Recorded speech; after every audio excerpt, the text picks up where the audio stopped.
Smith in the City. By P. G. Wodehouse. Smith in the City. Chapter 1. Mr. Bickersdyke walks behind the bowler's arm. Considering what a prominent figure Mr. John Bickersdyke was to be in Mike Jackson's life, it was only appropriate that he should make a dramatic entry into it. This he did by walking behind the bowler's arm when Mike had scored 98, causing him thereby to be clean bowled by a long hop. It was the last day of the Ilsworth cricket week, and the house team were struggling hard on a damaged wicket. During the first two matches of the week all had been well. Warm sunshine, true wickets, tea in the shade of the trees. But on the Thursday night, as the team champed their dinner contentedly after defeating the Incogniti by 2 wickets, a pattering of rain made itself heard upon the windows. By bedtime it had settled to a steady downpour. On Friday morning, when the team of the local regiment arrived in their break, the sun was shining once more in a watery, melancholy way, but play was not possible before lunch. After lunch the bowlers were in their element. The regiment, winning the toss, put together 130, due principally to a last wicket stand between 2 enormous corporals, who swiped at everything and had luck enough for 2 whole teams. The house team followed with 78, of which Smith, by his usual golf methods, claimed 30. Mike, who had gone in first as the star bat of the side, had been run out with great promptitude off the first ball of the innings, which his partner had hit in the immediate neighborhood of point. At close of play the regiment had made 5 without loss. This, on the Saturday morning, helped by another shower of rain which made the wicket easier for the moment, they had increased to 148. Leaving the house just 200 to make on a pitch which looked as if it were made of linseed. It was during this week that Mike had first made the acquaintance of Smith's family.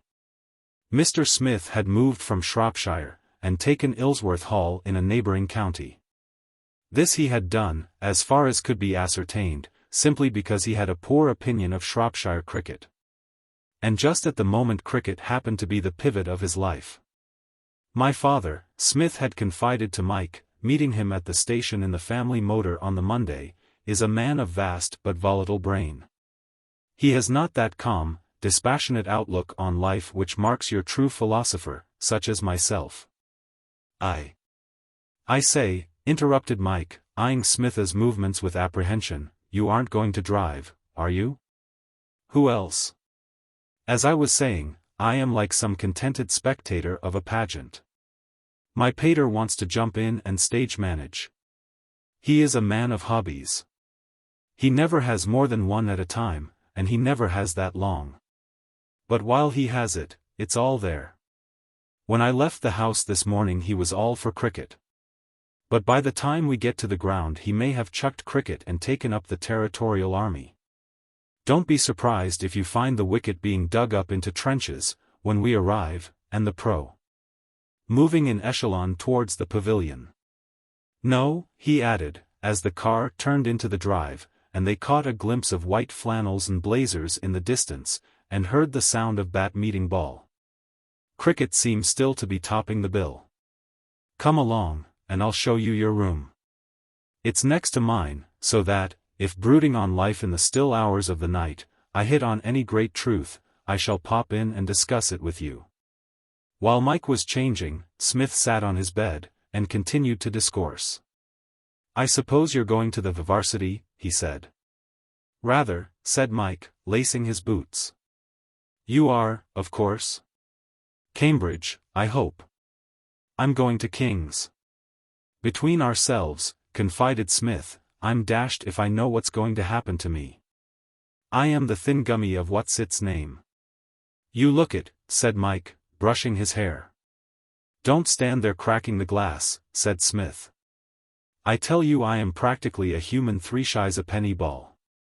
My father is poising me lightly in his hand, preparatory to flinging me at one of the milky cocos of life. Which one he'll aim at I don't know. The least thing fills him with a whirl of new views as to my future. Last week we were out shooting together, and he said that the life of the gentleman farmer was the most manly and independent on earth, and that he had a good mind to start me on that. I pointed out that lack of early training had rendered me unable to distinguish between a threshing machine and a Mangelwurzel, so he chucked that. He has now worked round to commerce. It seems that a blighter of the name of Bickersdyke is coming here for the weekend next Saturday. As far as I can say without searching the Newgate calendar, the man Bickersdyke's career seems to have been as follows. He was at school with my pater, went into the city, raked in a certain amount of doubloons, probably dishonestly, and is now a sort of captain of industry, manager of some bank or other.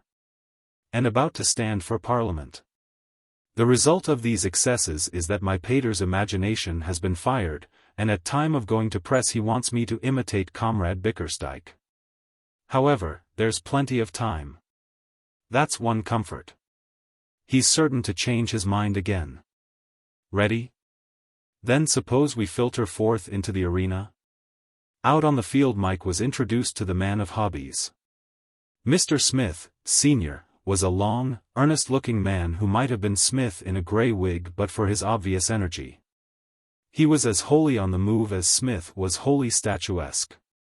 Where Smith stood like some dignified piece of sculpture, musing on deep questions with a glassy eye, his father would be trying to be in 4 places at once. When Smith presented Mike to him, he shook hands warmly with him and started a sentence. But broke off in the middle of both performances to dash wildly in the direction of the pavilion in an endeavor to catch an impossible catch some 30 yards away.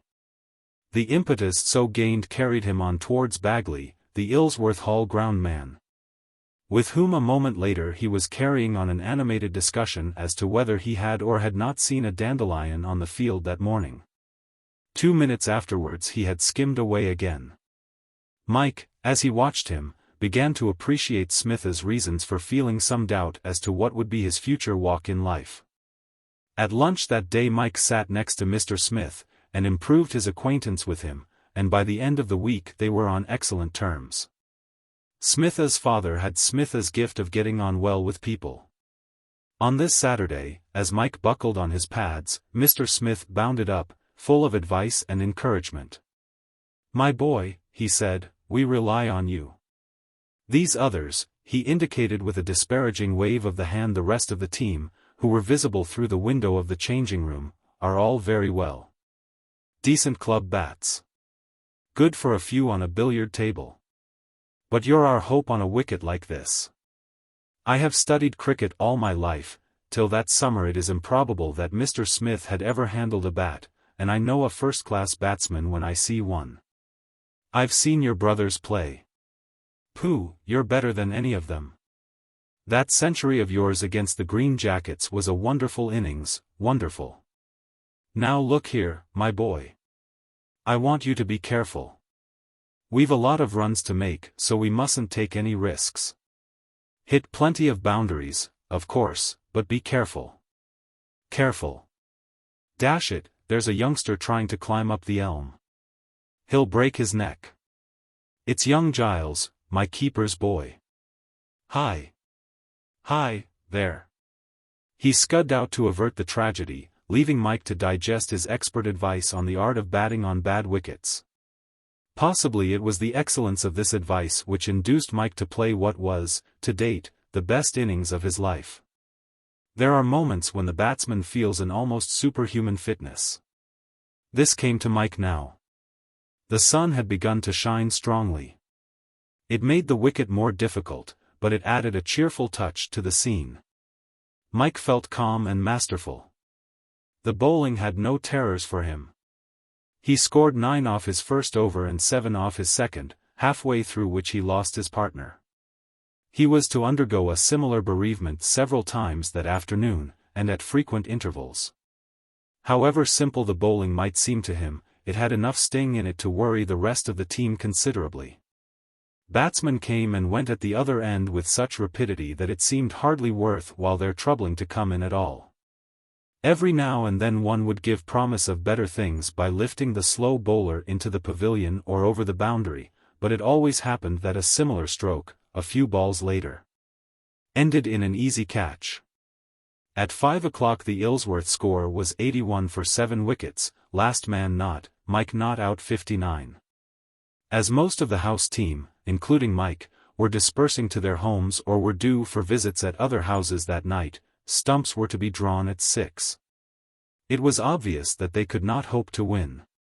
Number 9 on the list, who was Bagley, the ground man, went in with instructions to play for a draw, and minute advice from Mr. Smith as to how he was to do it.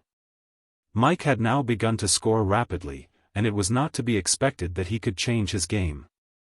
But Bagley, a dried-up little man of the type which bowls for 5 hours on a hot August day without exhibiting any symptoms of fatigue, put a much-bound bat stolidly in front of every ball he received.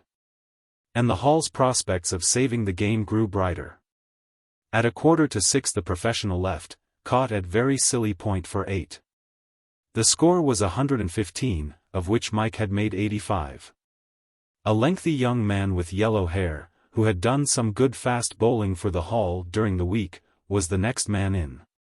In previous matches he had hit furiously at everything, and against the Green Jackets had knocked up 40 in 20 minutes while Mike was putting the finishing touches to his century. Now, however, with his host's warning ringing in his ears, he adopted the unspectacular, or Bagley, style of play. His manner of dealing with the ball was that of one playing croquet. He patted it gingerly back to the bowler when it was straight, and left it icily alone when it was off the wicket. Mike, still in the brilliant vein, clumped a half-volley past point to the boundary, and with highly scientific late cuts and glides brought his score to 98. With Mike's score at this, the total at 130, and the hands of the clock at 5 minutes to 6, the yellow-haired croquet exponent fell, as Bagley had fallen.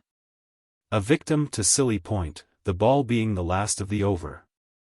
Mr. Smith, who always went in last for his side, and who so far had not received a single ball during the week, was down the pavilion steps and halfway to the wicket before the retiring batsman had taken half a dozen steps.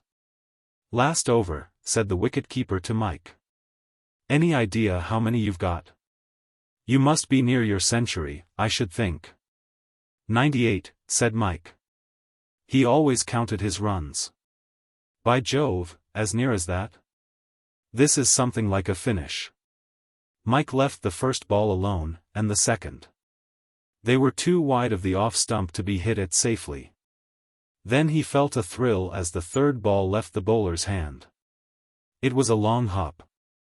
He faced square to pull it. And at that moment Mr. John Bickersdyke walked into his life across the bowling screen. He crossed the bowler's arm just before the ball pitched. Mike lost sight of it for a fraction of a second, and hit wildly. The next moment his leg stump was askew, and the Hall had lost the match. "I'm sorry," he said to Mr. Smith. Some silly idiot walked across the screen just as the ball was bowled. "What?" shouted Mr. Smith. "Who was the fool who walked behind the bowler's arm?" He yelled appealingly to space. "Here he comes, whoever he is," said Mike. A short, stout man in a straw hat and a flannel suit was walking towards them. As he came nearer Mike saw that he had a hard, thin-lipped mouth, half hidden by a rather ragged mustache, and that behind a pair of gold spectacles were two pale and slightly protruding eyes, which, like his mouth, looked hard. "How are you, Smith?" he said. "Hello, Bickersdyke." There was a slight internal struggle, and then Mr. Smith ceased to be the cricketer and became the host. He chatted amiably to the newcomer. "You lost the game, I suppose," said Mr. Bickersdyke.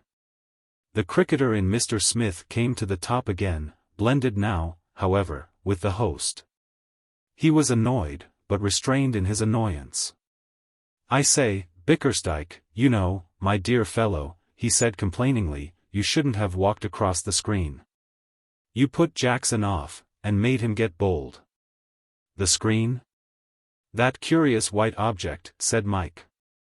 "It is not put up merely as an ornament. There's a sort of rough idea of giving the batsman a chance of seeing the ball, as well. It's a great help to him when people come charging across it just as the bowler bowls." Mr. Bickersdyke turned a slightly deeper shade of purple, and was about to reply, when what sporting reporters call the veritable ovation began. Quite a large crowd had been watching the game, and they expressed their approval of Mike's performance. There is only one thing for a batsman to do on these occasions.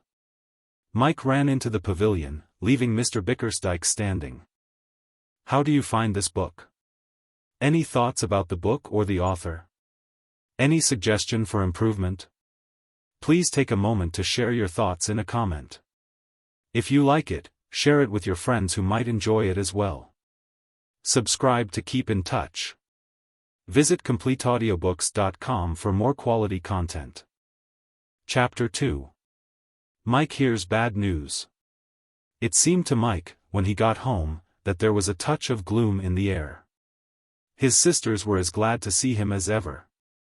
There was a good deal of rejoicing going on among the female Jacksons because Joe had scored his first double century in first-class cricket.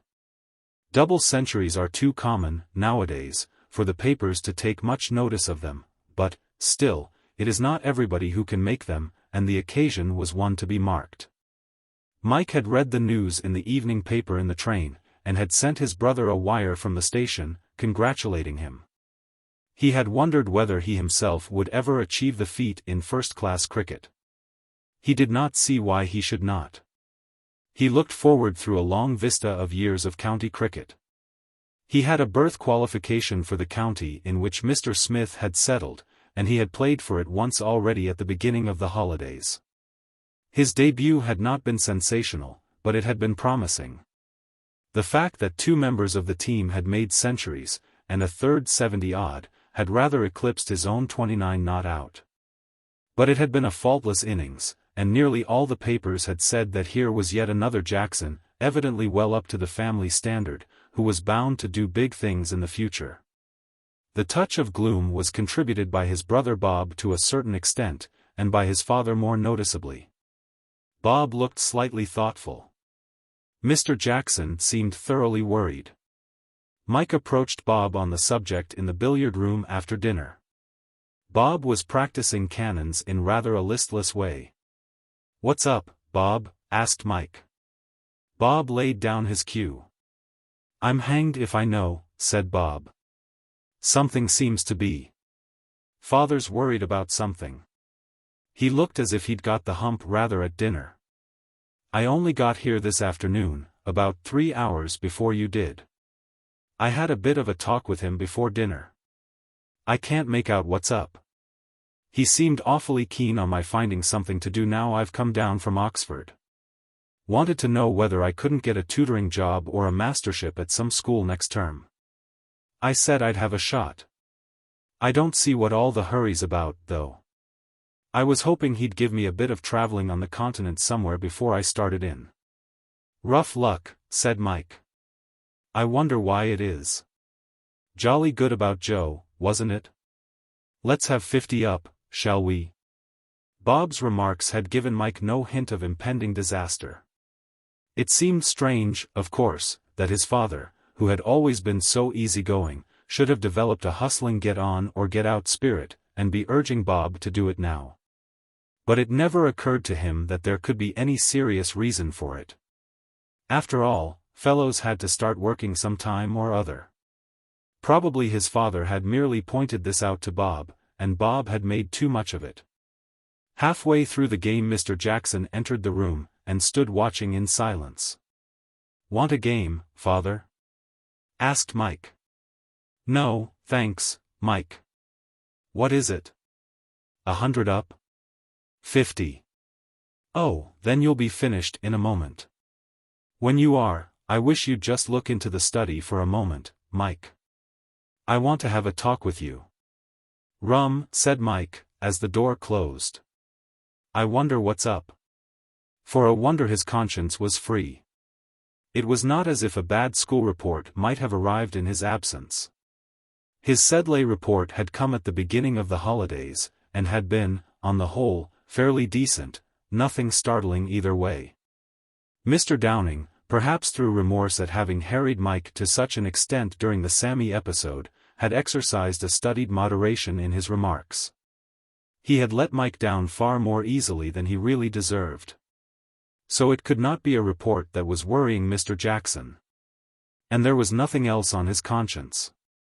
Bob made a break of 16, and ran out. Mike replaced his cue, and walked to the study. His father was sitting at the table.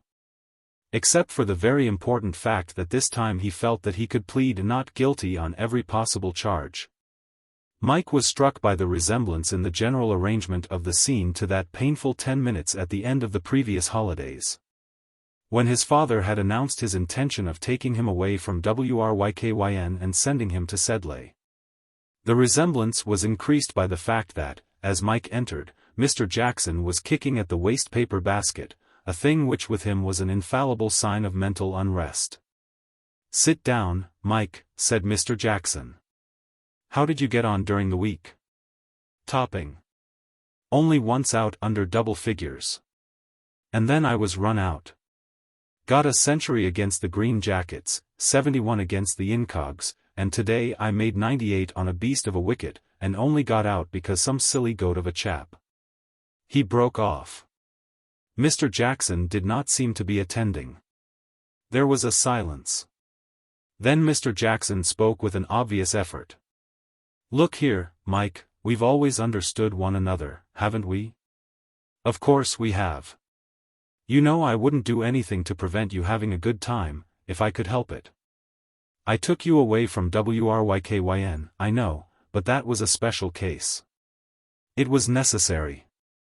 But I understand perfectly how keen you are to go to Cambridge, and I wouldn't stand in the way for a minute, if I could help it." Mike looked at him blankly. This could only mean one thing. He was not to go to the varsity. But why? What had happened? When he had left for the Smiths' cricket week, his name had been down for King's, and the whole thing settled. What could have happened since then? "But I can't help it," continued Mr. Jackson. "Aren't I going up to Cambridge, father?" stammered Mike. "I'm afraid not, Mike. I'd manage it if I possibly could. I'm just as anxious to see you get your blue as you are to get it. But it's kinder to be quite frank. I can't afford to send you to Cambridge. I won't go into details which you would not understand, but I've lost a very large sum of money since I saw you last. So large that we shall have to economize in every way. I shall let this house and take a much smaller one. And you and Bob, I'm afraid, will have to start earning your living. I know it's a terrible disappointment to you, old chap." "Oh, that's all right," said Mike thickly. There seemed to be something sticking in his throat, preventing him from speaking. If there was any possible way. "No, it's all right, father, really. I don't mind a bit. It's awfully rough luck on you losing all that." There was another silence. The clock ticked away energetically on the mantelpiece, as if glad to make itself heard at last. Outside, a plaintive snuffle made itself heard. John, the bulldog, Mike's inseparable companion, who had followed him to the study, was getting tired of waiting on the mat. Mike got up and opened the door. John lumbered in. The movement broke the tension. "Thanks, Mike," said Mr. Jackson, as Mike started to leave the room. "You're a sportsman." Chapter 3. The new era begins. Details of what were in store for him were given to Mike next morning. During his absence at Ilsworth a vacancy had been got for him in that flourishing institution, the new Asiatic Bank. And he was to enter upon his duties, whatever they might be, on the Tuesday of the following week. It was short notice, but banks have a habit of swallowing their victims rather abruptly. Mike remembered the case of Wyatt, who had had just about the same amount of time in which to get used to the prospect of commerce. On the Monday morning a letter arrived from Smith. Smith was still perturbed. "Commerce," he wrote, "continues to boom. My pater referred to Comrade Bickersdyke last night as a merchant prince. Comrade B and I do not get on well together. Purely for his own good, I drew him aside yesterday and explained to him at great length the frightfulness of walking across the bowling screen. He seemed restive, but I was firm. We parted rather with the distant stare than the friendly smile. But I shall persevere.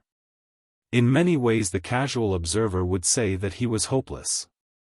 He is a poor performer at bridge, as I was compelled to hint to him on Saturday night. His eyes have no animated sparkle of intelligence. And the cut of his clothes jars my sensitive soul to its foundations. I don't wish to speak ill of a man behind his back, but I must confide in you, as my boyhood's friend, that he wore a made-up tie at dinner. But no more of a painful subject. I am working away at him with a brave smile. Sometimes I think that I am succeeding. Then he seems to slip back again. However, concluded the letter, ending on an optimistic note, I think that I shall make a man of him yet, some day. Mike reread this letter in the train that took him to London. By this time Smith would know that his was not the only case in which commerce was booming. Mike had written to him by return, telling him of the disaster which had befallen the house of Jackson. Mike wished he could have told him in person, for Smith had a way of treating unpleasant situations as if he were merely playing at them for his own amusement. Smith's attitude towards the slings and arrows of outrageous fortune was to regard them with a bland smile, as if they were part of an entertainment got up for his express benefit. Arriving at Paddington, Mike stood on the platform, waiting for his box to emerge from the luggage van, with mixed feelings of gloom and excitement. The gloom was in the larger quantities, perhaps, but the excitement was there, too. It was the first time in his life that he had been entirely dependent on himself. He had crossed the Rubicon. The occasion was too serious for him to feel the same helplessly furious feeling with which he had embarked on life at Sedleigh. It was possible to look on Sedleigh with quite a personal enmity. London was too big to be angry with. It took no notice of him. It did not care whether he was glad to be there or sorry, and there was no means of making it care. That is the peculiarity of London. There is a sort of cold unfriendliness about it. A city like New York makes the new arrival feel at home in half an hour. But London is a specialist in what Smith in his letter had called the distant stare. You have to buy London's goodwill. Mike drove across the park to Victoria, feeling very empty and small. He had settled on Dulwich as the spot to get lodgings, partly because, knowing nothing about London, he was under the impression that rooms anywhere inside the 4-mile radius were very expensive. But principally because there was a school at Dulwich, and it would be a comfort being near a school.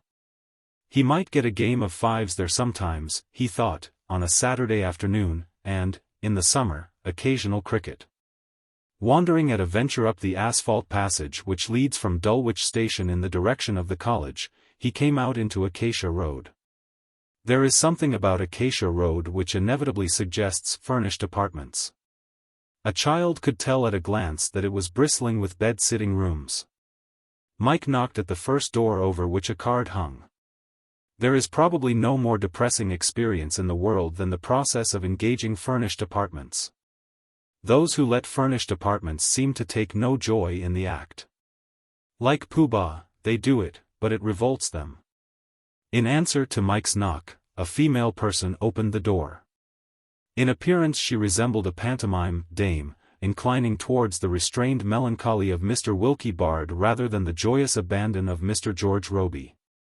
Her voice she had modelled on the gramophone. Her most recent occupation seemed to have been something with a good deal of yellow soap in it. As a matter of fact, there are no secrets between our readers and ourselves, she had been washing a shirt. A useful occupation, and an honorable, but one that tends to produce a certain homeliness in the appearance. She wiped a pair of steaming hands on her apron, and regarded Mike with an eye which would have been markedly expressionless in a boiled fish.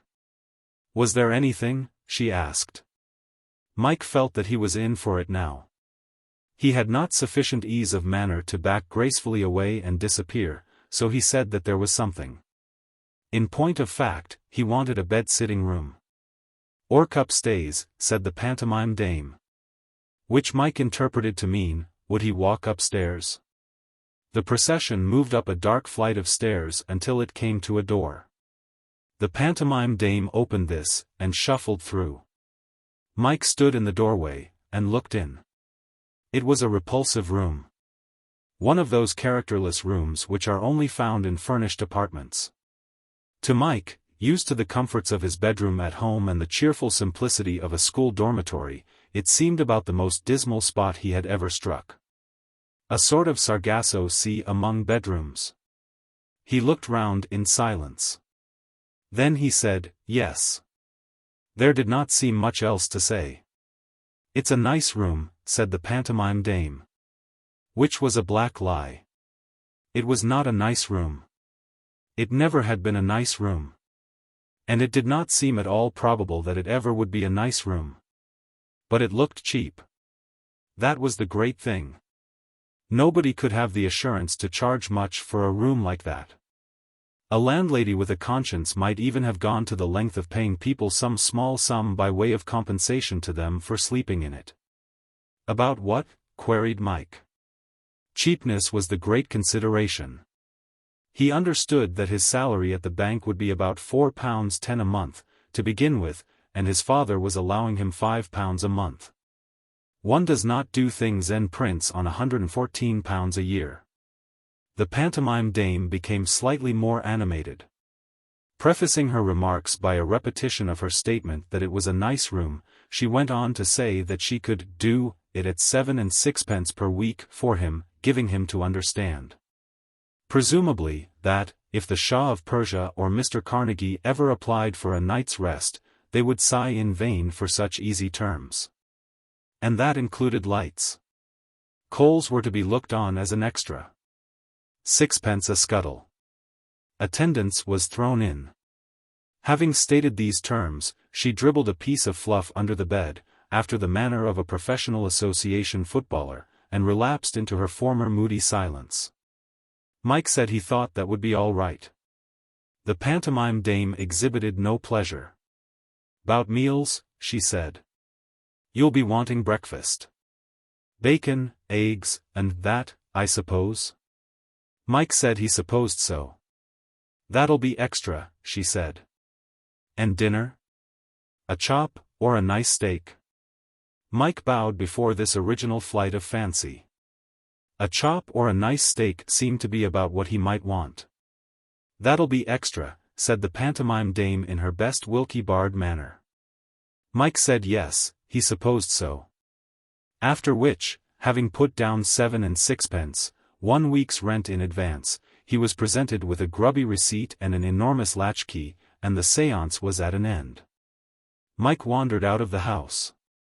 A few steps took him to the railings that bounded the college grounds. It was late August, and the evenings had begun to close in.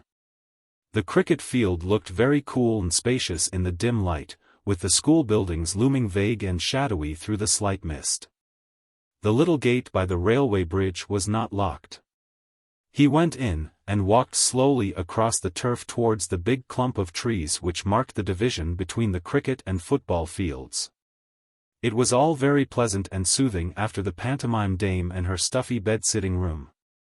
He sat down on a bench beside the second 11 telegraph board, and looked across the ground at the pavilion. For the first time that day he began to feel really homesick. Up till now the excitement of a strange venture had borne him up, but the cricket field and the pavilion reminded him so sharply of XXIX. They brought home to him with a cutting distinctness the absolute finality of his break with the old order of things. Summers would come and go, matches would be played on this ground with all the glory of big scores and keen finishes, but he was done. He was a jolly good bat at school. Top of the XXIX averages 2 years. But didn't do anything after he left. Went into the city or something. That was what they would say of him, if they didn't quite forget him. The clock on the tower over the senior block chimed quarter after quarter, but Mike sat on, thinking. It was quite late when he got up, and began to walk back to Acacia Road. He felt cold and stiff and very miserable. Chapter 4. First Steps in a Business Career. The city received Mike with the same aloofness with which the more western portion of London had welcomed him on the previous day. Nobody seemed to look at him. He was permitted to alight at St. Paul's and make his way up Queen Victoria Street without any demonstration. He followed the human stream till he reached the mansion house, and eventually found himself at the massive building of the new Asiatic Bank, Limited. The difficulty now was to know how to make an effective entrance. There was the bank, and here was he. How had he better set about breaking it to the authorities that he had positively arrived and was ready to start earning his £4.10 per mensem? Inside, the bank seemed to be in a state of some confusion. Men were moving about in an apparently irresolute manner. Nobody seemed actually to be working. As a matter of fact, the business of a bank does not start very early in the morning. Mike had arrived before things had really begun to move. As he stood near the doorway, one or two panting figures rushed up the steps, and flung themselves at a large book which stood on the counter near the door. Mike was to come to know this book well. In it, if you were an employee of the new Asiatic Bank, you had to inscribe your name every morning. It was removed at 10 sharp to the accountant's room, and if you reached the bank a certain number of times in the year too late to sign, bang went your bonus. After a while things began to settle down. The stir and confusion gradually ceased. All down the length of the bank, figures could be seen, seated on stools and writing hieroglyphics in large letters. A benevolent-looking man, with spectacles and a straggling grey beard, crossed the gangway close to where Mike was standing. Mike put the thing to him, as man to man. "Could you tell me," he said, "what I'm supposed to do? I've just joined the bank." The benevolent man stopped, and looked at him with a pair of mild blue eyes.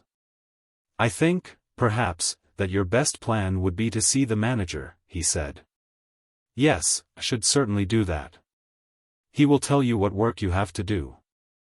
If you will permit me, I will show you the way." "It's awfully good of you," said Mike.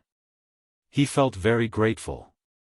After his experience of London, it was a pleasant change to find someone who really seemed to care what happened to him. His heart warmed to the benevolent man. "It feels strange to you, perhaps, at first, Mr. Jackson." "Mr. Jackson.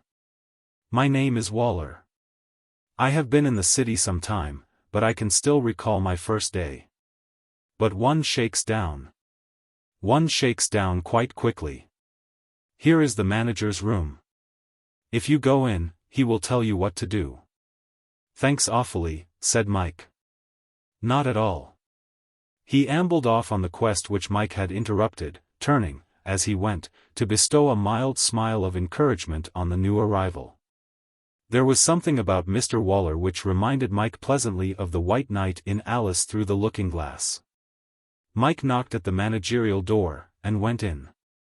Two men were sitting at the table. The one facing the door was writing when Mike went in. He continued to write all the time he was in the room. Conversation between other people in his presence had apparently no interest for him, nor was it able to disturb him in any way. The other man was talking into a telephone. Mike waited till he had finished. Then he coughed. The man turned round. Mike had thought, as he looked at his back and heard his voice, that something about his appearance or his way of speaking was familiar. He was right. The man in the chair was Mr. Bickersdyke, the cross-screen pedestrian. These reunions are very awkward. Mike was frankly unequal to the situation. Smith, in his place, would have opened the conversation, and relaxed the tension with some remark on the weather or the state of the crops. Mike merely stood wrapped in silence, as in a garment. That the recognition was mutual was evident from Mr. Bickersdyke's look. But apart from this, he gave no sign of having already had the pleasure of making Mike's acquaintance.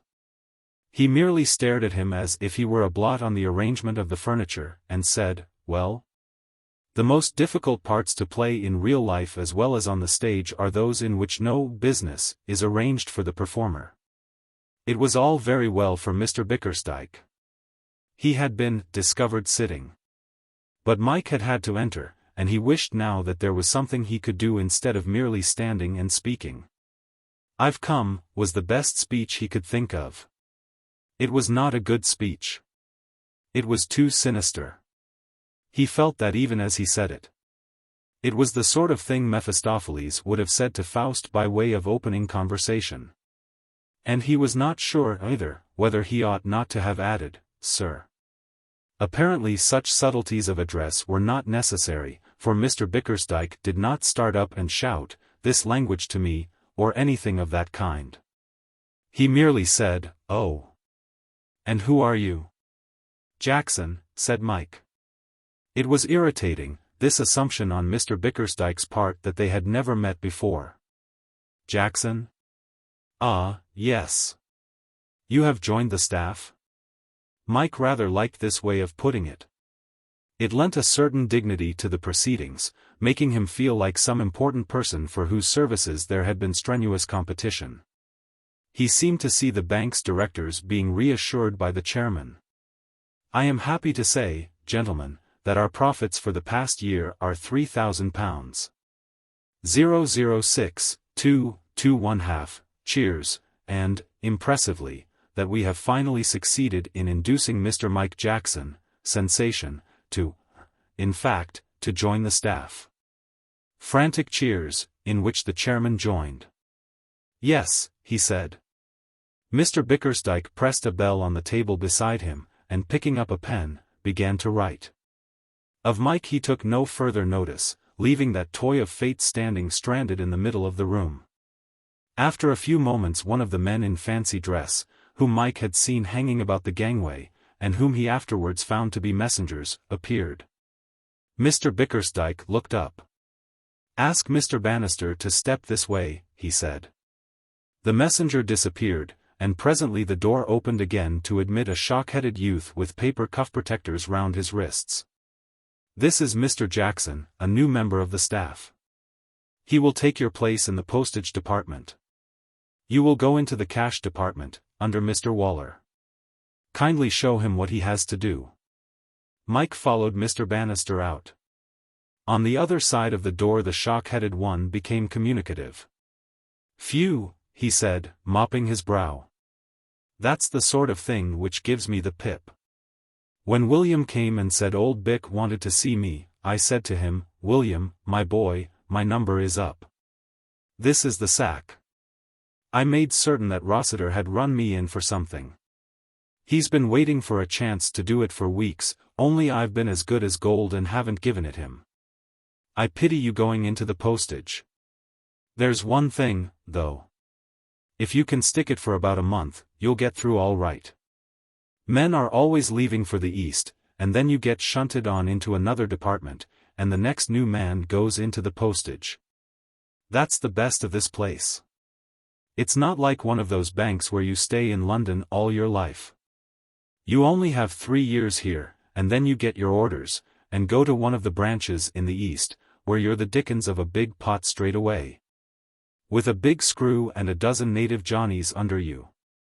Bit of all right, that. I shan't get my orders for another 2.5 years and more, worse luck. Still, it's something to look forward to." "Who's Rossiter?" asked Mike. "The head of the postage department. Fussy little brute. Won't leave you alone.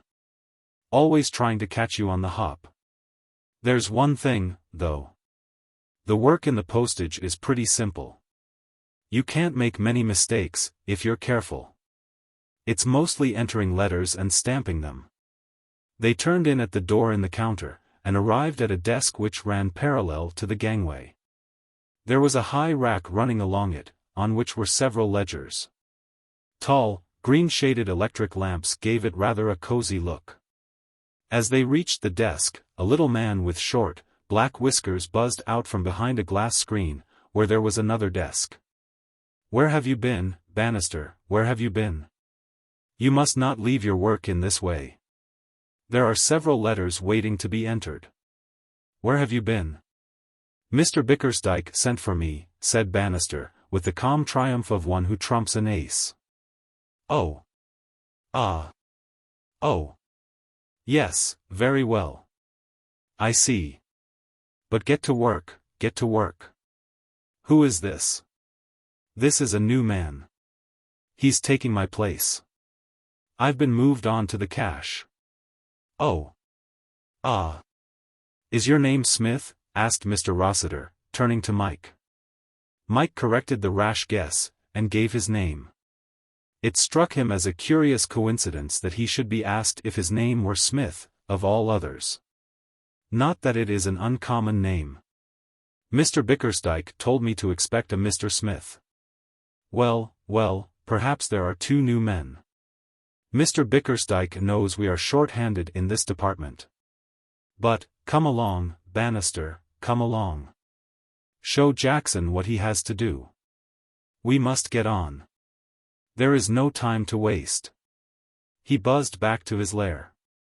Bannister grinned at Mike. He was a cheerful youth. His normal expression was a grin. "That's a sample of Rossiter," he said. "You'd think from the fuss he's made that the business of the place was at a standstill till we got to work. Perfect rot. There's never anything to do here till after lunch, except checking the stamps and petty cash, and I've done that ages ago. There are 3 letters. You may as well enter them. It all looks like work. But you'll find the best way is to wait till you get a couple of dozen or so, and then work them off in a batch. But if you see Rossiter about, then start stamping something or writing something, or he'll run you in for neglecting your job. He's a nut. I'm jolly glad I'm under old Waller now. He's the pick of the bunch.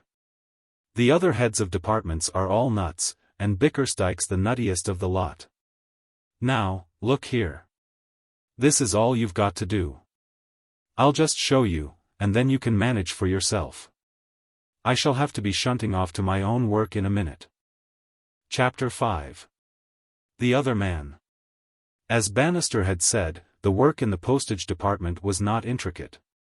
There was nothing much to do except enter and stamp letters, and, at intervals, take them down to the post office at the end of the street. The nature of the work gave Mike plenty of time for reflection. His thoughts became gloomy again. All this was very far removed from the life to which he had looked forward. There are some people who take naturally to a life of commerce. Mike was not of these. To him the restraint of the business was irksome. He had been used to an open-air life, and a life, in its way, of excitement. He gathered that he would not be free till 5 o'clock, and that on the following day he would come at 10 and go at 5, and the same every day, except Saturdays and Sundays, all the year round. With a 10 days holiday. The monotony of the prospect appalled him. He was not old enough to know what a narcotic is habit, and that one can become attached to and interested in the most unpromising jobs. He worked away dismally at his letters till he had finished them. Then there was nothing to do except sit and wait for more. He looked through the letters he had stamped, and reread the addresses. Some of them were directed to people living in the country, one to a house which he knew quite well, near to his own home in Shropshire. It made him homesick, conjuring up visions of shady gardens and country sounds and smells, and the silver Severn gleaming in the distance through the trees. About now, if he were not in this dismal place, he would be lying in the shade in the garden with a book, or wandering down to the river to boat or bathe. That envelope addressed to the man in Shropshire gave him the worst moment he had experienced that day. The time crept slowly on to 1 o'clock. At 2 minutes past Mike awoke from a daydream to find Mr. Waller standing by his side. The cashier had his hat on. "I wonder," said Mr. Waller, "if you would care to come out to lunch. I generally go about this time, and Mr. Rossiter, I know, does not go out till 2. I thought perhaps that, being unused to the city, you might have some difficulty in finding your way about." "It's awfully good of you," said Mike. "I should like to." The other led the way through the streets and down obscure alleys till they came to a chophouse. Here one could have the doubtful pleasure of seeing one's chop in its various stages of evolution. Mr. Waller ordered lunch with the care of one to whom lunch is no slight matter. Few workers in the city do regard lunch as a trivial affair. It is the keynote of their day. It is an oasis in a desert of ink and ledgers. Conversation in city office deals, in the morning, with what one is going to have for lunch, and in the afternoon with what one has had for lunch. At intervals during the meal Mr. Waller talked. Mike was content to listen. There was something soothing about the gray-bearded one. "What sort of a man is Bickersdyke?" asked Mike. "A very able man." "A very able man indeed. I'm afraid he's not popular in the office. A little inclined, perhaps, to be hard on mistakes. I can remember the time when he was quite different. He and I were fellow clerks in Morton and Blatherwick's. He got on better than I did. A great fellow for getting on. They say he is to be the Unionist candidate for Kenningford when the time comes. A great worker, but perhaps not quite the sort of man to be generally popular in an office." "He's a blighter," was Mike's verdict. Mr. Waller made no comment. Mike was to learn later that the manager and the cashier, despite the fact that they had been together in less prosperous days, or possibly because of it, were not on very good terms. Mr. Bickersdyke was a man of strong prejudices, and he disliked the cashier, whom he looked down upon as one who had climbed to a lower rung of the ladder than he himself had reached. As the hands of the chophouse clock reached 1:45, Mr. Waller rose, and led the way back to the office, where they parted for their respective desks. Gratitude for any good turn done to him was a leading characteristic of Mike's nature, and he felt genuinely grateful to the cashier for troubling to seek him out and be friendly to him. His 3/4 of an hour absence had led to the accumulation of a small pile of letters on his desk. He sat down and began to work them off. The addresses continued to exercise a fascination for him. He was miles away from the office, speculating on what sort of a man J. B. Garside, Esq. was, and whether he had a good time at his house in Worcestershire, when somebody tapped him on the shoulder. He looked up. Standing by his side, immaculately dressed as ever, with his eyeglass fixed and a gentle smile on his face, was Smith. Mike stared. "Commerce," said Smith, as he drew off his lavender gloves, "has claimed me for her own. Comrade of old, I, too, have joined this blighted institution." As he spoke, there was a whirring noise in the immediate neighborhood, and Mr. Rossiter buzzed out from his den with the esprit and animation of a clockwork toy. "Who's here?" said Smith with interest, removing his eyeglass, polishing it, and replacing it in his eye. "Mr. Jackson," exclaimed Mr. Rossiter. "I really must ask you to be good enough to come in from your lunch at the proper time. It was fully 7 minutes to 2 when you returned, and—" "That little more," sighed Smith, "and how much is it?" "Who are you?" snapped Mr. Rossiter, turning on him. "I shall be delighted, comrade." "Rossiter," said Mike, aside. "Comrade Rossiter. I shall be delighted to furnish you with particulars of my family history. As follows. Soon after the Norman conquest, a certain Sieur de Smith grew tired of work, a family failing, alas, and settled down in this country to live peacefully for the remainder of his life on what he could extract from the local peasantry. He may be described as the founder of the family which ultimately culminated in me passing on. Mr. Rossiter refused to pass on. "What are you doing here? What have you come for?" "Work," said Smith, with simple dignity. "I am now a member of the staff of this bank. Its interests are my interests." Smith, the individual, ceases to exist, and there springs into being Smith, the cog in the wheel of the new Asiatic Bank, Smith, the link in the bank's chain, Smith, the worker. "I shall not spare myself," he proceeded earnestly. "I shall toil with all the accumulated energy of one who, up till now, has only known what work is like from hearsay. Whose is that form sitting on the steps of the bank in the morning, waiting eagerly for the place to open? It is the form of Smith, the worker. Whose is that haggard, drawn face which bends over a ledger long after the other toilers have sped blithely westwards to dine at Lyon's popular café? It is the face of Smith, the worker."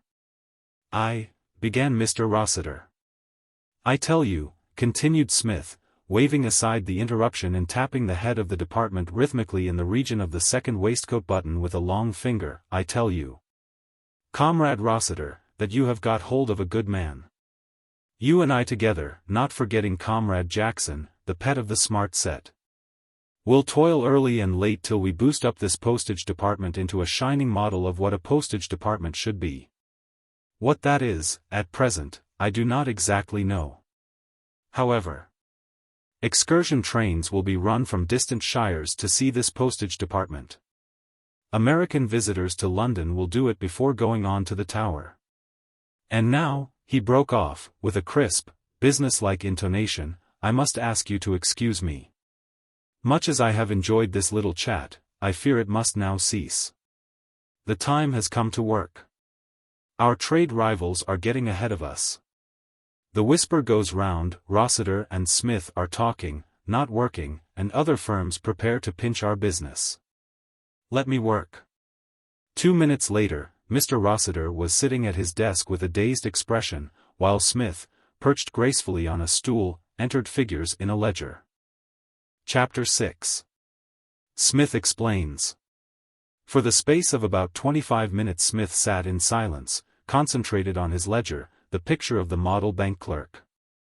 Then he flung down his pen, slid from his stool with a satisfied sigh, and dusted his waistcoat.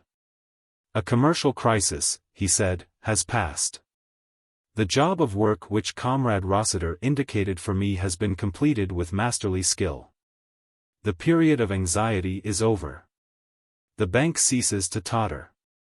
Are you busy, Comrade Jackson, or shall we chat a while? Mike was not busy. He had worked off the last batch of letters, and there was nothing to do but to wait for the next, or, happy thought, to take the present batch down to the post. And so get out into the sunshine and fresh air for a short time. I rather think I'll nip down to the post office, said he. You couldn't come too, I suppose? On the contrary, said Smith, I could, and will. A stroll will just restore those tissues which the grueling work of the last half-hour has wasted away. It is a fearful strain, this commercial toil. Let us trickle towards the post office. I will leave my hat and gloves as a guarantee of good faith. The cry will go round, Smith has gone. Some rival institution has kidnapped him. Then they will see my hat. He built up a foundation of ledgers, planted a long ruler in the middle, and hung his hat on it, my gloves. He stuck 2 pens into the desk and hung a lavender glove on each, and they will sink back swooning with relief. The awful suspense will be over. They will say, no, he has not gone permanently. Smith will return. When the fields are white with daisies he'll return. And now, Comrade Jackson, lead me to this picturesque little post office of yours of which I have heard so much. Mike picked up the long basket into which he had thrown the letters after entering the addresses in his ledger, and they moved off down the aisle. No movement came from Mr. Rossiter's lair. Its energetic occupant was hard at work. They could just see part of his hunched-up back. I wish Comrade Downing could see us now, said Smith. He always set us down as mere idlers. Triflers. Butterflies. It would be a wholesome corrective for him to watch us perspiring like this in the cause of commerce. You haven't told me yet what on earth you're doing here, said Mike. I thought you were going to the Varsity. Why the dickens are you in a bank? Your pater hasn't lost his money, has he? No. There is still a tolerable supply of doubloons in the old oak chest. Mine is a painful story. It always is, said Mike. You are very right, Comrade Jackson. I am the victim of fate. Ah, so you put the little chaps in there, do you? He said, as Mike, reaching the post office, began to bundle the letters into the box. You seem to have grasped your duties with admirable promptitude. It is the same with me. I fancy we are both born men of commerce. In a few years we shall be pinching Comrade Bickersdyke's job. And talking of Comrade B brings me back to my painful story. But I shall never have time to tell it to you during our walk back. Let us drift aside into this tea shop. We can order a buckwheat cake or a butternut, or something equally succulent, and carefully refraining from consuming these dainties, I will tell you all. Right-o, said Mike. When last I saw you, resumed Smith, hanging Mike's basket on the hat stand and ordering 2 portions of porridge, you may remember that a serious crisis in my affairs had arrived. My father, inflamed with the idea of commerce, had invited Comrade Bickersdyke. When did you know he was a manager here? Asked Mike. At an early date. I have my spies everywhere. However, my pater invited Comrade Bickersdyke to our house for the weekend. Things turned out rather unfortunately. Comrade B. resented my purely altruistic efforts to improve him mentally and morally. Indeed, on one occasion he went so far as to call me an impudent young cub, and to add that he wished he had me under him in his bank, where, he asserted, he would knock some of the nonsense out of me. All very painful. I tell you, Comrade Jackson, for the moment it reduced my delicately vibrating ganglions to a mere frazzle. Recovering myself, I made a few blithe remarks, and we then parted. I cannot say that we parted friends, but at any rate I bore him no ill will. I was still determined to make him a credit to me. My feelings towards him were those of some kindly father to his prodigal son. But he, if I may say so, was fairly on the hop. And when my pater, after dinner the same night, played into his hands by mentioning that he thought I ought to plunge into a career of commerce, Comrade B. was, I gather, all over him. Offered to make a vacancy for me in the bank, and to take me on at once. My pater, feeling that this was the real hustle which he admired so much, had me in, stated his case, and said, in effect, how do we go? I intimated that Comrade Bickersdyke was my greatest chum on earth. So the thing was fixed up and here I am. But you are not getting on with your porridge, Comrade Jackson. Perhaps you don't care for porridge? Would you like a Finnan haddock, instead? Or a piece of shortbread? You have only to say the word. It seems to me, said Mike gloomily, that we are in for a pretty rotten time of it in this bally bank. If Bickersdyke's got his knife into us, he can make it jolly warm for us. He's got his knife into me all right about that walking across the screen business. True, said Smith, to a certain extent. It is an undoubted fact that Comrade Bickersdyke will have a jolly good try at making life a nuisance to us. But, on the other hand, I propose, so far as in me lies, to make things moderately unrestful for him, here and there. But you can't, objected Mike. What I mean to say is, it isn't like a school. If you wanted to score off a master at school, you could always rag and so on. But here you can't. How can you rag a man who's sitting all day in a room of his own while you're sweating away at a desk at the other end of the building? You put the case with admirable clearness, Comrade Jackson, said Smith approvingly. At the hard-headed, common-sense business you sneak the biscuit every time with ridiculous ease. But you do not know all. I do not propose to do a thing in the bank except work. I shall be a model as far as work goes. I shall be flawless. I shall bound to do Comrade Rossiter's bidding like a highly trained performing dog. It is outside the bank, when I have staggered away dazed with toil, that I shall resume my attention to the education of Comrade Bickersdyke. But, dash it all, how can you? You won't see him. He'll go off home, or to his club, or... Smith tapped him earnestly on the chest. There, Comrade Jackson, he said, you have hit the bullseye, rung the bell, and gathered in the cigar or coconut according to choice. He will go off to his club. And I shall do precisely the same. How do you mean? It is this way. My father, as you may have noticed during your stay at our stately home of England, is a man of a warm, impulsive character. He does not always do things as other people would do them. He has his own methods. Thus, he has sent me into the city to do the hard-working, bank clerk act, but at the same time he is allowing me just as large an allowance as he would have given me if I had gone to the varsity. Moreover, while I was still at Eton he put my name up for his clubs, the Senior Conservative among others. My pater belongs to 4 clubs altogether, and in course of time, when my name comes up for election, I shall do the same. Meanwhile, I belong to one, the Senior Conservative. It is a bigger club than the others, and your name comes up for election sooner. About the middle of last month a great yell of joy made the West End of London shake like a jelly. The 3,000 members of the Senior Conservative had just learned that I had been elected. Smith paused, and ate some porridge. I wonder why they call this porridge, he observed with mild interest. It would be far more manly and straightforward of them to give it its real name. To resume. I have gleaned, from casual chit-chat with my father, that Comrade Bickersdyke also infests the Senior Conservative. You might think that that would make me, seeing how particular I am about whom I mix with, avoid the club. Error. I shall go there every day.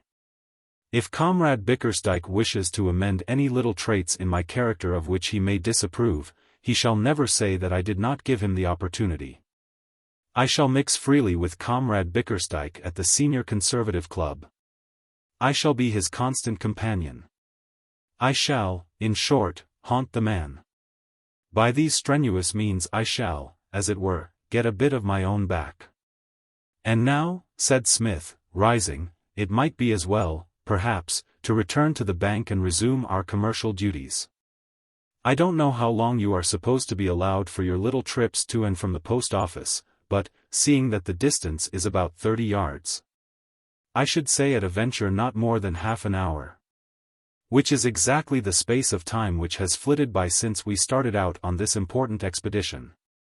Your devotion to porridge, Comrade Jackson, has led to our spending about 25 minutes in this hostelry. Great Scott, said Mike, there'll be a row. Some slight temporary breeze, perhaps, said Smith. Annoying to men of culture and refinement, but not lasting. My only fear is lest we may have worried Comrade Rossiter at all. I regard Comrade Rossiter as an elder brother, and would not cause him a moment's heartburning for worlds. However, we shall soon know, he added, as they passed into the bank and walked up the aisle, for there is Comrade Rossiter waiting to receive us in person. The little head of the postage department was moving restlessly about in the neighborhood of Smith's and Mike's desk. Am I mistaken, said Smith to Mike, or is there the merest suspicion of a worried look on our chief's face? It seems to me that there is the slightest soupçon of shadow about that broad, calm brow. Chapter 7. Going into winter quarters. There was. Mr. Rossiter had discovered Smith's and Mike's absence about 5 minutes after they had left the building. Ever since then, he had been popping out of his lair at intervals of 3 minutes, to see whether they had returned. Constant disappointment in this respect had rendered him decidedly jumpy. When Smith and Mike reached the desk, he was a kind of human soda-water bottle. He fizzed over with questions, reproofs, and warnings. What does it mean? What does it mean? He cried. Where have you been? Where have you been?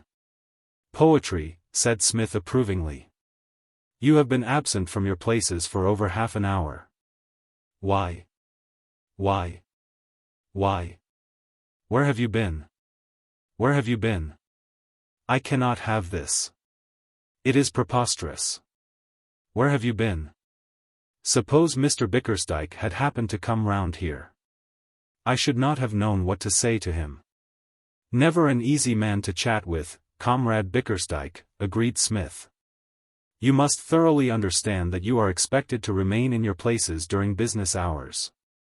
Of course, said Smith, that makes it a little hard for Comrade Jackson to post letters, does it not? Have you been posting letters? We have, said Smith. You have wronged us. Seeing our absent places you jumped rashly to the conclusion that we were merely gaddying about in pursuit of pleasure. Error. All the while we were furthering the bank's best interests by posting letters. You had no business to leave your place. Jackson is on the posting desk. You are very right, said Smith, and it shall not occur again. It was only because it was the first day. Comrade Jackson is not used to the stir and bustle of the city. His nerve failed him. He shrank from going to the post office alone. so I volunteered to accompany him. And, concluded Smith, impressively, we won safely through. Every letter has been posted. That need not have taken you half an hour. True. And the actual work did not. It was carried through swiftly and surely. But the nerve strain had left us shaken. Before resuming our more ordinary duties we had to refresh. A brief breathing space, a little coffee and porridge, and here we are, fit for work once more. If it occurs again, I shall report the matter to Mr. Bickersdyke. And rightly so, said Smith, earnestly. Quite rightly so. Discipline, discipline. That is the cry. There must be no shirking of painful duties. Sentiment must play no part in business. Rossiter, the man, may sympathize, but Rossiter, the departmental head, must be adamant. Mr. Rossiter pondered over this for a moment, then went off on a side issue. What is the meaning of this foolery? He asked, pointing to Smith's gloves and hat. Suppose Mr. Bickersdyke had come round and seen them, what should I have said? You would have given him a message of cheer. You would have said, all is well. Smith has not left us. He will come back. And Comrade Bickersdyke, relieved, would have. You do not seem very busy, Mr. Smith. Both Smith and Mr. Rossiter were startled. Mr. Rossiter jumped as if somebody had run a gimlet into him, and even Smith started slightly. They had not heard Mr. Bickersdyke approaching. Mike, who had been stolidly entering addresses in his ledger during the latter part of the conversation, was also taken by surprise. Smith was the first to recover. Mr. Rossiter was still too confused for speech, but Smith took the situation in hand.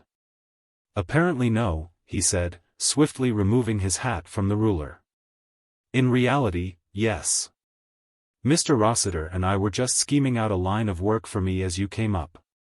If you had arrived a moment later, you would have found me toiling. I hope I should. We do not encourage idling in this bank. Assuredly not, said Smith warmly. Most assuredly not. I would not have it otherwise. I am a worker. A bee, not a drone. A Lusitania, not a limpet. Perhaps I have not yet that grip on my duties which I shall soon acquire, but it is coming. It is coming. I see daylight. I have only your word for it. He turned to Mr. Rossiter, who had now recovered himself, and was as nearly calm as it was in his nature to be. Do you find Mr. Smith's work satisfactory, Mr. Rossiter? Smith waited resignedly for an outburst of complaint respecting the small matter that had been under discussion between the head of the department and himself, but to his surprise it did not come. Quite, Mr. Bickersdyke. I think he will very soon pick things up. Mr. Bickersdyke turned away.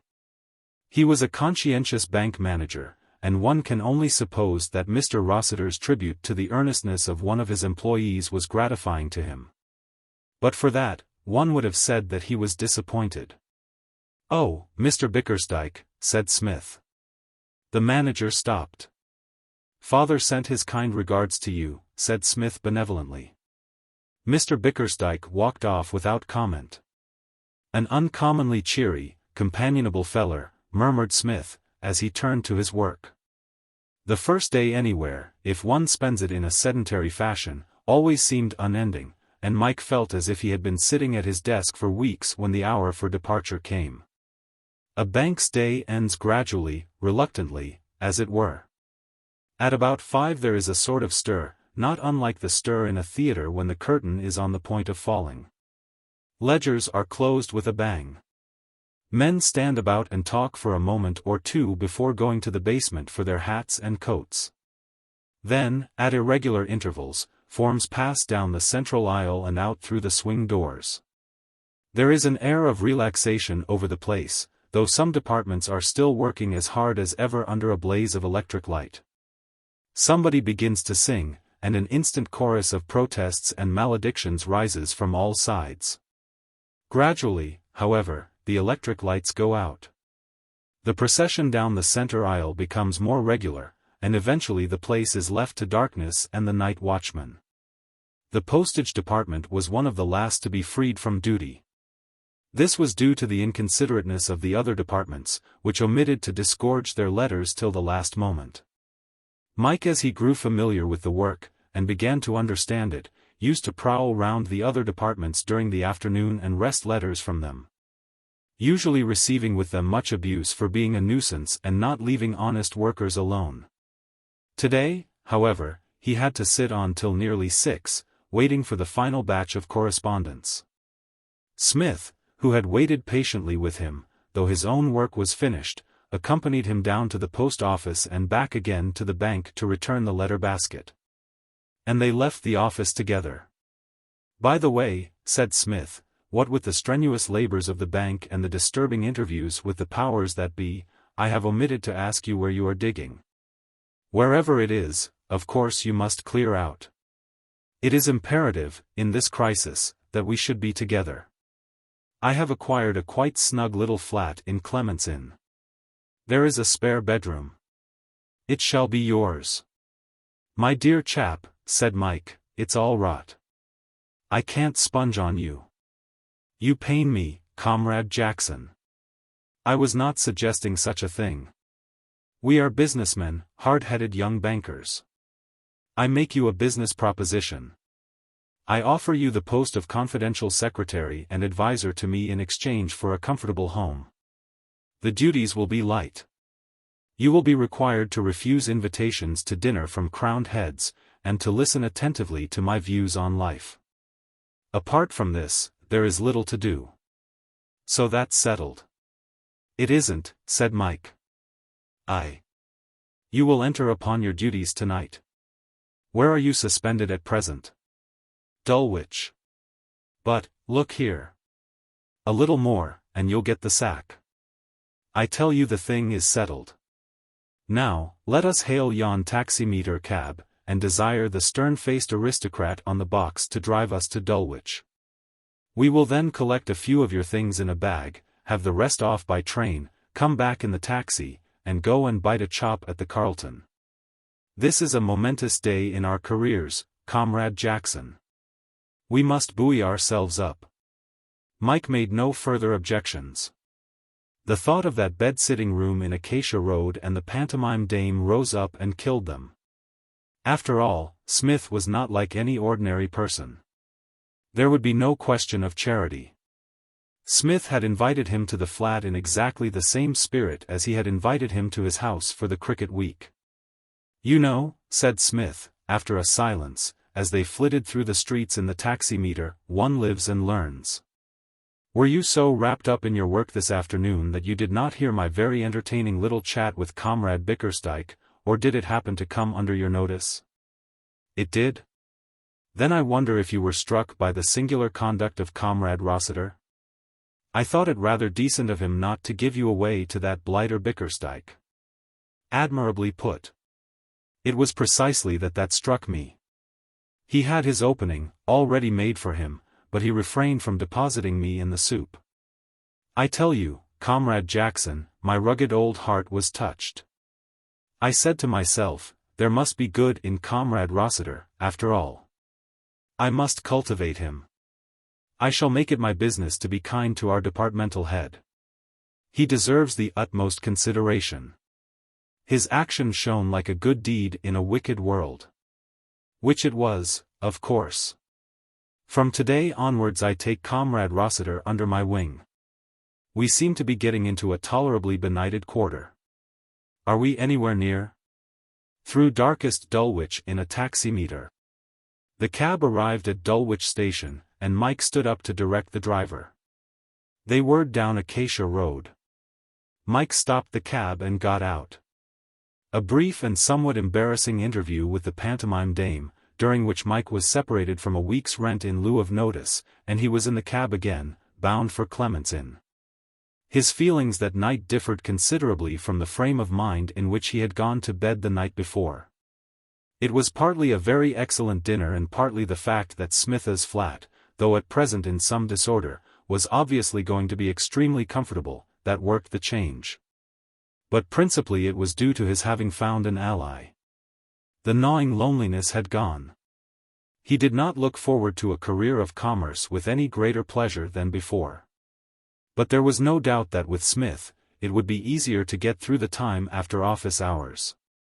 If all went well in the bank, he might find that he had not drawn such a bad ticket after all. Chapter 8. The Friendly Native. "The first principle of warfare," said Smith at breakfast next morning, doling out bacon and eggs with the air of a medieval monarch distributing largesse, "is to collect a gang, to rope in allies, to secure the cooperation of some friendly native." You may remember that at XVIII it was partly the sympathetic cooperation of that record blitherer, Comrade Jellicoe, which enabled us to nip the pro-Spiller movement in the bud. It is the same in the present crisis. What Comrade Jellicoe was to us at XVIII, Comrade Rossiter must be in the city. We must make an ally of that man. Once I know that he and I are as brothers, and that he will look with a lenient and benevolent eye on any little shortcomings in my work, I shall be able to devote my attention wholeheartedly to the moral reformation of Comrade Bickersdyke, that man of blood. I look on Comrade Bickersdyke as a bargee of the most pronounced type, and anything I can do towards making him a decent member of society shall be done freely and ungrudgingly. A trifle more tea, Comrade Jackson? "No, thanks," said Mike. "I've done." "By Jove, Smith, this flat of yours is all right." "Not bad," assented Smith, "not bad. Free from squalor to a great extent. I have a number of little objects of virtu coming down shortly from the old homestead. Pictures, and so on. It will be by no means unsnug when they are up. Meanwhile, I can rough it. We are old campaigners, we Smiths. Give us a roof, a few comfortable chairs, a sofa or two, half a dozen cushions, and decent meals, and we do not repine." Reverting once more to Comrade Rossiter. "Yes, what about him?" said Mike. "You'll have a pretty tough job turning him into a friendly native, I should think. How do you mean to start?" Smith regarded him with a benevolent eye. "There is but one way," he said. "Do you remember the case of Comrade Outwood, at XVIII? How did we corral him, and become to him practically as long-lost sons? We got round him by joining the Archaeological Society." "Precisely," said Smith. "Every man has his hobby. The thing is to find it out. In the case of Comrade Rossiter, should say that it would be either postage stamps, dried seaweed, or Hall cane. I shall endeavor to find out today. A few casual questions, and the thing is done. Shall we be putting in an appearance at the busy hive now? If we are to continue in the running for the bonus stakes, it would be well to start soon." Mike's first duty at the bank that morning was to check the stamps and petty cash. While he was engaged on this task, he heard Smith conversing affably with Mr. Rossiter. "Good morning," said Smith. "Morning," replied his chief, doing sleight-of-hand tricks with a bundle of letters which lay on his desk. "Get on with your work, Smith. We have a lot before us." "Undoubtedly. I am all impatience. I should say that in an institution like this, dealing as it does with distant portions of the globe, a philatelist would have excellent opportunities of increasing his collection. With me, stamp collecting has always been a positive craze. I have no time for nonsense of that sort myself," said Mr. Rossiter. "I should advise you, if you mean to get on, to devote more time to your work and less to stamps. I will start at once. Dried seaweed, again. Get on with your work, Smith."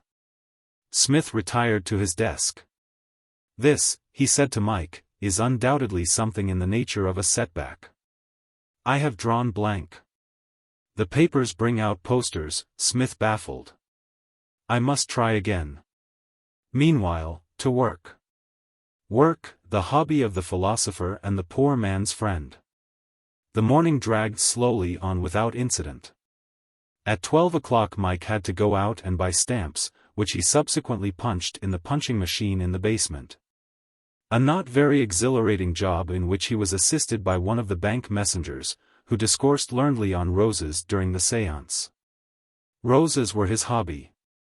Mike began to see that Smith had reason in his assumption that the way to every man's heart was through his hobby. Mike made a firm friend of William, the messenger, by displaying an interest and a certain knowledge of roses. At the same time, the conversation had the bad effect of leading to an acute relapse in the matter of homesickness. The rose garden at home had been one of Mike's favorite haunts on a summer afternoon. The contrast between it and the basement of the new Asiatic Bank, the atmosphere of which was far from being rose-like, was too much for his feelings. He emerged from the depths, with his punched stamps, filled with bitterness against fate. He found Smith still baffled. "Hall Caine," said Smith regretfully, "has also proved a frost. I wandered round to Comrade Rossiter's desk just now with a rather brainy excursus on the Eternal City, and was received with the impatient frown rather than the glad eye. He was in the middle of adding up a rather tricky column of figures, and my remarks caused him to drop a stitch. So far from winning the man over, I have gone back. There now exists between Comrade Rossiter and myself a certain coldness. Further investigations will be postponed till after lunch." The postage department received visitors during the morning.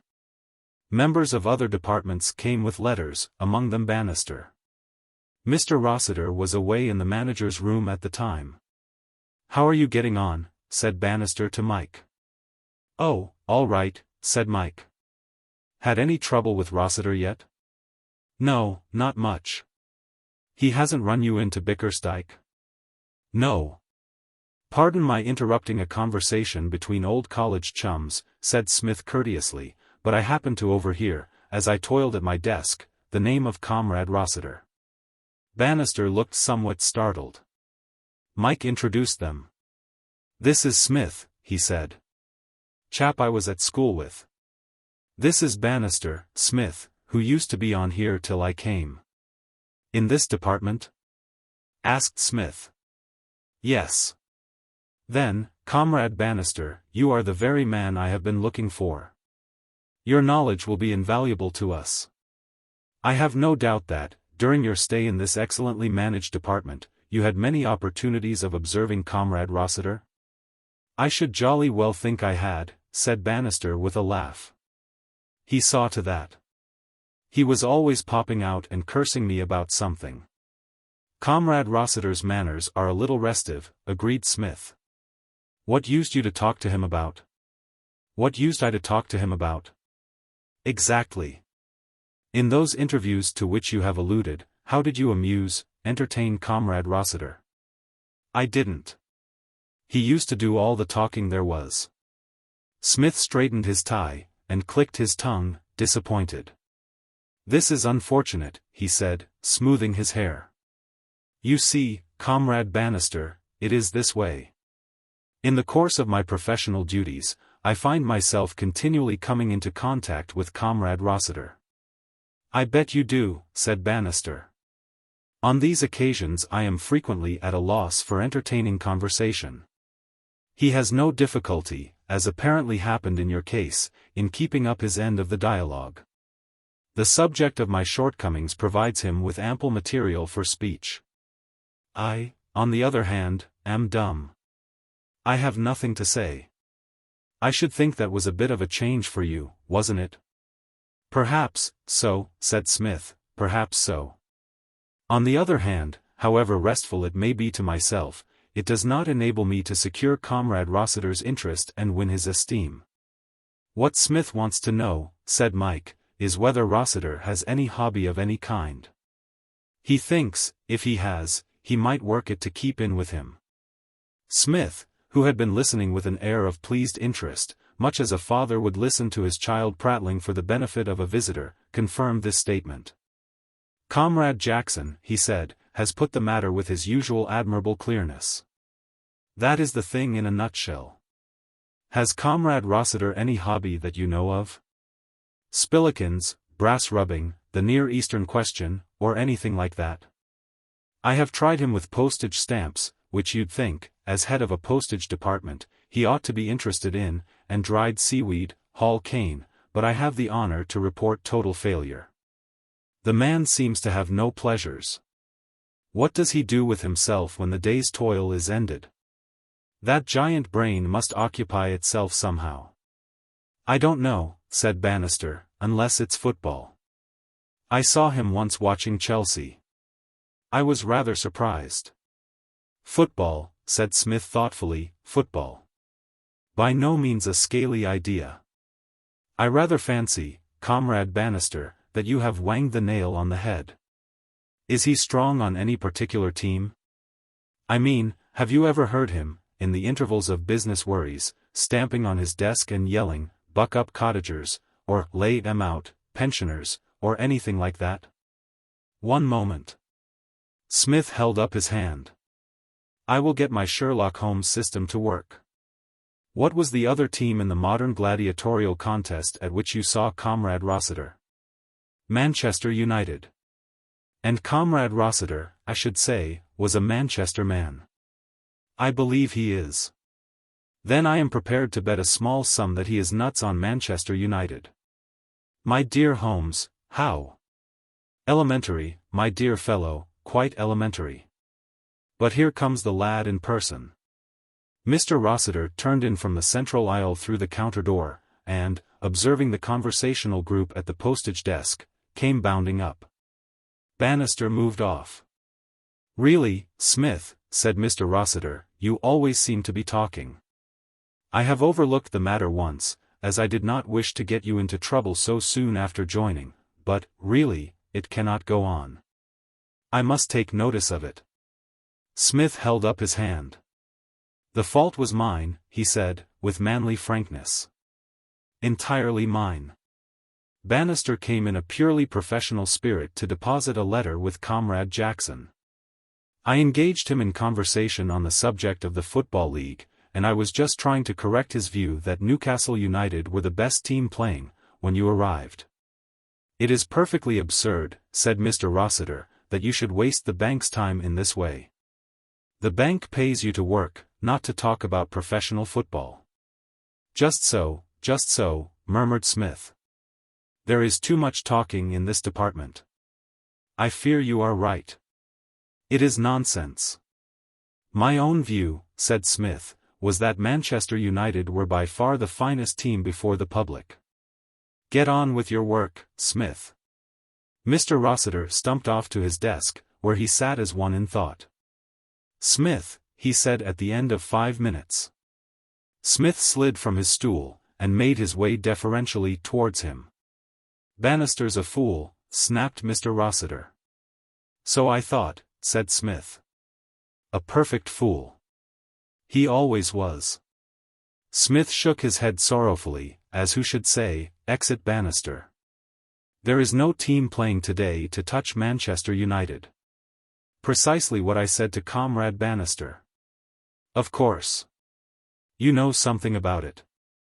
The study of league football, said Smith, has been my relaxation for years. But we have no time to discuss it now. Assuredly not, sir. Work before everything.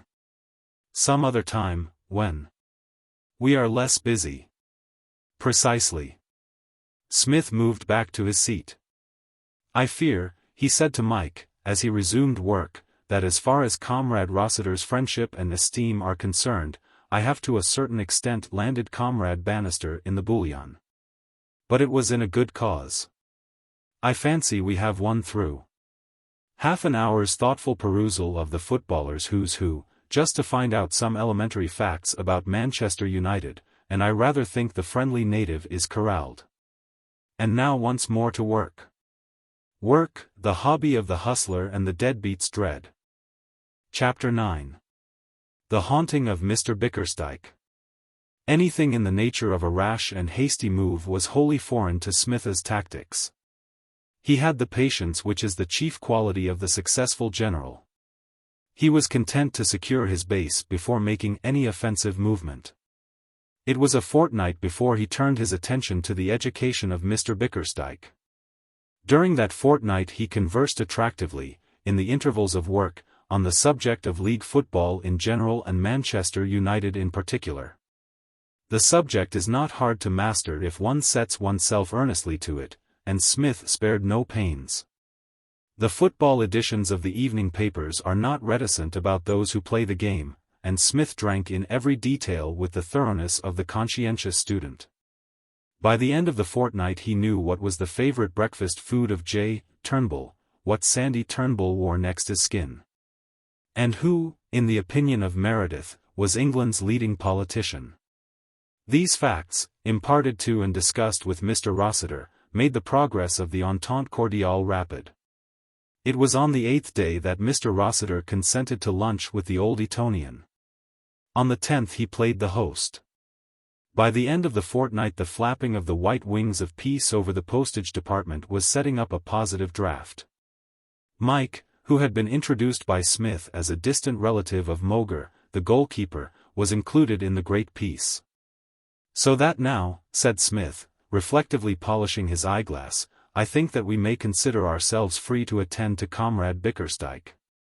Our bright little Mancunian friend would no more run us in now than if we were the brothers Turnbull.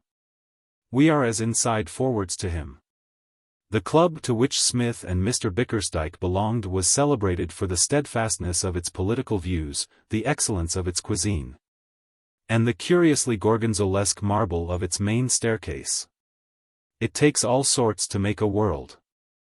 It took about 4,000 of all sorts to make the Senior Conservative Club. To be absolutely accurate, there were 3,718 members. To Mr. Bickersdyke for the next week it seemed as if there was only one. There was nothing crude or overdone about Smith's methods. The ordinary man, having conceived the idea of haunting a fellow clubman, might have seized the first opportunity of engaging him in conversation. Not so Psmith.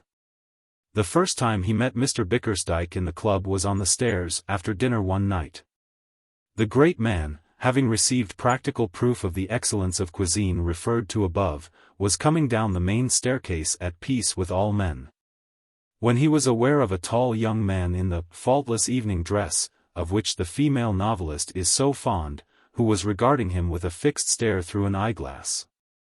The tall young man, having caught his eye, smiled faintly, nodded in a friendly but patronizing manner, and passed on up the staircase to the library. Mr. Bickersdyke sped on in search of a waiter.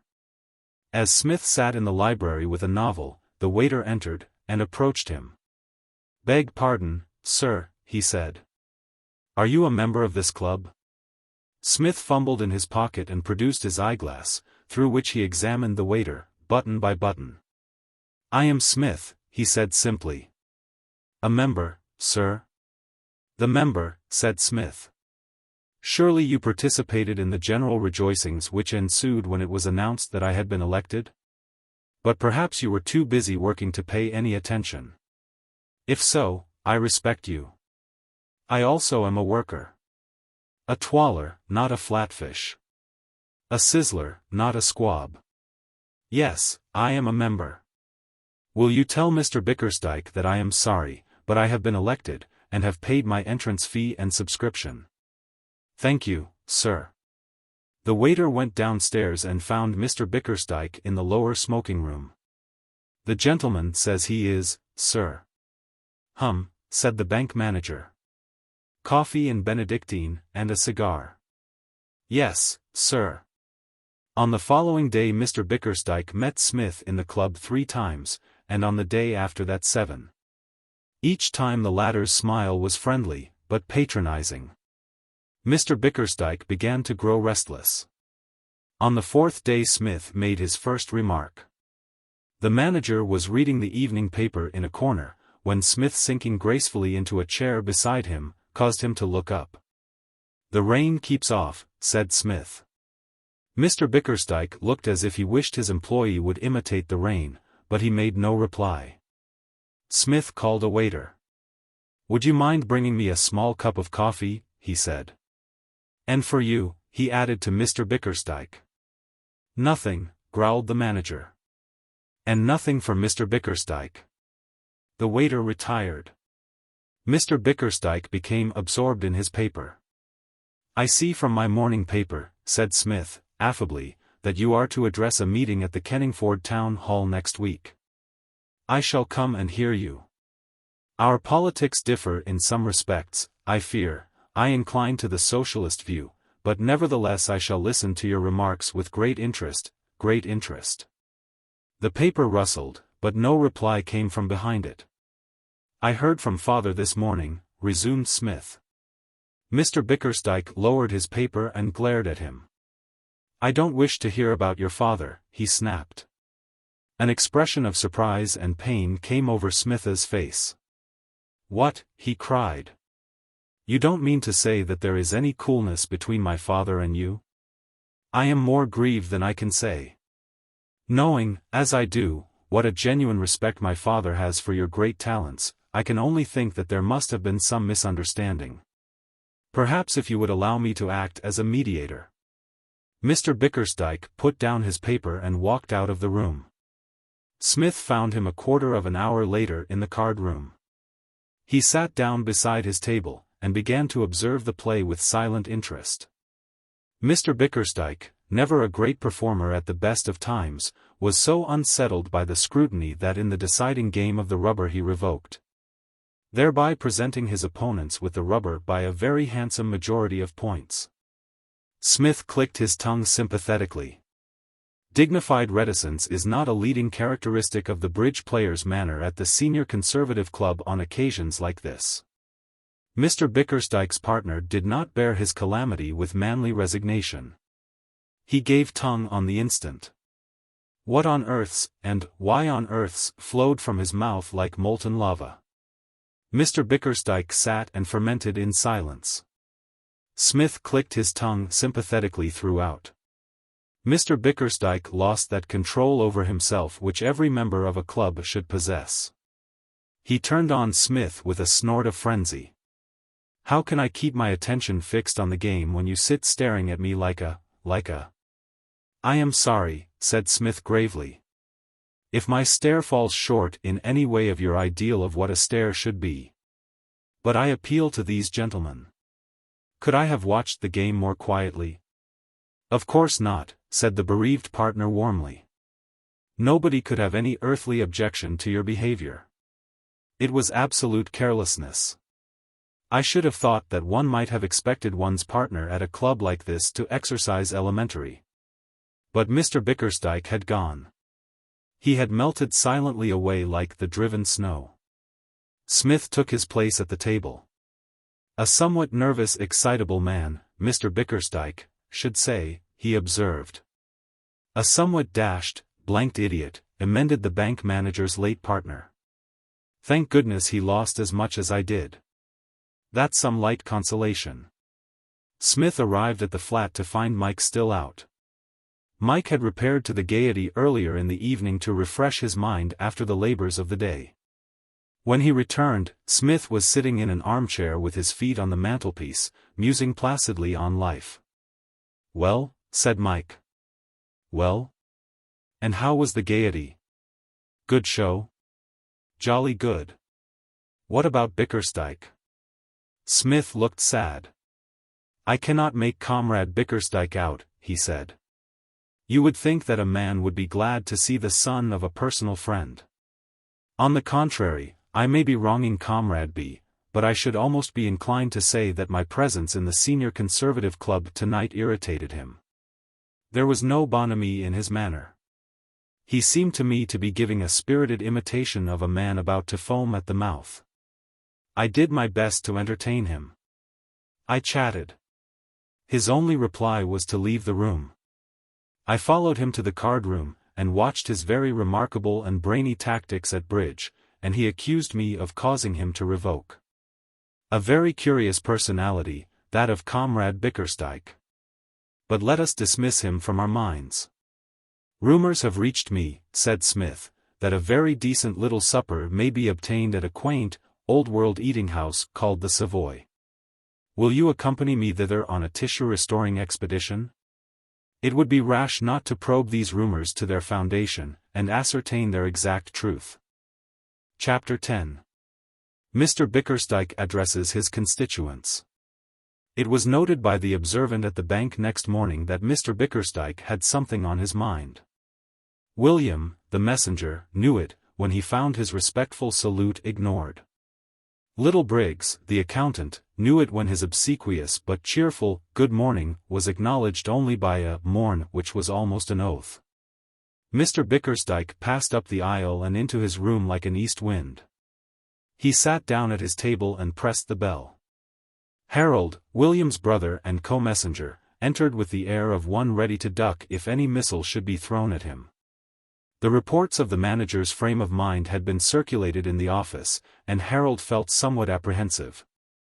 It was on an occasion very similar to this that George Barstead, formerly in the employ of the new Asiatic Bank in the capacity of messenger, had been rash enough to laugh at what he had taken for a joke of Mr. Bickersdyke's, and had been instantly presented with the sack for gross impertinence. "Ask Mr. Smith," began the manager. Then he paused. "No, never mind," he added. Harold remained in the doorway, puzzled. "Don't stand there gaping at me, man," cried Mr. Bickersdyke, "go away." Harold retired and informed his brother, William, that in his, Harold's, opinion, Mr. Bickersdyke was off his chump. "Off his onion," said William, soaring a trifle higher in poetic imagery. "Barmy," was the terse verdict of Samuel Jakes, the third messenger. "Always said so." And with that the new Asiatic Bank staff of messengers dismissed Mr. Bickersdyke and proceeded to concentrate themselves on their duties, which consisted principally of hanging about and discussing the prophecies of that modern seer, Captain Coe. What had made Mr. Bickersdyke change his mind so abruptly was the sudden realization of the fact that he had no case against Smith. In his capacity of manager of the bank he could not take official notice of Smith's behavior outside office hours, especially as Smith had done nothing but stare at him. It would be impossible to make anybody understand the true inwardness of Smith's stare. Theoretically, Mr. Bickersdyke had the power to dismiss any subordinate of his whom he did not consider satisfactory, but it was a power that had to be exercised with discretion. The manager was accountable for his actions to the board of directors. If he dismissed Smith, Smith would certainly bring an action against the bank for wrongful dismissal, and on the evidence he would infallibly win it. Mr. Bickersdyke did not welcome the prospect of having to explain to the directors that he had let the shareholders of the bank in for a fine of whatever a discriminating jury cared to decide upon, simply because he had been stared at while playing bridge. His only hope was to catch Smith doing his work badly. He touched the bell again, and sent for Mr. Rossiter. The messenger found the head of the postage department in conversation with Smith. Manchester United had been beaten by 1-0 on the previous afternoon, and Smith was informing Mr. Rossiter that the referee was a robber, who had evidently been financially interested in the result of the game. The way he himself looked at it, said Smith, was that the thing had been a moral victory for the United. Mr. Rossiter said yes, he thought so too. And it was at this moment that Mr. Bickersdyke sent for him to ask whether Smith's work was satisfactory. The head of the postage department gave his opinion without hesitation. Smith's work was about the hottest proposition he had ever struck. Smith's work, well, it stood alone. You couldn't compare it with anything. There are no degrees in perfection. Smith's work was perfect, and there was an end to it. He put it differently, but that was the gist of what he said. Mr. Bickersdyke observed he was glad to hear it, and smashed a nib by stabbing the desk with it. It was on the evening following this that the bank manager was due to address a meeting at the Kenningford Town Hall. He was looking forward to the event with mixed feelings. He had stood for Parliament once before, several years back, in the north. He had been defeated by a couple of thousand votes, and he hoped that the episode had been forgotten. Not merely because his defeat had been heavy. There was another reason. On that occasion he had stood as a Liberal. He was standing for Kenningford as a Unionist. Of course, a man is at perfect liberty to change his views, if he wishes to do so. But the process is apt to give his opponents a chance of catching him, to use the inspired language of the music halls, on the bend. Mr. Bickersdyke was rather afraid that the light-hearted electors of Kenningford might avail themselves of this chance. Kenningford, SE, is undoubtedly by way of being a tough sort of place. Its inhabitants incline to a robust type of humor, which finds a verbal vent in catchphrases and expends itself physically in smashing shop windows and kicking policemen. He feared that the meeting at the town hall might possibly be a trifle rowdy. All political meetings are very much alike. Somebody gets up and introduces the speaker of the evening. And then the speaker of the evening says at great length what he thinks of the scandalous manner in which the government is behaving or the iniquitous goings-on of the opposition. From time to time Confederates in the audience rise and ask carefully rehearsed questions, and are answered fully and satisfactorily by the orator. When a genuine heckler interrupts, the orator either ignores him, or says haughtily that he can find him arguments but cannot find him brains. Or, occasionally, when the question is an easy one, he answers it. A quietly conducted political meeting is one of England's most delightful indoor games. When the meeting is rowdy, the audience has more fun, but the speaker a good deal less. Mr. Bickersdyke's introducer was an elderly Scotch peer, an excellent man for the purpose in every respect, except that he possessed a very strong accent. The audience welcomed that accent uproariously. The electors of Kenningford who really had any definite opinions on politics were fairly equally divided. There were about as many earnest liberals as there were earnest unionists. But besides these there was a strong contingent who did not care which side won. These looked on elections as heaven-sent opportunities for making a great deal of noise. They attended meetings in order to extract amusement from them. And they voted, if they voted at all, quite irresponsibly. A funny story at the expense of one candidate told on the morning of the polling, was quite likely to send these brave fellows off in dozens filling in their papers for the victim's opponent. There was a solid block of these gay spirits at the back of the hall. They received the Scotch peer with huge delight. He reminded them of Harry Lauder and they said so. They addressed him affectionately as Harry throughout his speech, which was rather long. They implored him to be a pal and sing the softest of the family. Or, failing that, I love a lassie. Finding they could not induce him to do this, they did it themselves. They sang it several times.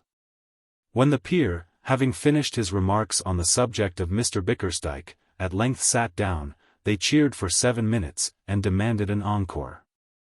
The meeting was in excellent spirits when Mr. Bickersdyke rose to address it. The effort of doing justice to the last speaker had left the free and independent electors at the back of the hall slightly limp. The bank manager's opening remarks were received without any demonstration. Mr. Bickersdyke spoke well. He had a penetrating, if harsh, voice, and he said what he had to say forcibly. Little by little the audience came under his spell. When, at the end of a well-turned sentence, he paused and took a sip of water, there was a round of applause, in which many of the admirers of Mr. Harry Lauder joined. He resumed his speech. The audience listened intently. Mr. Bickersdyke, having said some nasty things about free trade and the alien immigrant, turned to the needs of the Navy and the necessity of increasing the fleet at all costs. This is no time for half measures, he said. We must do our utmost. We must burn our boats. Excuse me, said a gentle voice. Mr. Bickersdyke broke off. In the center of the hall a tall figure had risen. Mr. Bickersdyke found himself looking at a gleaming eyeglass which the speaker had just polished and inserted in his eye. The ordinary heckler Mr. Bickersdyke would have taken in his stride. He had got his audience, and simply by continuing and ignoring the interruption, he could have won through in safety. But the sudden appearance of Smith unnerved him. He remained silent. How, asked Smith, do you propose to strengthen the Navy by burning boats? The inanity of the question enraged even the pleasure-seekers at the back. Order! Order! Cried the earnest contingent. Sit down, Vice, roared the pleasure-seekers. Smith sat down with a patient smile. Mr. Bickersdyke resumed his speech. But the fire had gone out of it. He had lost his audience. A moment before, he had grasped them and played on their minds, or what passed for minds down Kenningford Way, as on a stringed instrument. Now he had lost his hold. He spoke on rapidly, but he could not get into his stride. The trivial interruption had broken the spell. His words lacked grip.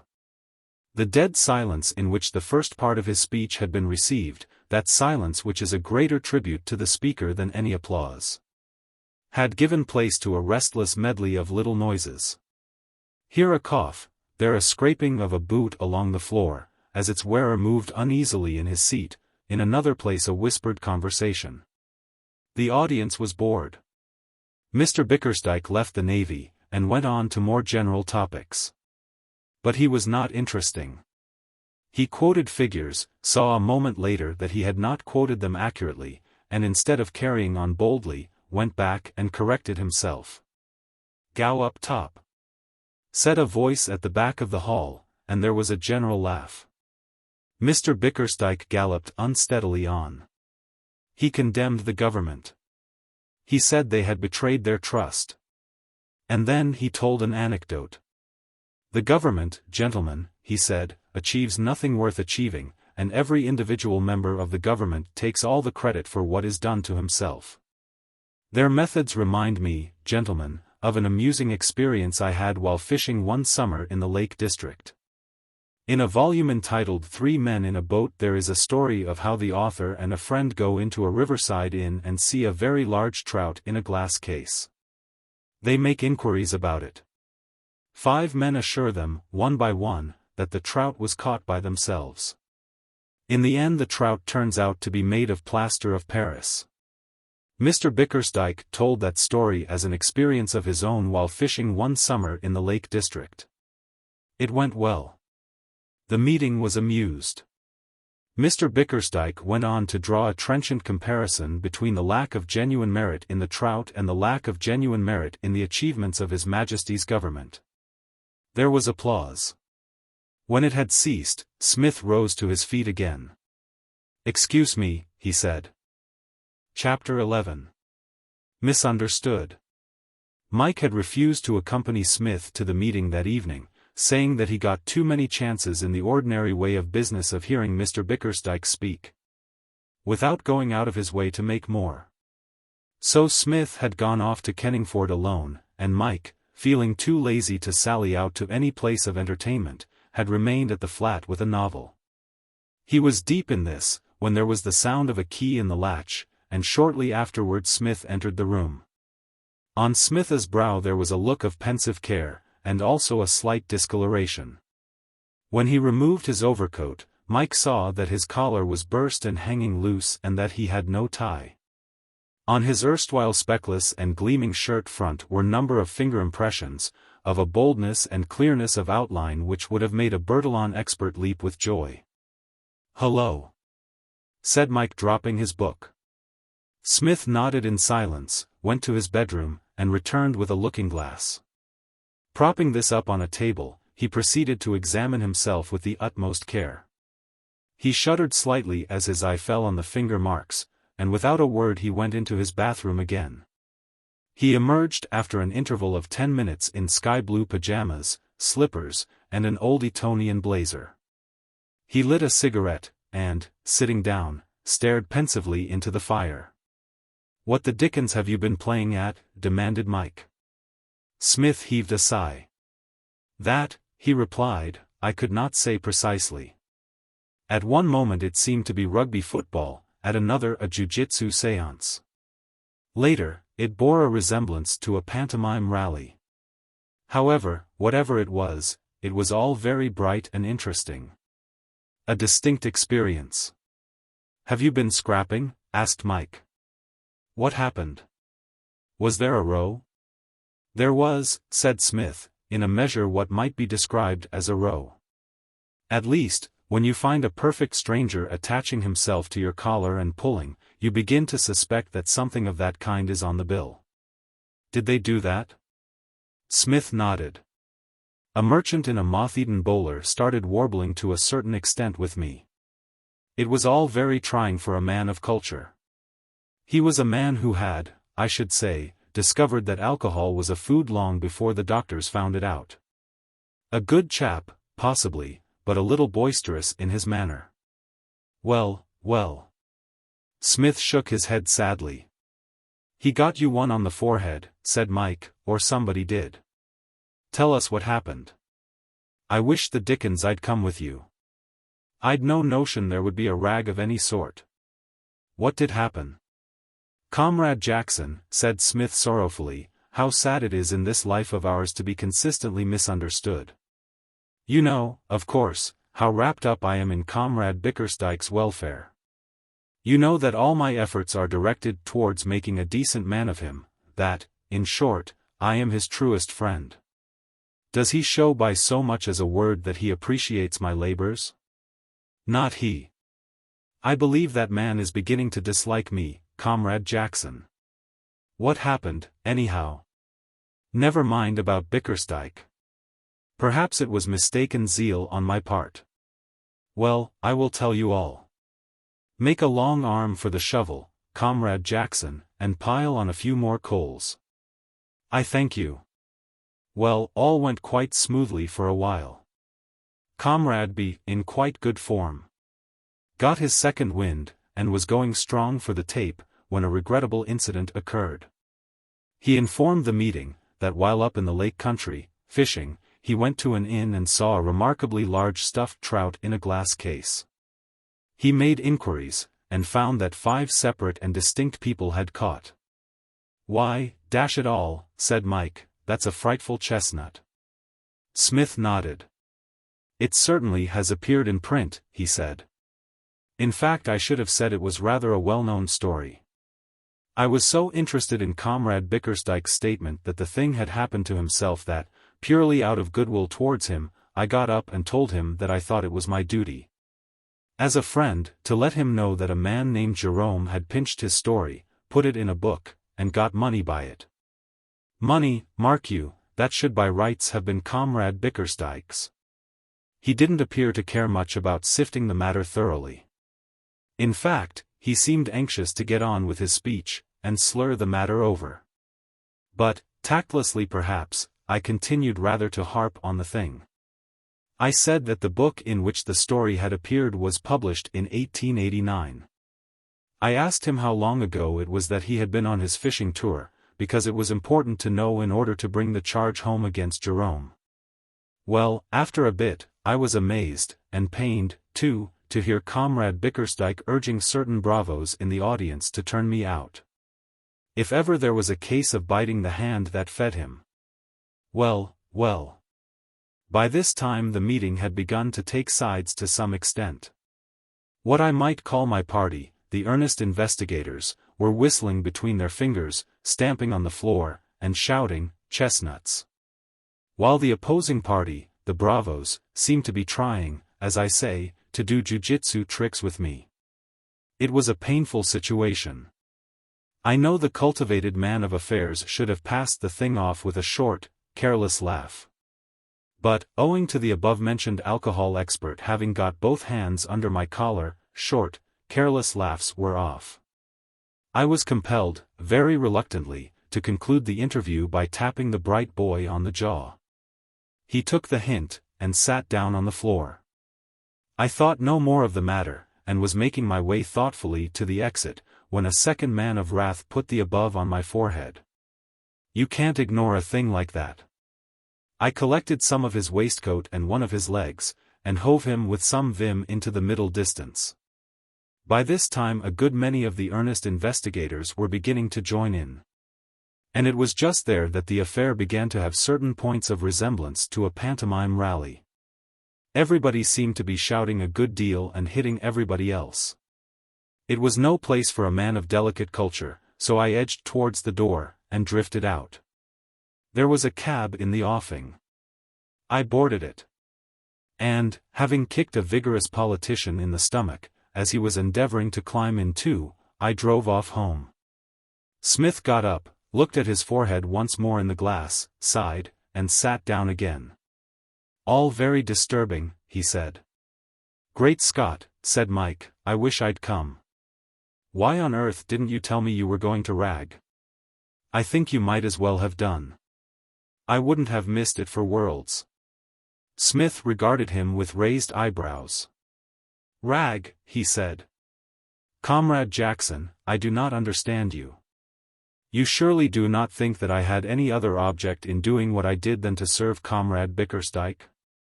It's terrible how one's motives get distorted in this world of ours. Well, said Mike, with a grin, I know one person who'll jolly well distort your motives, as you call it, and that's Bickersdyke. Smith looked thoughtful. True, he said, true. There is that possibility. I tell you, Comrade Jackson, once more that my bright young life is being slowly blighted by the frightful way in which that man misunderstands me. It seems almost impossible to try to do him a good turn without having the action misconstrued. What'll you say to him tomorrow?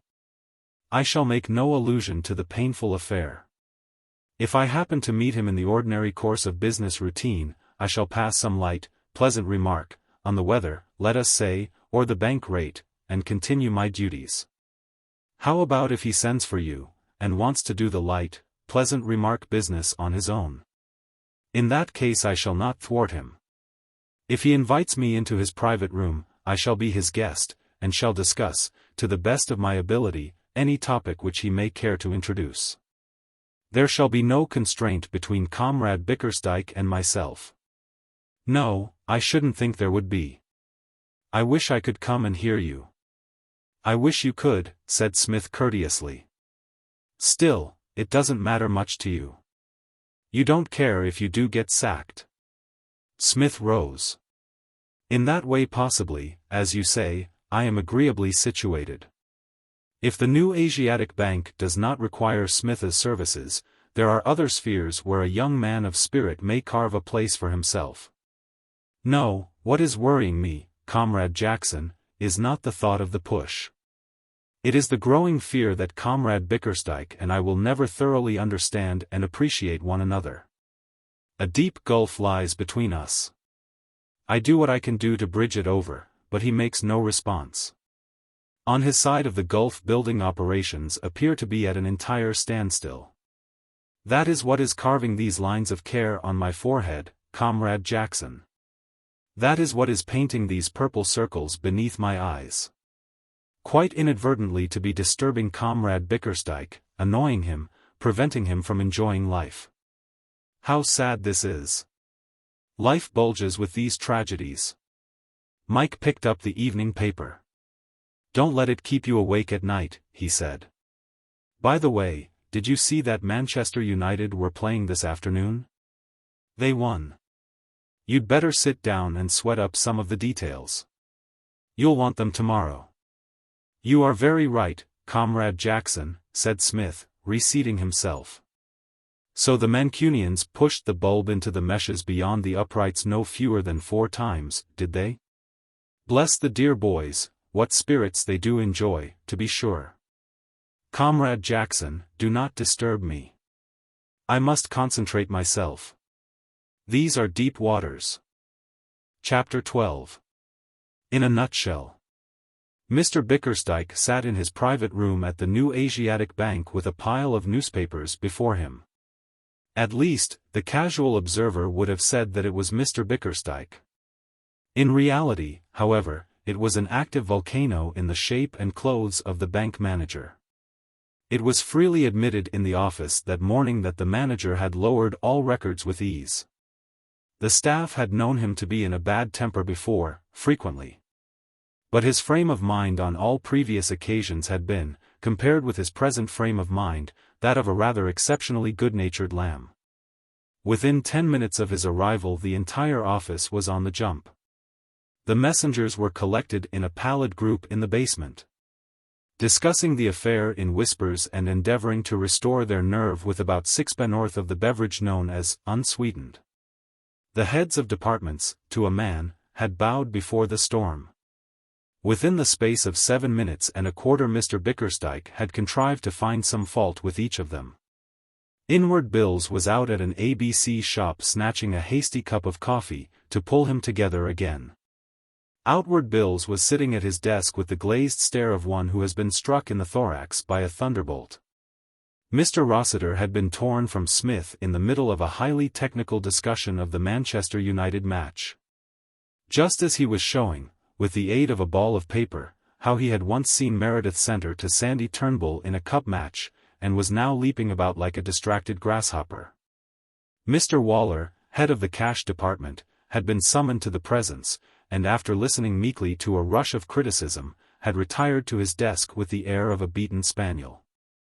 Only one man of the many in the building seemed calm and happy, Smith. Smith had resumed the chat about Manchester United, on Mr. Rossiter's return from the Lion's Den, at the spot where it had been broken off. But, finding that the head of the postage department was in no mood for discussing football, or anything else, he had postponed his remarks and placidly resumed his work. Mr. Bickersdyke picked up a paper, opened it, and began searching the columns. He had not far to look. It was a slack season for the newspapers, and his little trouble, which might have received a paragraph in a busy week, was set forth fully in 3/4 of a column. The column was headed, "Amusing Heckling." Mr. Bickersdyke read a few lines, and crumpled the paper up with a snort. The next he examined was an organ of his own shade of political opinion. It, too, gave him nearly a column, headed, "Disgraceful Scene at Kenningford." There was also a leaderette on the subject. The leaderette said so exactly what Mr. Bickersdyke thought himself that for a moment he was soothed. Then the thought of his grievance returned, and he pressed the bell. "Send Mr. Smith to me," he said. William, the messenger, proceeded to inform Smith of the summons. Smith's face lit up. "I am always glad to sweeten the monotony of toil with a chat with little Clarence," he said. "I shall be with him in a moment." He cleaned his pen very carefully, placed it beside his ledger, flicked a little dust off his coat sleeve, and made his way to the manager's room. Mr. Bickersdyke received him with the ominous restraint of a tiger crouching for its spring. Smith stood beside the table with languid grace, suggestive of some favored confidential secretary waiting for instructions. A ponderous silence brooded over the room for some moments. Smith broke it by remarking that the bank rate was unchanged. He mentioned this fact as if it afforded him a personal gratification. Mr. Bickersdyke spoke. "Well, Mr. Smith," he said. "You wished to see me about something, sir?" inquired Smith, ingratiatingly. "You know perfectly well what I wished to see you about. I want to hear your explanation of what occurred last night. May I sit, sir?" He dropped gracefully into a chair, without waiting for permission, and, having hitched up the knees of his trousers, beamed winningly at the manager. "A deplorable affair," he said, with a shake of his head. "Extremely deplorable. We must not judge these rough, uneducated men too harshly, however. In a time of excitement the emotions of the lower classes are easily stirred. Were you or I would." Mr. Bickersdyke interrupted. "I do not wish for any more buffoonery, Mr. Smith." Smith raised a pained pair of eyebrows. "Buffoonery, sir? I cannot understand what made you act as you did last night, unless you are perfectly mad, as I am beginning to think. But, surely, sir, there was nothing remarkable in my behavior? When a merchant has attached himself to your collar, can you do less than smite him on the other cheek? I merely acted in self-defense. You saw for yourself. You know what I am alluding to. Your behavior during my speech." "An excellent speech," murmured Smith courteously. "Well," said Mr. Bickersdyke. "It was, perhaps, mistaken zeal on my part, sir, but you must remember that I acted purely from the best motives. It seemed to me.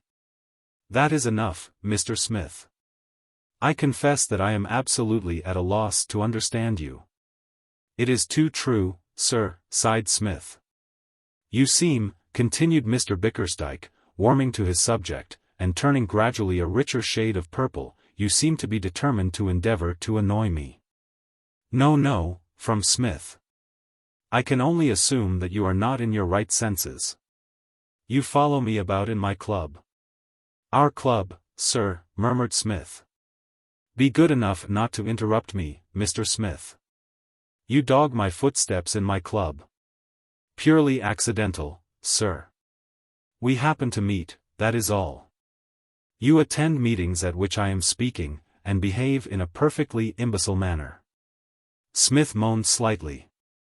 It may seem humorous to you, but I can assure you it is extremely bad policy on your part. The new Asiatic Bank is no place for humor, and I think. Excuse me, sir, said Smith. The manager started at the familiar phrase. The plum color of his complexion deepened.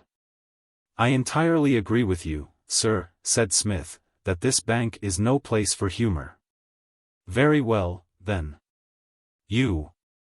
And I am never humorous in it. I arrive punctually in the morning, and I work steadily and earnestly till my labors are completed. I think you will find, on inquiry, that Mr. Rossiter is satisfied with my work. That is neither here nor. Surely, sir, said Smith, you are wrong? Surely your jurisdiction ceases after office hours? Any little misunderstanding we may have at the close of the day's work cannot affect you officially.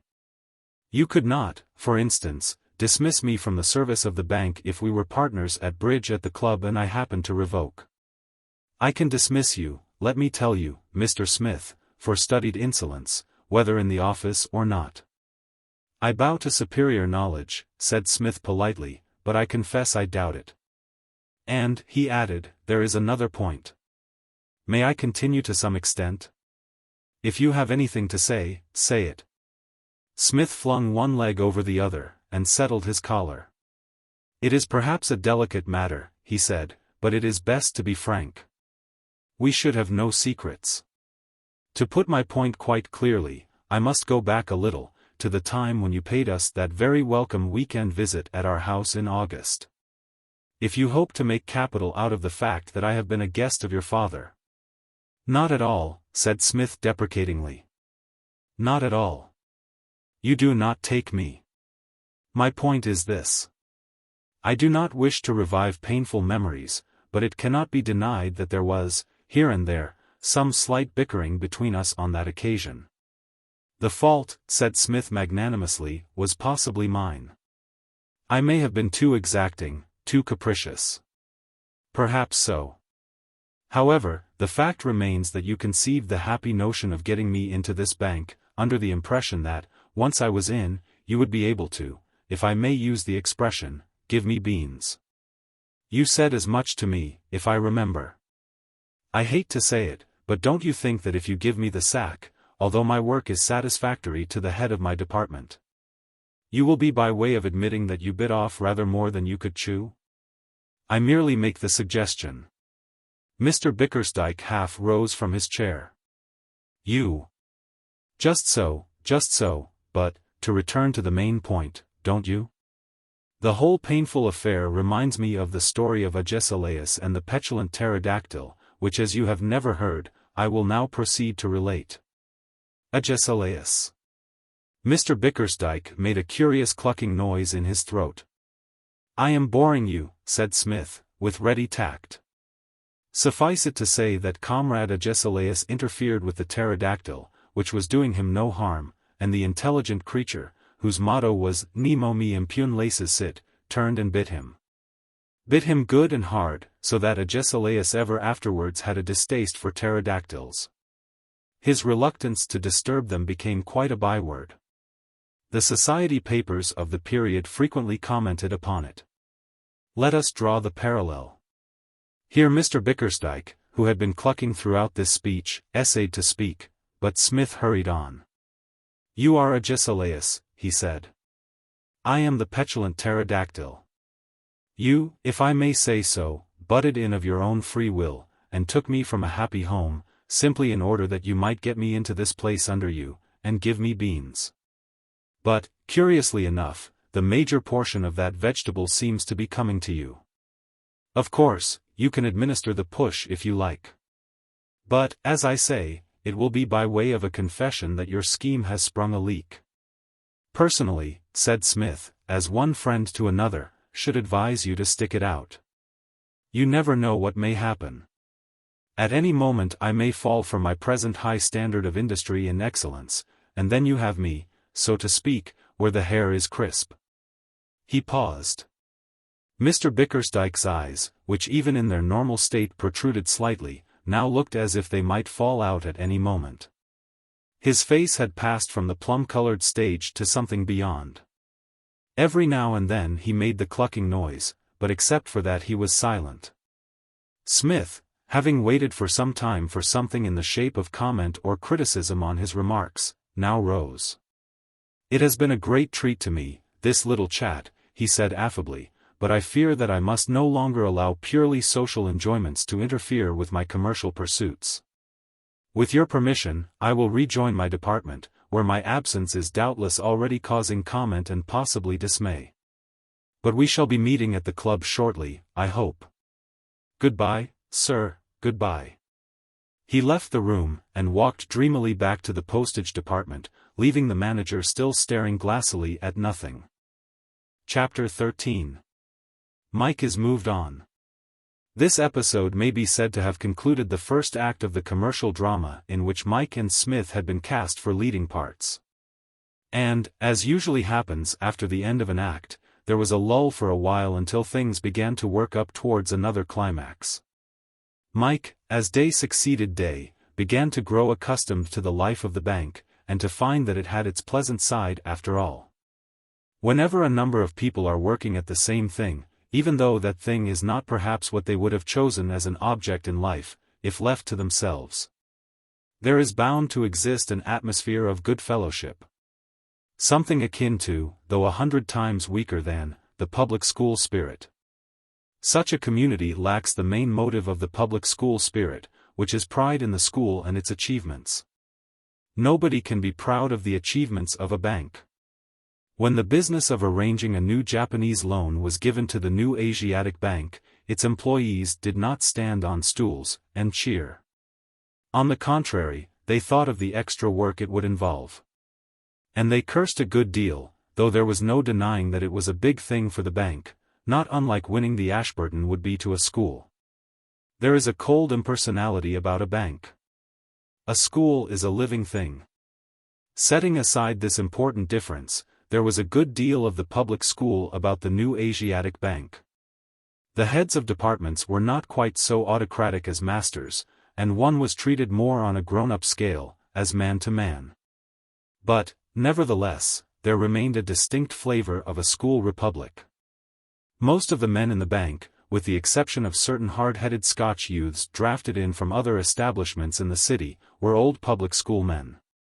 Mike found 2 old Rykinians in the first week. Neither was well known to him. They had left in his second year in the team. But it was pleasant to have them about, and to feel that they had been educated at the right place. As far as Mike's personal comfort went, the presence of these 2 Rykinians was very much for the good. Both of them knew all about his cricket, and they spread the news. The new Asiatic Bank, like most London banks, was keen on sport, and happened to possess a cricket team which could make a good game with most of the second-rank clubs. The disappearance to the east of 2 of the best bats of the previous season caused Mike's advent to be hailed with a good deal of enthusiasm. Mike was a county man. He had only played once for his county, it was true, but that did not matter. He had passed the barrier which separates the second-class bat from the first-class, and the bank welcomed him with awe. County men did not come their way every day. Mike did not like being in the bank, considered in the light of a career. But he bore no grudge against the inmates of the bank, such as he had borne against the inmates of XVIII. He had looked on the latter as bound up with the school, and, consequently, enemies. His fellow workers in the bank he regarded as companions in misfortune. They were all in the same boat together.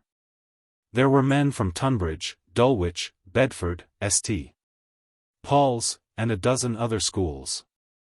1 or 2 of them he knew by repute from the pages of Wisden. Bannister, his cheerful predecessor in the postage department, was the Bannister, he recollected now, who had played for Geddington against WRYKYN in his second year in the WRYKYN team. Monroe, the big man in the fixed deposits, he remembered as leader of the Ripton pack. Every day brought fresh discoveries of this sort, and each made Mike more reconciled to his lot. They were a pleasant set of fellows in the new Asiatic Bank, and but for the dreary outlook which the future held, for Mike, unlike most of his fellow workers, was not attracted by the idea of a life in the East, he would have been very fairly content. The hostility of Mr. Bickersdyke was a slight drawback. Smith had developed a habit of taking Mike with him to the club of an evening. And this did not do anything towards wiping out of the manager's mind the recollection of his former passage of arms with the old Wrykinian. The glass remaining set fair as far as Mr. Rossiter's approval was concerned, Mike was enabled to keep off the managerial carpet to a great extent. But twice, when he posted letters without going through the preliminary formality of stamping them, Mr. Bickersdyke had opportunities of which he availed himself. But for these incidents life was fairly enjoyable. Owing to Smith's benevolent efforts, the postage department became quite a happy family, and ex-occupants of the postage desk, Bannister especially, were amazed at the change that had come over Mr. Rossiter. He no longer darted from his lair like a pouncing panther. To report his subordinates to the manager seemed now to be a lost art with him. The sight of Smith and Mr. Rossiter proceeding high and disposedly to a mutual lunch became quite common, and ceased to excite remark. "By kindness," said Smith to Mike, after one of these expeditions. "By tact and kindness. That is how it is done. I do not despair of training Comrade Rossiter one of these days to jump through paper hoops." So that, altogether, Mike's life in the bank had become very fairly pleasant. Out of office hours he enjoyed himself hugely.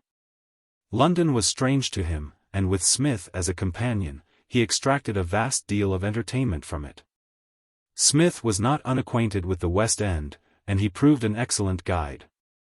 At first Mike expostulated with unfailing regularity at the other's habit of paying for everything, but Smith waved aside all objections with languid firmness. "I need you, Comrade Jackson," he said, when Mike lodged a protest on finding himself bound for the stalls for the second night in succession. "We must stick together. As my confidential secretary and adviser, your place is by my side. Who knows but that between the acts tonight I may not be seized with some luminous thought. Could I utter this to my next-door neighbor or the program girl? Stand by me, Comrade Jackson, or we are undone." So Mike stood by him. By this time Mike had grown so used to his work that he could tell to within 5 minutes when a rush would come. And he was able to spend a good deal of his time reading a surreptitious novel behind a pile of ledgers, or down in the tea-room. The new Asiatic Bank supplied tea to its employees. In quality it was bad, and the bread and butter associated with it was worse. But it had the merit of giving one an excuse for being away from one's desk. There were large printed notices all over the tea-room, which was in the basement, informing gentlemen that they were only allowed 10 minutes for tea. But one took just as long as one thought the head of one's department would stand, from 25 minutes to an hour and a quarter. This state of things was too good to last. Towards the beginning of the new year a new man arrived, and Mike was moved on to another department. Chapter 14. Mr. Waller appears in a new light. The department into which Mike was sent was the cash, or, to be more exact, that section of it which was known as paying cashier. The important task of shooting doubloons across the counter did not belong to Mike himself, but to Mr. Waller. Mike's work was less ostentatious, and was performed with pen, ink, and ledgers in the background. Occasionally, when Mr. Waller was out at lunch, Mike had to act as substitute for him, and cash checks. But Mr. Waller always went out at a slack time, when few customers came in, and Mike seldom had any very startling sum to hand over. He enjoyed being in the cash department. He liked Mr. Waller. The work was easy. And when he did happen to make mistakes, they were corrected patiently by the gray-bearded one, and not used as levers for boosting him into the presence of Mr. Bickersdyke, as they might have been in some departments. The cashier seemed to have taken a fancy to Mike, and Mike, as was usually the way with him when people went out of their way to be friendly, was at his best. Mike at his ease and unsuspicious of hostile intentions was a different person from Mike with his prickles out. Smith, meanwhile, was not enjoying himself. It was an unheard of thing, he said, depriving a man of his confidential secretary without so much as asking his leave. It has caused me the greatest inconvenience, he told Mike, drifting round in a melancholy way to the cash department during a slack spell one afternoon. I miss you at every turn. Your keen intelligence and ready sympathy were invaluable to me. Now where am I? In the cart. I evolved a slightly bright thought on life just now. There was nobody to tell it to except the new man. I told it him, and the fool gaped. I tell you, Comrade Jackson, I feel like some lion that has been robbed of its cub. I feel as Marshall would feel if they took Snellgrove away from him, or as Peace might if he awoke one morning to find plenty gone. Comrade Rossiter does his best. We still talk brokenly about Manchester United. They got routed in the first round of the cup yesterday and Comrade Rossiter is wearing black, but it is not the same. I try work, but that is no good either. From ledger to ledger they hurry me, to stifle my regret. And when they win a smile from me, they think that I forget. But I don't. I am a broken man. That new exhibit they've got in your place is about as near to the extreme edge as anything I've ever seen. One of nature's blighters. Well, I must away. Comrade Rossiter awaits me. Mike's successor, a youth of the name of Bristow, was causing Smith a great deal of pensive melancholy. His worst defect, which he could not help, was that he was not Mike. His others, which he could, were numerous. His clothes were cut in a way that harrowed Smith's sensitive soul every time he looked at them. The fact that he wore detachable cuffs, which he took off on beginning work and stacked in a glistening pile on the desk in front of him, was no proof of innate viciousness of disposition. But it prejudiced the old Etonian against him. It was part of Smith's philosophy that a man who wore detachable cuffs had passed beyond the limit of human toleration. In addition, Bristow wore a small black mustache and a ring and that, as Smith informed Mike, put the lid on it. Mike would sometimes stroll round to the postage department to listen to the conversations between the two. Bristow was always friendliness itself. He habitually addressed Smith as Smithy, a fact which entertained Mike greatly but did not seem to amuse Smith to any overwhelming extent. On the other hand, when, as he generally did, he called Mike Mr. Cricketer, the humor of the thing appeared to elude Mike, though the mode of address always drew from Smith a pale, wan smile, as of a broken heart made cheerful against its own inclination. The net result of the coming of Bristow was that Smith spent most of his time, when not actually oppressed by a rush of work, in the precincts of the cash department, talking to Mike and Mr. Waller. The latter did not seem to share the dislike common among the other heads of departments of seeing his subordinates receiving visitors. Unless the work was really heavy, in which case a mild remonstrance escaped him, he offered no objection to Mike being at home to Smith. It was this tolerance which sometimes got him into trouble with Mr. Bickersdyke. The manager did not often perambulate the office, but he did occasionally, and the interview which ensued upon his finding Hutchinson, the underling in the cash department at that time, with his stool tilted comfortably against the wall, reading the sporting news from a pink paper to a friend from the outward bills department who lay luxuriously on the floor beside him, did not rank among Mr. Waller's pleasantest memories. But Mr. Waller was too soft-hearted to interfere with his assistants unless it was absolutely necessary. The truth of the matter was that the new Asiatic Bank was overstaffed. There were too many men for the work. The London branch of the bank was really only a nursery. New men were constantly wanted in the eastern branches, so they had to be put into the London branch to learn the business, whether there was any work for them to do or not. It was after one of these visits of Smith's that Mr. Waller displayed a new and unsuspected side to his character. Smith had come round in a state of some depression to discuss Bristow, as usual. Bristow, it seemed, had come to the bank that morning in a fancy waistcoat of so emphatic a color scheme that Smith stoutly refused to sit in the same department with it.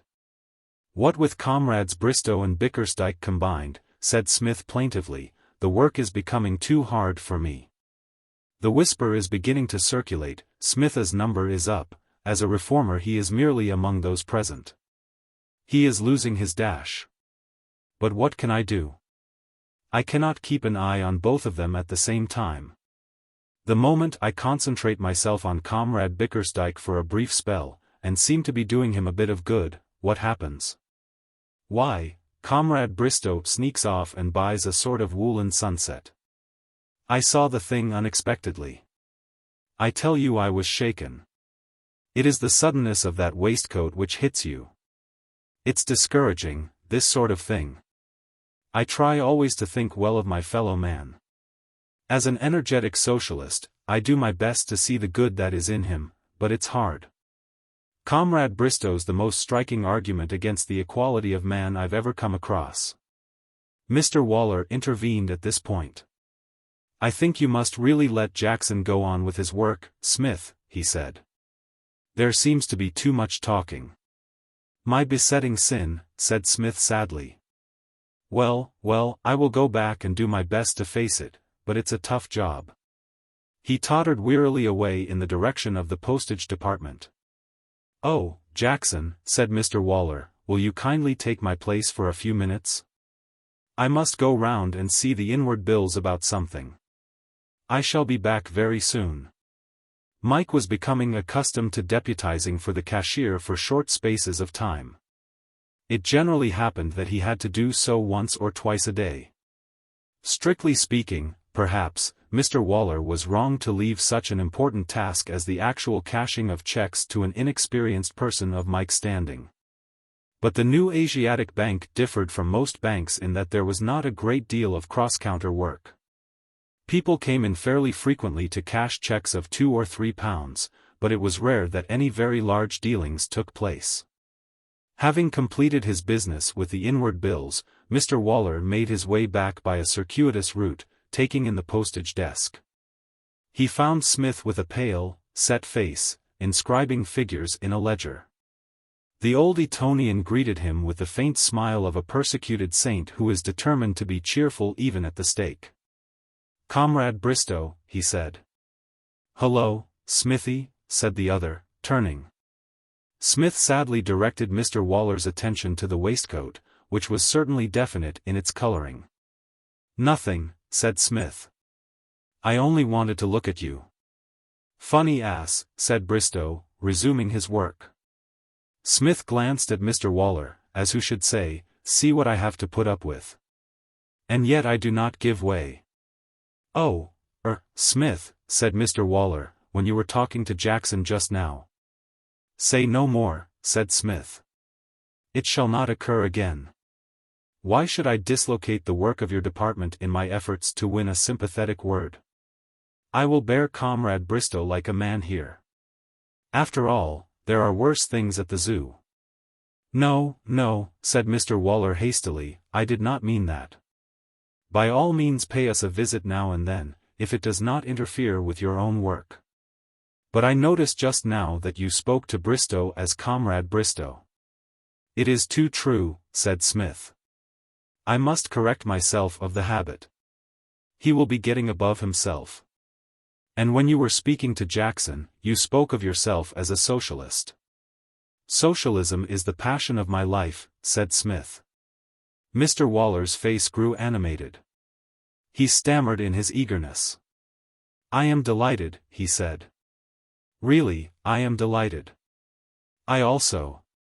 "A fellow worker in the cause," said Smith. Exactly." Smith extended his hand gravely. Mr. Waller shook it with enthusiasm. "I have never liked to speak of it to anybody in the office," said Mr. Waller, "but I, too, am heart and soul in the movement." "Yours for the revolution," said Smith. "Just so. Just so. Exactly. I was wondering, the fact is, I am in the habit of speaking on Sundays in the open air, Hyde Park? No. No. Clapham Common. It is, handier for me where I live. Now, as you are interested in the movement, I was thinking that perhaps you might care to come and hear me speak next Sunday. Of course, if you have nothing better to do. I should like to excessively, said Smith. Excellent. Bring Jackson with you, and both of you come to supper afterwards, if you will. Thanks very much. Perhaps you would speak yourself? No, said Smith. No. I think not.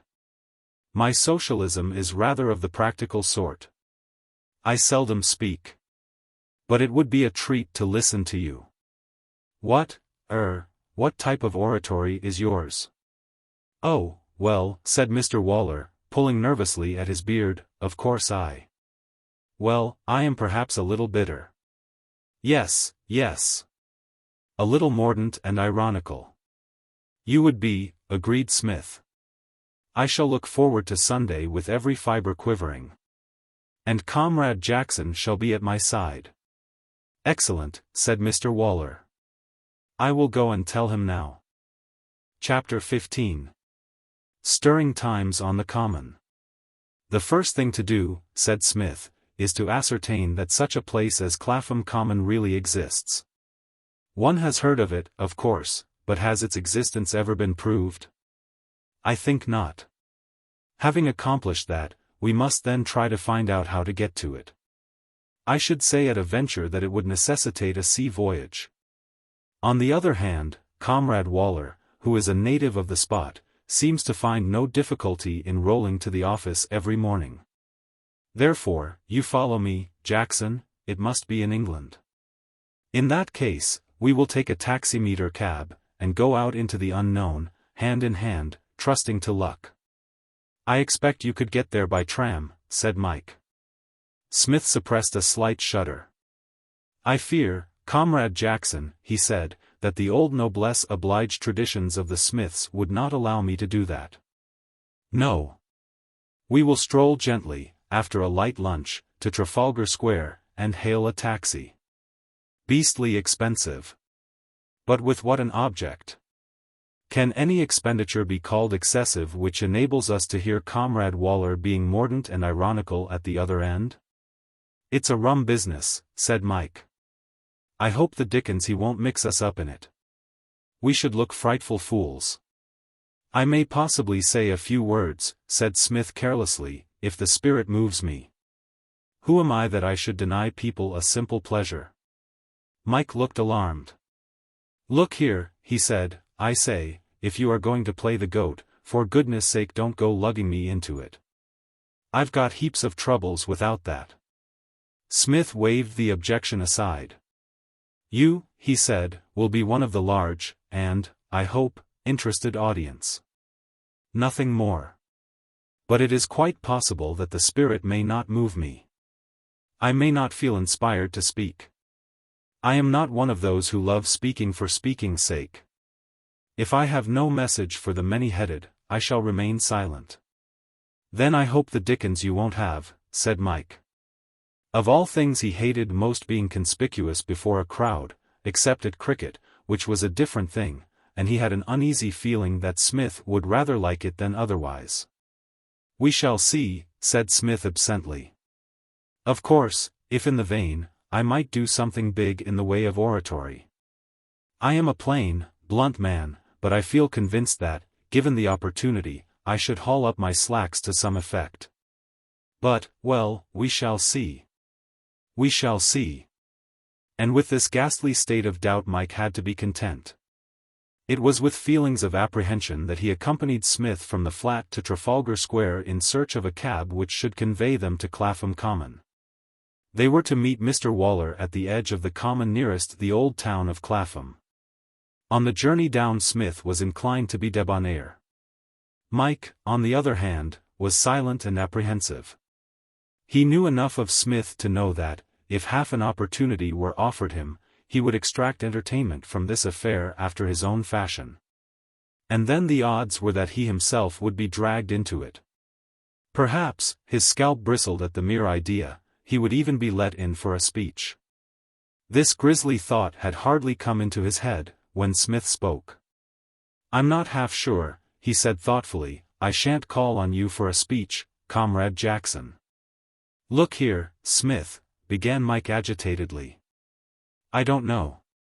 I think your solid, incisive style would rather go down with the masses. However, we shall see, we shall see." Mike reached the common in a state of nervous collapse. Mr. Waller was waiting for them by the railings near the pond. The apostle of the revolution was clad soberly in black, except for a tie of vivid crimson. His eyes shone with the light of enthusiasm, vastly different from the mild glow of amiability which they exhibited for 6 days in every week. The man was transformed.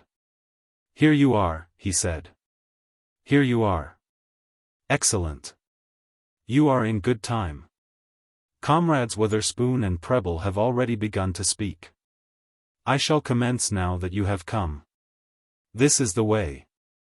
Over by these trees." They made their way towards a small clump of trees, near which a fair-sized crowd had already begun to collect. Evidently listening to the speakers was one of Clapham's fashionable Sunday amusements. Mr. Waller talked and gesticulated incessantly as he walked. Smith's demeanor was perhaps a shade patronizing, but he displayed interest. Mike proceeded to the meeting with the air of an about-to-be-washed dog. He was loathing the whole business with a heartiness worthy of a better cause. Somehow, he felt he was going to be made to look a fool before the afternoon was over. But he registered a vow that nothing should drag him on to the small platform which had been erected for the benefit of the speaker. As they drew nearer, the voices of comrades Witherspoon and Preble became more audible. They had been audible all the time, very much so, but now they grew in volume. Comrade Witherspoon was a tall, thin man with side whiskers and a high voice. He scattered his H's as a fountain it sprays in a strong wind. He was very earnest. Comrade Preble was earnest, too. Perhaps even more so than Comrade Witherspoon. He was handicapped to some extent, however, by not having a palate. This gave to his profoundest thoughts a certain weirdness, as if they had been uttered in an unknown tongue. The crowd was thickest round his platform. The grown-up section plainly regarded him as a comedian, pure and simple, and roared with happy laughter when he urged them to march upon Park Lane and loot the same without mercy or scruple. The children were more doubtful. Several had broken down, and been led away in tears. When Mr. Waller got up to speak on platform number 3, his audience consisted at first only of Smith, Mike, and a fox terrier. Gradually, however, he attracted others. After wavering for a while, the crowd finally decided that he was worth hearing. He had a method of his own. Lacking the natural gifts which marked Comrade Preble out as an entertainer, he made up for this by his activity. Where his colleague stood comparatively still, Mr. Waller behaved with the vivacity generally supposed to belong only to peas on shovels and cats on hot bricks. He crouched to denounce the House of Lords. He bounded from side to side while dissecting the methods of the plutocrats. During an impassioned onslaught on the monarchical system he stood on one leg and hopped. This was more the sort of thing the crowd had come to see. Comrade Witherspoon found himself deserted, and even Comrade Preble's shortcomings in the way of palate were insufficient to keep his flock together. The entire strength of the audience gathered in front of the third platform. Mike, separated from Smith by the movement of the crowd, listened with a growing depression. That feeling which attacks a sensitive person sometimes at the theater when somebody is making himself ridiculous on the stage, the illogical feeling that it is he and not the actor who is floundering, had come over him in a wave. He liked Mr. Waller, and it made his gorge rise to see him exposing himself to the jeers of a crowd. The fact that Mr. Waller himself did not know that they were jeers, but mistook them for applause, made it no better. Mike felt vaguely furious. His indignation began to take a more personal shape when the speaker, branching off from the main subject of socialism, began to touch on temperance. There was no particular reason why Mr. Waller should have introduced the subject of temperance, except that he happened to be an enthusiast. He linked it on to his remarks on socialism by attributing the lethargy of the masses to their fondness for alcohol. And the crowd, which had been inclined rather to pat itself on the back during the assaults on rank and property, finding itself assailed in its turn, resented it. They were there to listen to speakers telling them that they were the finest fellows on earth, not pointing out their little failings to them. The feeling of the meeting became hostile. The jeers grew more frequent and less good-tempered. "Comrade Waller means well," said a voice in Mike's ear, "but if he shoots it at them like this much more there'll be a bit of an imbroglio." "Look here, Smith," said Mike quickly, "can't we stop him? These chaps are getting fed up, and they look barges enough to do anything. They'll be going for him or something soon. How can we switch off the flow? I don't see. The man is wound up. He means to get it off his chest if it snows.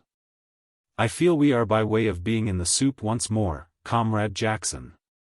We can only sit tight and look on." The crowd was becoming more threatening every minute. A group of young men of the loafer class who stood near Mike were especially fertile in comment. Smith's eyes were on the speaker, but Mike was watching this group closely.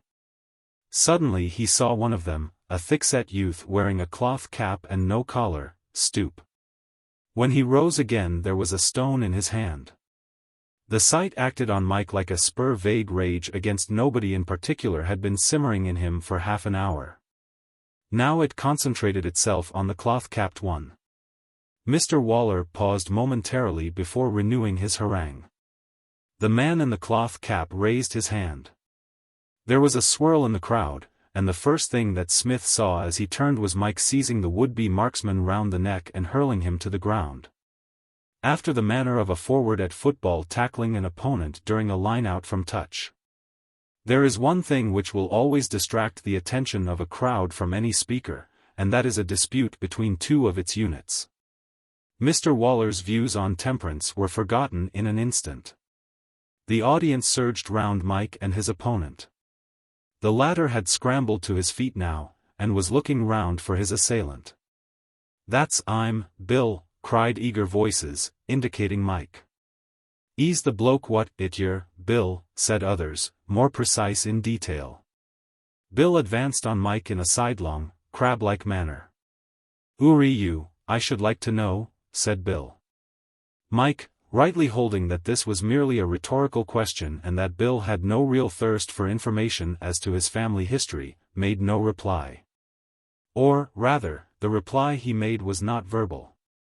He waited till his questioner was within range, and then hit him in the eye. A reply far more satisfactory, if not to Bill himself, at any rate to the interested onlookers, than any flow of words. A contented sigh went up from the crowd. Their Sunday afternoon was going to be spent just as they considered Sunday afternoons should be spent. "Give us your coat," said Smith briskly, "and try and get it over quick. Don't go in for any fancy sparring. Switch it on, all you know, from the start. I'll keep a thoughtful eye open to see that none of his friends and relations join in." Outwardly Smith was unruffled, but inwardly he was not feeling so composed. An ordinary turn-up before an impartial crowd which could be relied upon to preserve the etiquette of these matters was one thing. As regards the actual little dispute with the cloth-capped Bill, he felt that he could rely on Mike to handle it satisfactorily. But there was no knowing how long the crowd would be content to remain mere spectators. There was no doubt which way its sympathies lay. Bill, now stripped of his coat and sketching out in a hoarse voice a scenario of what he intended to do, knocking Mike down and stamping him into the mud was one of the milder feats he promised to perform for the entertainment of an indulgent audience, was plainly the popular favorite. Smith, though he did not show it, was more than a little apprehensive. Mike, having more to occupy his mind in the immediate present, was not anxious concerning the future. He had the great advantage over Smith of having lost his temper. Smith could look on the situation as a whole, and count the risks and possibilities. Mike could only see Bill shuffling towards him with his head down and shoulders bunched. "Gow it, Bill," said someone. "Ply up, the arsenal," urged a voice on the outskirts of the crowd. A chorus of encouragement from kind friends in front. "Step up, Bill." And Bill stepped. Chapter 16. Further developments. Bill, surname unknown, was not one of your ultra-scientific fighters. He did not favor the American crouch and the artistic feint. He had a style wholly his own. It seemed to have been modeled partly on a tortoise and partly on a windmill. His head he appeared to be trying to conceal between his shoulders, and he whirled his arms alternately in circular sweeps. Mike, on the other hand, stood upright and hit straight, with the result that he hurt his knuckles very much on his opponent's skull, without seeming to disturb the latter to any great extent. In the process he received one of the windmill swings on the left ear. The crowd, strong Probyllites, raised a cheer. This maddened Mike. He assumed the offensive. Bill, satisfied for the moment with his success, had stepped back, and was indulging in some fancy sparring, when Mike sprang upon him like a panther. They clinched, and Mike, who had got the undergrip, hurled Bill forcibly against a stout man who looked like a publican. The two fell in a heap, Bill underneath. At the same time Bill's friends joined in. The first intimation Mike had of this was a violent blow across the shoulders with a walking stick. Even if he had been wearing his overcoat, the blow would have hurt. As he was in his jacket it hurt more than anything he had ever experienced in his life. He leapt up with a yell, but Smith was there before him. Mike saw his assailant lift the stick again, and then collapse as the Old Etonian's right took him under the chin. He darted to Smith's side. "This is no place for us," observed the latter sadly. "Shift ho, I think. Come on." They dashed simultaneously for the spot where the crowd was thinnest. The ring which had formed round Mike and Bill had broken up as the result of the intervention of Bill's allies, and at the spot for which they ran only two men were standing. And these had apparently made up their minds that neutrality was the best policy, for they made no movement to stop them. Smith and Mike charged through the gap, and raced for the road. The suddenness of the move gave them just the start they needed. Mike looked over his shoulder. The crowd, to a man, seemed to be following. Bill, excavated from beneath the publican, led the field. Lying a good second came a band of three, and after them the rest in a bunch. They reached the road in this order. Some 50 yards down the road was a stationary tram. In the ordinary course of things it would probably have moved on long before Smith and Mike could have got to it. But the conductor, a man with sporting blood in him, seeing what appeared to be the finish of some marathon race, refrained from giving the signal, and moved out into the road to observe events more clearly, at the same time calling to the driver, who joined him. Passengers on the roof stood up to get a good view. There was some cheering. Smith and Mike reached the tram 10 yards to the good. And, if it had been ready to start then, all would have been well. But Bill and his friends had arrived while the driver and conductor were both out in the road. The affair now began to resemble the doings of Horatius on the bridge. Smith and Mike turned to bay on the platform at the foot of the tram steps. Bill, leading by 3 yards, sprang onto it, grabbed Mike, and fell with him onto the road. Smith, descending with a dignity somewhat lessened by the fact that his hat was on the side of his head, was in time to engage the runners-up. Smith, as pugilist, lacked something of the calm majesty which characterized him in the more peaceful moments of life, but he was undoubtedly effective.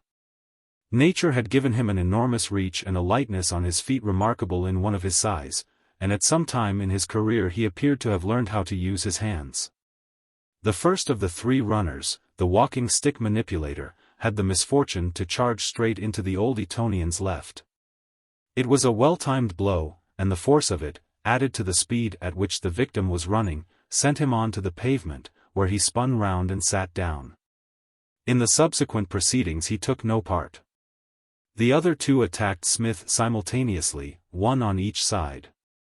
In doing so, the one on the left tripped over Mike and Bill, who were still in the process of sorting themselves out, and fell, leaving Smith free to attend to the other.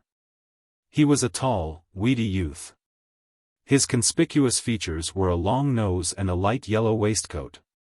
Smith hit him on the former with his left and on the latter with his right. The long youth emitted a gurgle, and collided with Bill, who had wrenched himself free from Mike and staggered to his feet. Bill, having received a second blow in the eye during the course of his interview on the road with Mike, was not feeling himself. Mistaking the other for an enemy, he proceeded to smite him in the parts about the jaw.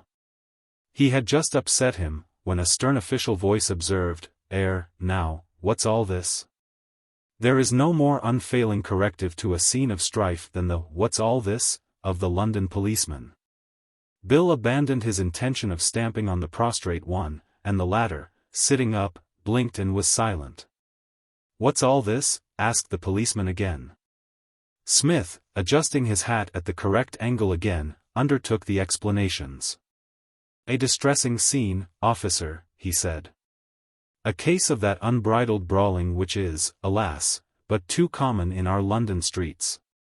These two, possibly till now the closest friends, fall out over some point, probably of the most trivial nature, and what happens? They brawl. They. It me," said the long youth, dabbing at his face with a handkerchief and pointing an accusing finger at Smith, who regarded him through his eyeglass with a look in which pity and censure were nicely blended. Bill, meanwhile, circling round restlessly, in the apparent hope of getting past the law and having another encounter with Mike, expressed himself in a stream of language which drew stern reproof from the shocked constable. "You op it," concluded the man in blue. "That's what you do. You op it." "I should," said Smith kindly. "The officer is speaking in your best interests. A man of taste and discernment, he knows what is best.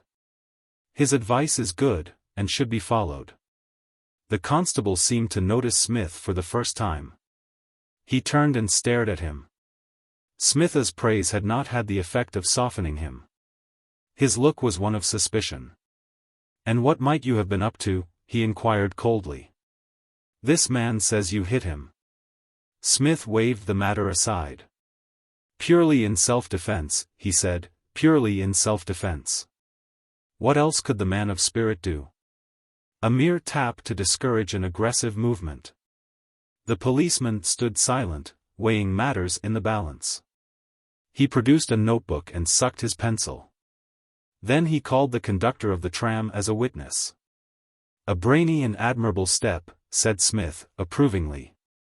"This rugged, honest man, all unused to verbal subtleties, shall give us his plain account of what happened. After which, as I presume this tram, little as I know of the habits of trams, has got to go somewhere today, I would suggest that we all separated and moved on." He took 2 half-crowns from his pocket, and began to clink them meditatively together. A slight softening of the frigidity of the constable's manner became noticeable. There was a milder beam in the eyes which gazed into Smith's. Nor did the conductor seem altogether uninfluenced by the sight. The conductor deposed that he had been on the point of pushing on, seeing as how he'd hung about long enough, when he seed them 2 gents.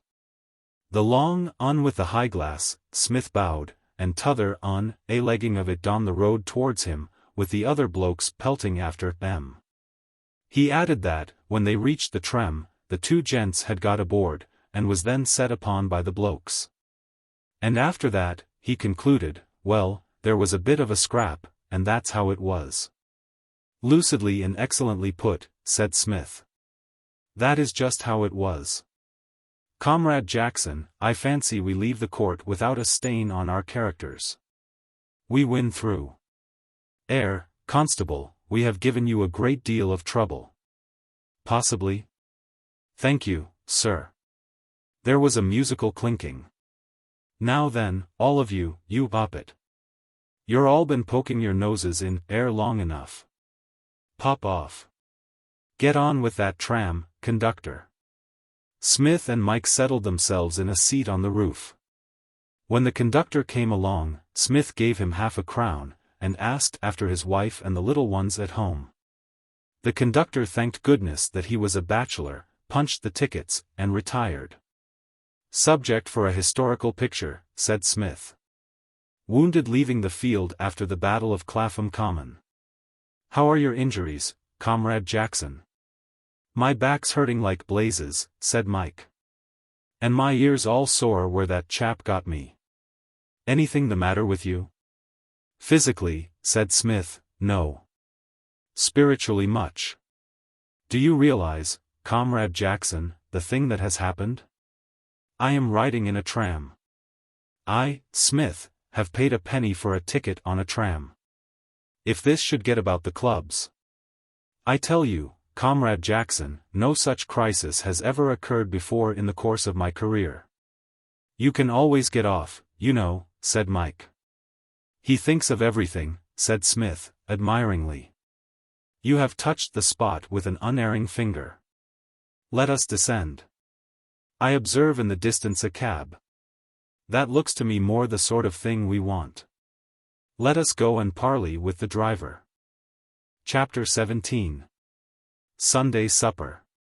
The cab took them back to the flat, at considerable expense, and Smith requested Mike to make tea, a performance in which he himself was interested purely as a spectator. He had views on the subject of tea-making which he liked to expound from an armchair or sofa, but he never got further than this.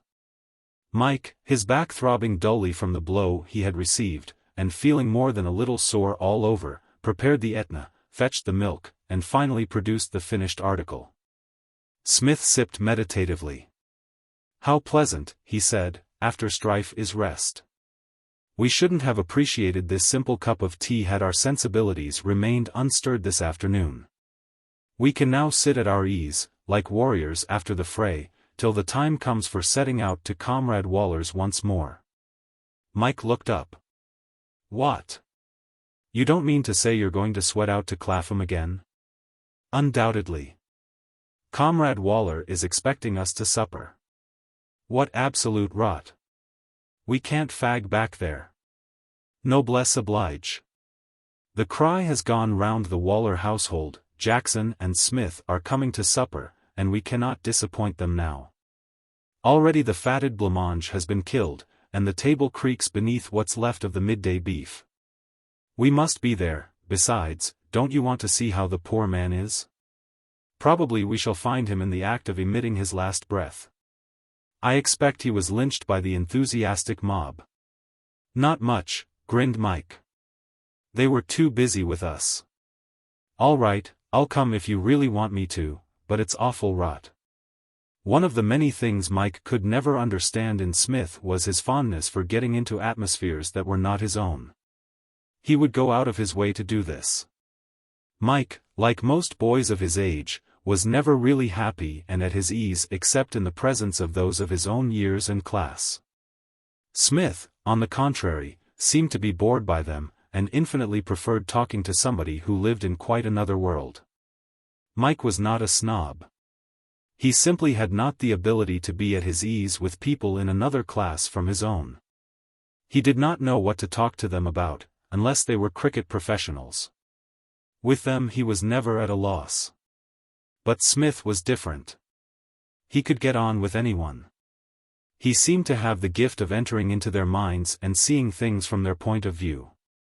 As regarded Mr. Waller, Mike liked him personally, and was prepared, as we have seen, to undertake considerable risks in his defense.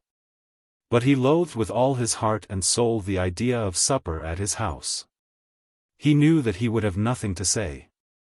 Whereas Smith gave him the impression of looking forward to the thing as a treat. The house where Mr. Waller lived was one of a row of semi-detached villas on the north side of the common. The door was opened to them by their host himself. So far from looking battered and emitting last breaths, he appeared particularly spruce. He had just returned from church, and was still wearing his gloves and tall hat. He squeaked with surprise when he saw who were standing on the mat. "Why, dear me," he said. "Here you are. I have been wondering what had happened to you. I was afraid that you might have been seriously hurt." I was afraid those ruffians might have injured you. When last I saw you, you were being chivied, interposed Smith, with dignified melancholy. Do not let us try to wrap the fact up in pleasant words. We were being chivied. We were legging it with the infuriated mob at our heels. An ignominious position for a Shropshire Smith, but, after all, Napoleon did the same. But what happened? I could not see. I only know that quite suddenly the people seemed to stop listening to me, and all gathered round you and Jackson. And then I saw that Jackson was engaged in a fight with a young man. Comrade Jackson, I imagine, having heard a great deal about all men being equal, was anxious to test the theory, and see whether Comrade Bill was as good a man as he was. The experiment was broken off prematurely, but I personally should be inclined to say that Comrade Jackson had a shade the better of the exchanges. Mr. Waller looked with interest at Mike, who shuffled and felt awkward. He was hoping that Smith would say nothing about the reason of his engaging Bill in combat. He had an uneasy feeling that Mr. Waller's gratitude would be effusive and overpowering, and he did not wish to pose as the brave young hero. There are moments when one does not feel equal to the role. Fortunately, before Mr. Waller had time to ask any further questions, the supper bell sounded, and they went into the dining room. Sunday supper, unless done on a large and informal scale, is probably the most depressing meal in existence. There is a chill discomfort in the round of beef, an icy severity about the open jam tart. The blancmange shivers miserably. Spirituous liquor helps to counteract the influence of these things, and so does exhilarating conversation. Unfortunately, at Mr. Waller's table there was neither. The cashier's views on temperance were not merely for the platform, they extended to the home. And the company was not of the exhilarating sort. Besides Smith and Mike and their host, there were 4 people present: Comrade Preble, the orator, a young man of the name of Richards, Mr. Waller's niece, answering to the name of Ada, who was engaged to Mr. Richards, and Edward. Edward was Mr. Waller's son. He was 10 years old, wore a very tight Eton suit, and had the peculiarly loathsome expression which a snub nose sometimes gives to the young. It would have been plain to the most casual observer that Mr. Waller was fond and proud of his son. The cashier was a widower, and after 5 minutes' acquaintance with Edward, Mike felt strongly that Mrs. Waller was the lucky one. Edward sat next to Mike, and showed a tendency to concentrate his conversation on him. Smith, at the opposite end of the table, beamed in a fatherly manner upon the pair through his eyeglass. Mike got on with small girls reasonably well. He preferred them at a distance, but, if cornered by them, could put up a fairly good show. Small boys, however, filled him with a sort of frozen horror. It was his view that a boy should not be exhibited publicly until he reached an age when he might be in the running for some sort of colors at a public school. Edward was one of those well-informed small boys. He opened on Mike with the first mouthful. "Do you know the principal exports of Marseilles?" he inquired. "What?" said Mike coldly. "Do you know the principal exports of Marseilles?" "I do." "Oh," said Mike. "Yes." "Do you know the capital of Madagascar?" Mike, as crimson as the beef he was attacking, said he did not. "I do." "Oh," said Mike. "Who was the first king?"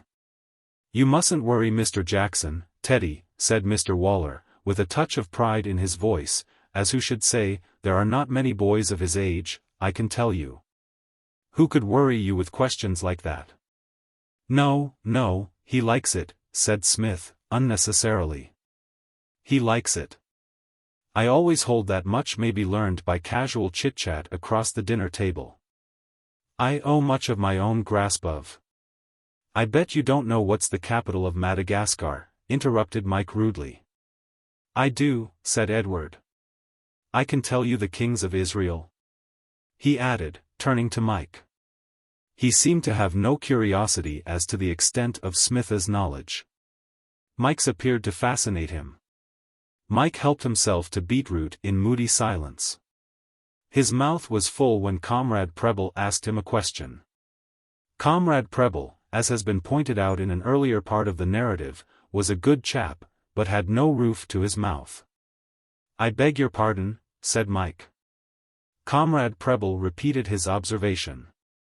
Mike looked helplessly at Smith, but Smith's eyes were on his plate. Mike felt he must venture on some answer. "No," he said decidedly.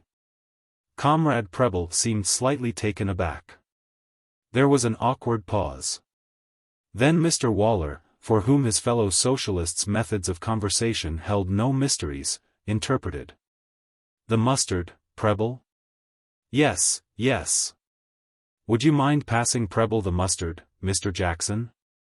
"Oh, sorry," gasped Mike, and, reaching out, upset the water jug into the open jam tart. Through the black mist which rose before his eyes as he leaped to his feet and stammered apologies came the dispassionate voice of Master Edward Waller reminding him that mustard was first introduced into Peru by Cortez.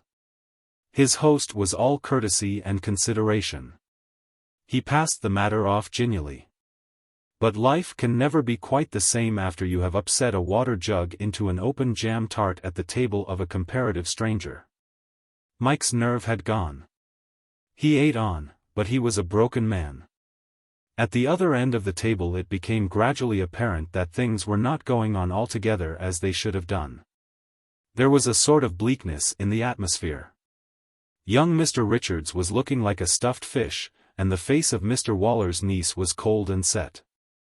"Why, come, Ada," said Mr. Waller, breezily, "what's the matter? You're eating nothing. What's George been saying to you?" he added jocularly. "Thank you, Uncle Robert," replied Ada precisely, "there's nothing the matter. Nothing that Mr. Richards can say to me can upset me." "Mr. Richards," echoed Mr. Waller in astonishment. How was he to know that, during the walk back from church, the world had been transformed, George had become Mr. Richards, and all was over? "I assure you, Ada," began that unfortunate young man. Ada turned a frigid shoulder towards him. Come, said Mr. Waller disturbed. "What's all this? What's all this?" His niece burst into tears and left the room. If there is anything more embarrassing to a guest than a family row, we have yet to hear of it. Mike, scarlet to the extreme edges of his ears, concentrated himself on his plate. Comrade Preble made a great many remarks, which were probably illuminating, if they could have been understood. Mr. Waller looked, astonished, at Mr. Richards. Mr. Richards, pink but dogged, loosened his collar, but said nothing. Smith, leaning forward, asked Master Edward Waller his opinion on the licensing bill. "We happen to have a word or two," said Mr. Richards at length, on the way home from church on the subject of women's suffrage. "That fatal topic," murmured Smith. "In Australia," began Master Edward Waller. "I was rather facetious about it," continued Mr. Richards. Smith clicked his tongue sympathetically. "In Australia," said Edward. "I went talking on, laughing and joking, when all of a sudden she flew out at me. How was I to know she was heart and soul in the movement? You never told me," he added accusingly to his host.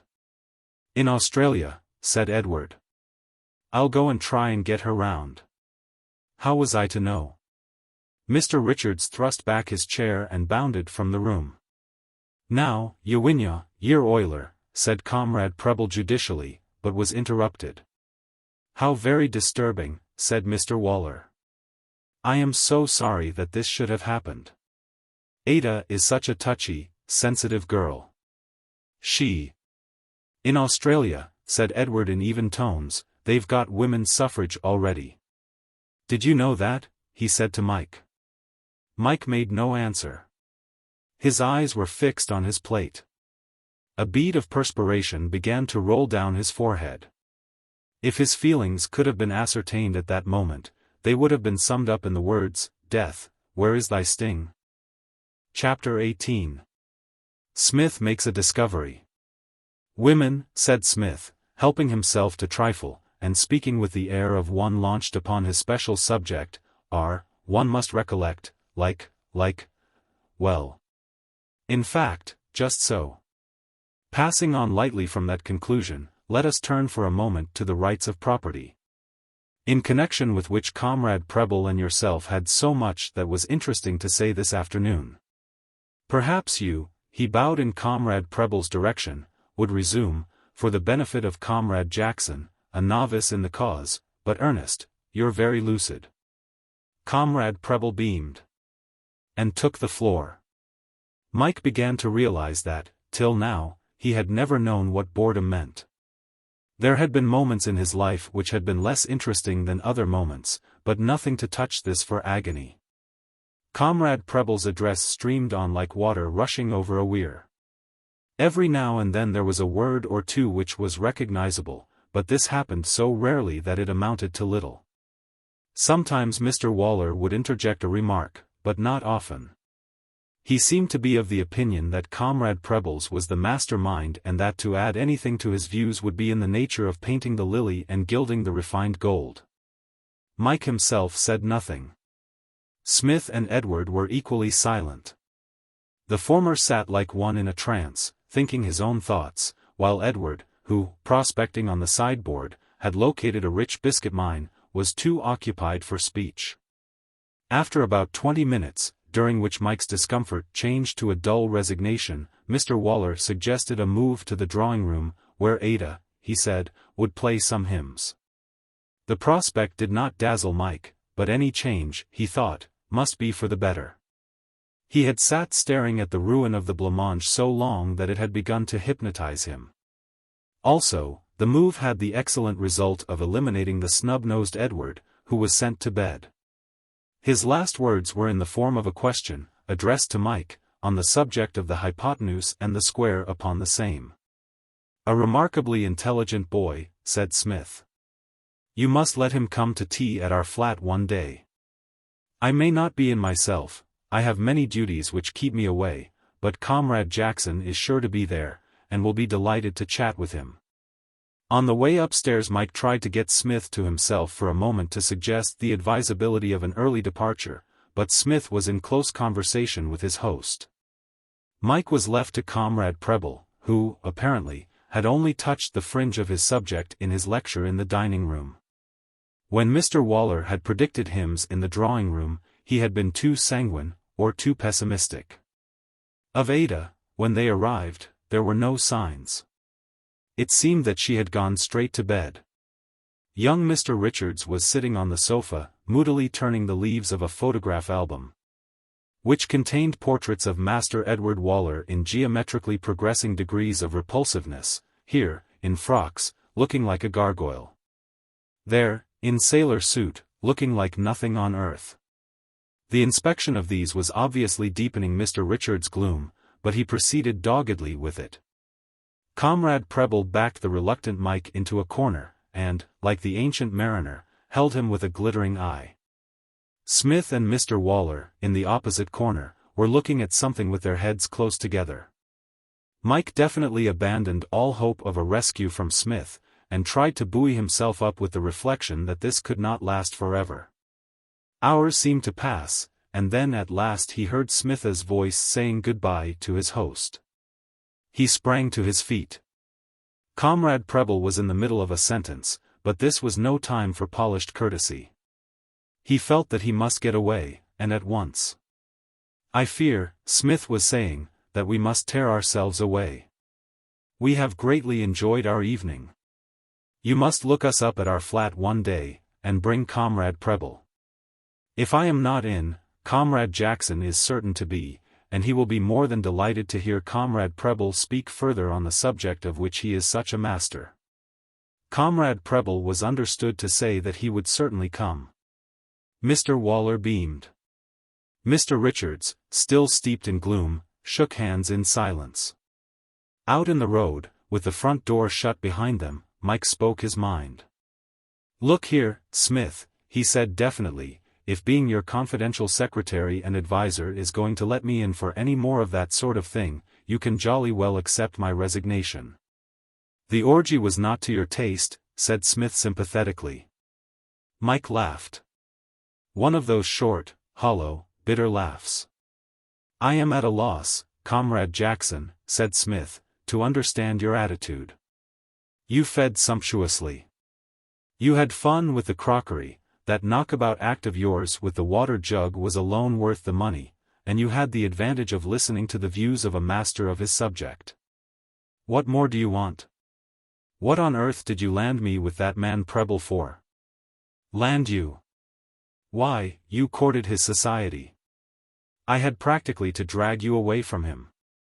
When I got up to say goodbye, you were listening to him with bulging eyes. I never saw such a picture of rapt attention. Do you mean to tell me, Comrade Jackson, that your appearance belied you, that you were not interested? Well, well. How we misread our fellow creatures. I think you might have come and lent a hand with Preble. It was a bit thick. I was too absorbed with Comrade Waller. We were talking of things of vital moment. However, the night is yet young. We will take this cab, wend our way to the west, seek a café, and cheer ourselves with light refreshments. Arrived at a café whose window appeared to be a sort of museum of every kind of German sausage, they took possession of a vacant table and ordered coffee. Mike soon found himself soothed by his bright surroundings, and gradually his impressions of blancmange, Edward, and Comrade Preble faded from his mind. Smith, meanwhile, was preserving an unusual silence, being deep in a large square book of the sort in which press cuttings are pasted. As Smith scanned its contents, a curious smile lit up his face. His reflection seemed to be of an agreeable nature. "Hullo," said Mike, "what have you got hold of there? Where did you get that?" "Comrade Waller very kindly lent it to me. He showed it to me after supper, knowing how enthusiastically I was attached to the cause. Had you been less tensely wrapped up in Comrade Preble's conversation, would have desired you to step across and join us. However, you now have your opportunity." "But what is it?" asked Mike. "It is the record of the meetings of the Tulse Hill Parliament," said Smith impressively. "A faithful record of all they said, all the votes of confidence they passed in the government, and also all the nasty knocks they gave it from time to time." "What on earth's the Tulse Hill Parliament?" "It is, alas," said Smith in a grave, sad voice, "no more. In life it was beautiful, but now it has done the Tom Bowling act. It has gone aloft. We are dealing, Comrade Jackson, not with the live, vivid present, but with the far-off, rusty past. And yet, in a way, there is a touch of the live, vivid present mixed up in it." "I don't know what the dickens you're talking about," said Mike. "Let's have a look, anyway." Smith handed him the volume, and, leaning back, sipped his coffee, and watched him. At first Mike's face was bored and blank, but suddenly an interested look came into it. "Aha," said Smith. "Who's Bickersdyke? Anything to do with our Bickersdyke?" "No other than our genial friend himself." Mike turned the pages, reading a line or two on each. "Hullo," he said, chuckling. "He lets himself go a bit, doesn't he?" "He does," acknowledged Smith. "A fiery, passionate nature, that of Comrade Bickersdyke. He's simply cursing the government here. Giving them frightful beans." Smith nodded. "I noticed the fact myself. But what's it all about?" "As far as I can glean from Comrade Waller," said Smith, "about 20 years ago, when he and Comrade Bickersdyke worked hand in hand as fellow clerks at the new Asiatic. They were both members of the Tulse Hill Parliament, that powerful institution. At that time Comrade Bickersdyke was as fruity a socialist as Comrade Waller is now. Only, apparently, as he began to get on a bit in the world, he altered his views to some extent as regards the iniquity of freezing on to a decent share of the doubloons. And that, you see, is where the dim and rusty past begins to get mixed up with the live, vivid present. If any tactless person were to publish those very able speeches made by Comrade Bickersdyke when a bulwark of the Tulse Hill Parliament, our revered chief would be more or less caught bending. If I may employ the expression, as regards his chances of getting in as Unionist candidate at Kenningford. You follow me, Watson? I rather fancy the light-hearted electors of Kenningford, from what I have seen of their rather acute sense of humour, would be, as it were, all over it. It would be very, very trying for Comrade Bickersdyke if these speeches of his were to get about. You aren't going to. I shall do nothing rashly. I shall merely place this handsome volume among my treasured books. I shall add it to my books that have helped me series. Because I fancy that, in an emergency, it may not be at all a bad thing to have about me. And now, he concluded, as the hour is getting late, perhaps we had better be shoving off for home. Chapter 19. The Illness of Edward. Life in a bank is at its pleasantest in the winter. When all the world outside is dark and damp and cold, the light and warmth of the place are comforting. There is a pleasant air of solidity about the interior of a bank. The green-shaded lamps look cozy. And, the outside world offering so few attractions, the worker, perched on his stool, feels that he is not so badly off after all. It is when the days are long and the sun beats hot on the pavement, and everything shouts to him how splendid it is out in the country, that he begins to grow restless. Mike, except for a fortnight at the beginning of his career in the new Asiatic Bank, had not had to stand the test of sunshine. At present, the weather being cold and dismal, he was almost entirely contented. Now that he had got into the swing of his work, the days passed very quickly. And with his life after office hours he had no fault to find at all. His life was very regular. He would arrive in the morning just in time to sign his name in the attendance book before it was removed to the accountant's room. That was at 10 o'clock. From 10 to 11 he would potter. There was nothing going on at that time in his department, and Mr. Waller seemed to take it for granted that he should stroll off to the postage department and talk to Smith, who had generally some fresh grievance against the ring-wearing Bristow to air. From 11 to 12:30 he would put in a little gentle work. Lunch, unless there was a rush of business or Mr. Waller happened to suffer from a spasm of conscientiousness, could be spun out from 12:30 to 2.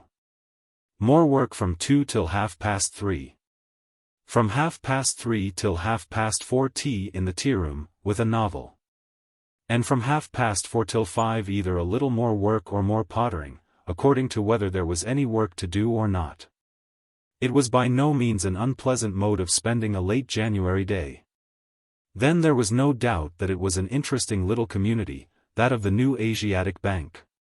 The curiously amateurish nature of the institution lent a certain air of light-heartedness to the place.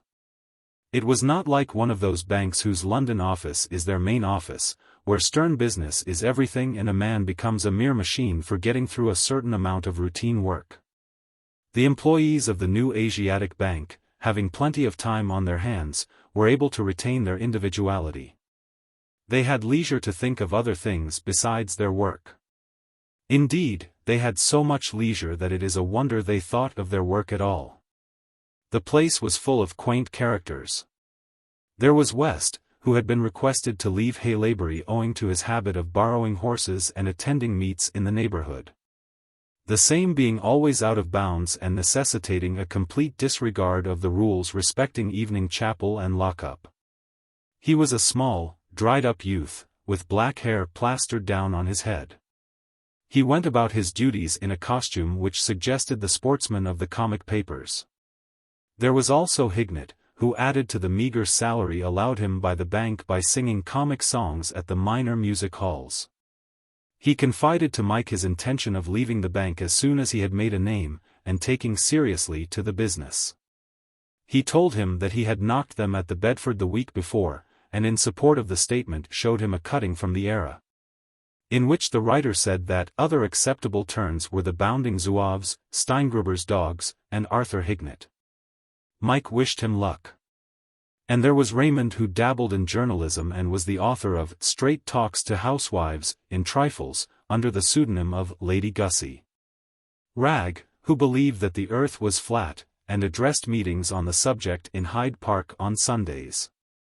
And many others, all interesting to talk to of a morning when work was slack and time had to be filled in.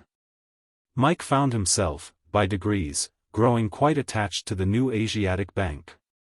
One morning, early in February, he noticed a curious change in Mr. Waller. The head of the cash department was, as a rule, mildly cheerful on arrival, and apt, excessively, Mike thought. Though he always listened with polite interest, to relate the most recent sayings and doings of his snub-nosed son, Edward. No action of this young prodigy was withheld from Mike. He had heard, on different occasions, how he had won a prize at his school for general information, which Mike could well believe. How he had trapped young Mr. Richards, now happily reconciled to Ada, with an ingenious verbal catch. And how he had made a sequence of diverting puns on the name of the new curate, during the course of that cleric's first Sunday afternoon visit. On this particular day, however, the cashier was silent and absent-minded. He answered Mike's good morning mechanically, and sitting down at his desk, stared blankly across the building. There was a curiously gray, tired look on his face. Mike could not make it out. He did not like to ask if there was anything the matter. Mr. Waller's face had the unreasonable effect on him of making him feel shy and awkward. Anything in the nature of sorrow always dried Mike up and robbed him of the power of speech. Being naturally sympathetic, he had raged inwardly in many a crisis at this devil of dumb awkwardness which possessed him and prevented him from putting his sympathy into words. He had always envied the cooing readiness of the hero on the stage when anyone was in trouble. He wondered whether he would ever acquire that knack of pouring out a limpid stream of soothing words on such occasions. At present he could get no farther than a scowl and an almost offensive gruffness. The happy thought struck him of consulting Smith. It was his hour for pottering, so he pottered round to the postage department, where he found the old Etonian eyeing with disfavor a new satin tie which Bristow was wearing that morning for the first time. "I say, Smith," he said, "I want to speak to you for a second." Smith rose. Mike led the way to a quiet corner of the telegrams department. "I tell you, Comrade Jackson," said Smith, "I am hard-pressed. The fight is beginning to be too much for me. After a grim struggle, after days of unremitting toil, I succeeded yesterday in inducing the man Bristow to abandon that rainbow waistcoat of his. Today I enter the building, blithe and buoyant, worn, of course, from the long struggle, but seeing with aching eyes the dawn of another, better era, and there is Comrade Bristow in a satin tie. It's hard, Comrade Jackson, it's hard, I tell you." "Look here, Smith," said Mike, "I wish you'd go round to the cash and find out what's up with old Waller. He's got the hump about something. He's sitting there looking absolutely fed up with things. I hope there's nothing up. He's not a bad sort. It would be rot if anything rotten's happened." Smith began to display a gentle interest. "So other people have troubles as well as myself," he murmured musingly. "I had almost forgotten that. Comrade Waller's misfortunes cannot but be trivial compared with mine, but possibly it will be as well to ascertain their nature. I will reel round and make inquiries." "Good man," said Mike. "I'll wait here." Smith departed, and returned, 10 minutes later, looking more serious than when he had left. "His kid's ill, poor chap," he said briefly. "Pretty badly too, from what I can gather. Pneumonia. Waller was up all night. He oughtn't to be here at all today. He doesn't know what he's doing half the time. He's absolutely faggied out. Look here, you'd better nip back and do as much of the work as you can. I shouldn't talk to him much if I were you. Buck along." Mike went. Mr. Waller was still sitting staring out across the aisle. There was something more than a little gruesome in the sight of him. He wore a crushed, beaten look, as if all the life and fight had gone out of him. A customer came to the desk to cash a check. The cashier shoveled the money to him under the bars with the air of one whose mind is elsewhere. Mike could guess what he was feeling, and what he was thinking about. The fact that the snub-nosed Edward was, without exception, the most repulsive small boy he had ever met in this world, where repulsive small boys crowd and jostle one another. Did not interfere with his appreciation of the cashier's state of mind. Mike's was essentially a sympathetic character. He had the gift of intuitive understanding, where people of whom he was fond were concerned. It was this which drew to him those who had intelligence enough to see beyond his sometimes rather forbidding manner, and to realize that his blunt speech was largely due to shyness. In spite of his prejudice against Edward, he could put himself into Mr. Waller's place, and see the thing from his point of view. Smith's injunction to him not to talk much was unnecessary. Mike, as always, was rendered utterly dumb by the sight of suffering. He sat at his desk, occupying himself as best he could with the driblets of work which came to him. Mr. Waller's silence and absentness continued unchanged. The habit of years had made his work mechanical. Probably few of the customers who came to cash checks suspected that there was anything the matter with the man who paid them their money. After all, most people look on the cashier of a bank as a sort of human slot machine. You put in your check, and out comes money. It is no affair of yours whether life is treating the machine well or ill that day. The hours dragged slowly by till 5 o'clock struck, and the cashier, putting on his coat and hat, passed silently out through the swing doors. He walked listlessly. He was evidently tired out. Mike shut his ledger with a vicious bang, and went across to find Smith. He was glad the day was over. Chapter 20. Concerning a check. Things never happen quite as one expects them to. Mike came to the office next morning prepared for a repetition of the previous day. He was amazed to find the cashier not merely cheerful, but even exuberantly cheerful. Edward, it appeared, had rallied in the afternoon, and, when his father had got home, had been out of danger. He was now going along excellently, and had stumped Ada, who was nursing him, with a question about the 30 Years' War, only a few minutes before his father had left to catch his train. The cashier was overflowing with happiness and goodwill towards his species. He greeted customers with bright remarks on the weather, and snappy views on the leading events of the day, the former tinged with optimism, the latter full of a gentle spirit of toleration. His attitude towards the latest actions of His Majesty's government was that of one who felt that, after all, there was probably some good even in the vilest of his fellow creatures. If one could only find it. Altogether, the cloud had lifted from the cash department.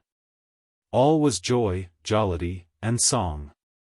The attitude of Comrade Waller, said Smith, on being informed of the change, is reassuring.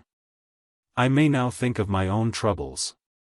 Comrade Bristow has blown into the office today in patent leather boots with white kid uppers, as I believe the technical term is.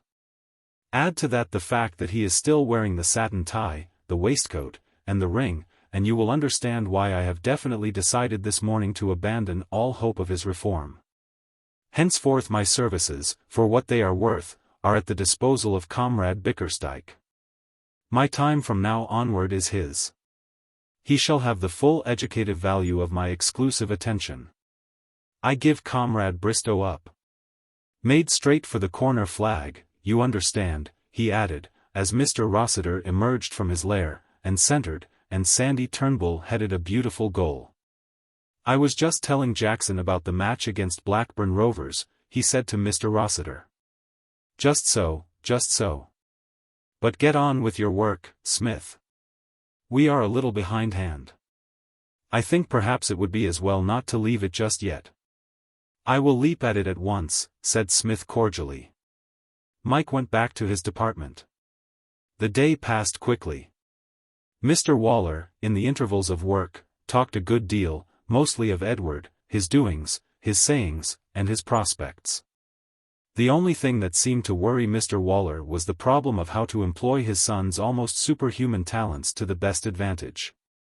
Most of the goals towards which the average man strives struck him as too unambitious for the prodigy. By the end of the day Mike had had enough of Edward. He never wished to hear the name again. We do not claim originality for the statement that things never happen quite as one expects them to. We repeat it now because of its profound truth. The Edwards pneumonia episode having ended satisfactorily, or, rather, being apparently certain to end satisfactorily, for the invalid, though out of danger, was still in bed. Mike looked forward to a series of days unbroken by any but the minor troubles of life. For these he was prepared. What he did not expect was any big calamity. At the beginning of the day there were no signs of it. The sky was blue and free from all suggestions of approaching thunderbolts. Mr. Waller, still chirpy, had nothing but good news of Edward. Mike went for his morning stroll round the office feeling that things had settled down and had made up their mind to run smoothly. When he got back, barely half an hour later, the storm had burst. There was no one in the department at the moment of his arrival, but a few minutes later he saw Mr. Waller come out of the manager's room, and make his way down the aisle. It was his walk which first gave any hint that something was wrong. It was the same limp, crushed walk which Mike had seen when Edward's safety still hung in the balance. As Mr. Waller came nearer, Mike saw that the cashier's face was deadly pale. Mr. Waller caught sight of him and quickened his pace. "Jackson," he said. Mike came forward. "Do you remember," he spoke slowly, and with an effort, "do you remember a cheque coming through the day before yesterday for £100, with Sir John Morrison's signature?" "Yes. It came in the morning, rather late." Mike remembered the cheque perfectly well, owing to the amount. It was the only three-figure cheque which had come across the counter during the day. It had been presented just before the cashier had gone out to lunch. He recollected the man who had presented it, a tallish man with a beard. He had noticed him particularly because of the contrast between his manner and that of the cashier.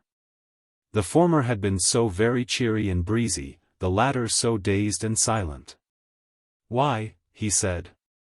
"It was a forgery," muttered Mr. Waller, sitting down heavily.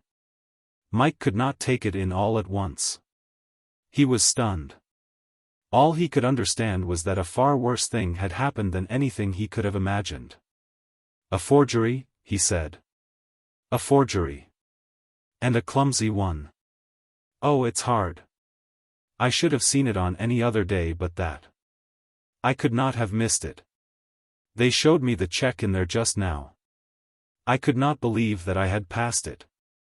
I don't remember doing it. My mind was far away. I don't remember the cheque or anything about it. Yet there it is." Once more Mike was tongue-tied. For the life of him he could not think of anything to say. Surely, he thought, he could find something in the shape of words to show his sympathy. But he could find nothing that would not sound horribly stilted and cold. He sat silent. "Sir John is in there," went on the cashier. "He is furious. Mr. Bickersdyke, too. They are both furious. I shall be dismissed. I shall lose my place. I shall be dismissed." He was talking more to himself than to Mike. It was dreadful to see him sitting there, all limp and broken. "I shall lose my place. Mr. Bickersdyke has wanted to get rid of me for a long time. He never liked me. I shall be dismissed. What can I do? I'm an old man. I can't make another start. I am good for nothing. Nobody will take an old man like me." His voice died away. There was a silence. Mike sat staring miserably in front of him. Then, quite suddenly, an idea came to him. The whole pressure of the atmosphere seemed to lift. He saw a way out. It was a curious crooked way, but at that moment it stretched clear and broad before him. He felt light-hearted and excited, as if he were watching the development of some interesting play at the theater. He got up, smiling. The cashier did not notice the movement. Somebody had come in to cash a cheque, and he was working mechanically.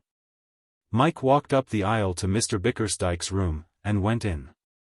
The manager was in his chair at the big table. Opposite him, facing slightly sideways, was a small, round, very red-faced man. Mr. Bickersdyke was speaking as Mike entered. "I can assure you, Sir John," he was saying. He looked up as the door opened. "Well, Mr. Jackson?" Mike almost laughed. The situation was tickling him. "Mr. Waller has told me," he began. "I have already seen Mr. Waller." "I know. He told me about the cheque. I came to explain." "Explain?" "Yes. He didn't cash it at all." "I don't understand you, Mr. Jackson." "I was at the counter when it was brought in," said Mike. "I cashed it." Chapter 21. Smith makes inquiries.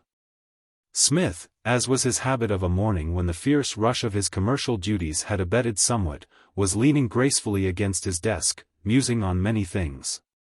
When he was aware that Bristow was standing before him, focusing his attention with some reluctance upon this blot on the horizon, he discovered that the exploiter of rainbow waistcoats and satin ties was addressing him. "I say, Smithy," said Bristow. He spoke in rather an odd voice. "Say on, Comrade Bristow," said Smith graciously. "You have our ear. You would seem to have something on your chest in addition to that Neapolitan ice garment which, I regret to see, you still flaunt. If it is one tithe as painful as that, you have my sympathy. Jerk it out, Comrade Bristow. Jackson isn't half copying it from old Bick." "Isn't? What exactly did you say?" "He's getting it hot on the carpet." "You wish to indicate," said Smith, "that there is some slight disturbance, some passing breeze between Comrades Jackson and Bickersdyke?" Bristow chuckled. "Breeze? Blooming hurricane, more like it. I was in Bick's room just now with a letter to sign, and I tell you, the fur was flying all over the bally shop. There was old Bick cursing for all he was worth, and a little red-faced buffer puffing out his cheeks in an armchair." "We all have our hobbies," said Smith. Jackson wasn't saying much. He jolly well hadn't a chance. Old Bick was shooting it out 14 to the dozen. "I have been privileged," said Smith, "to hear Comrade Bickersdyke speak both in his sanctum and in public.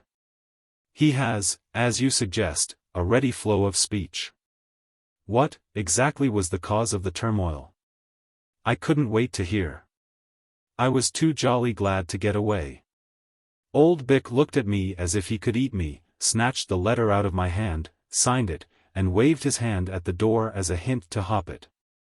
Which I jolly well did. He had started jawing Jackson again before I was out of the room.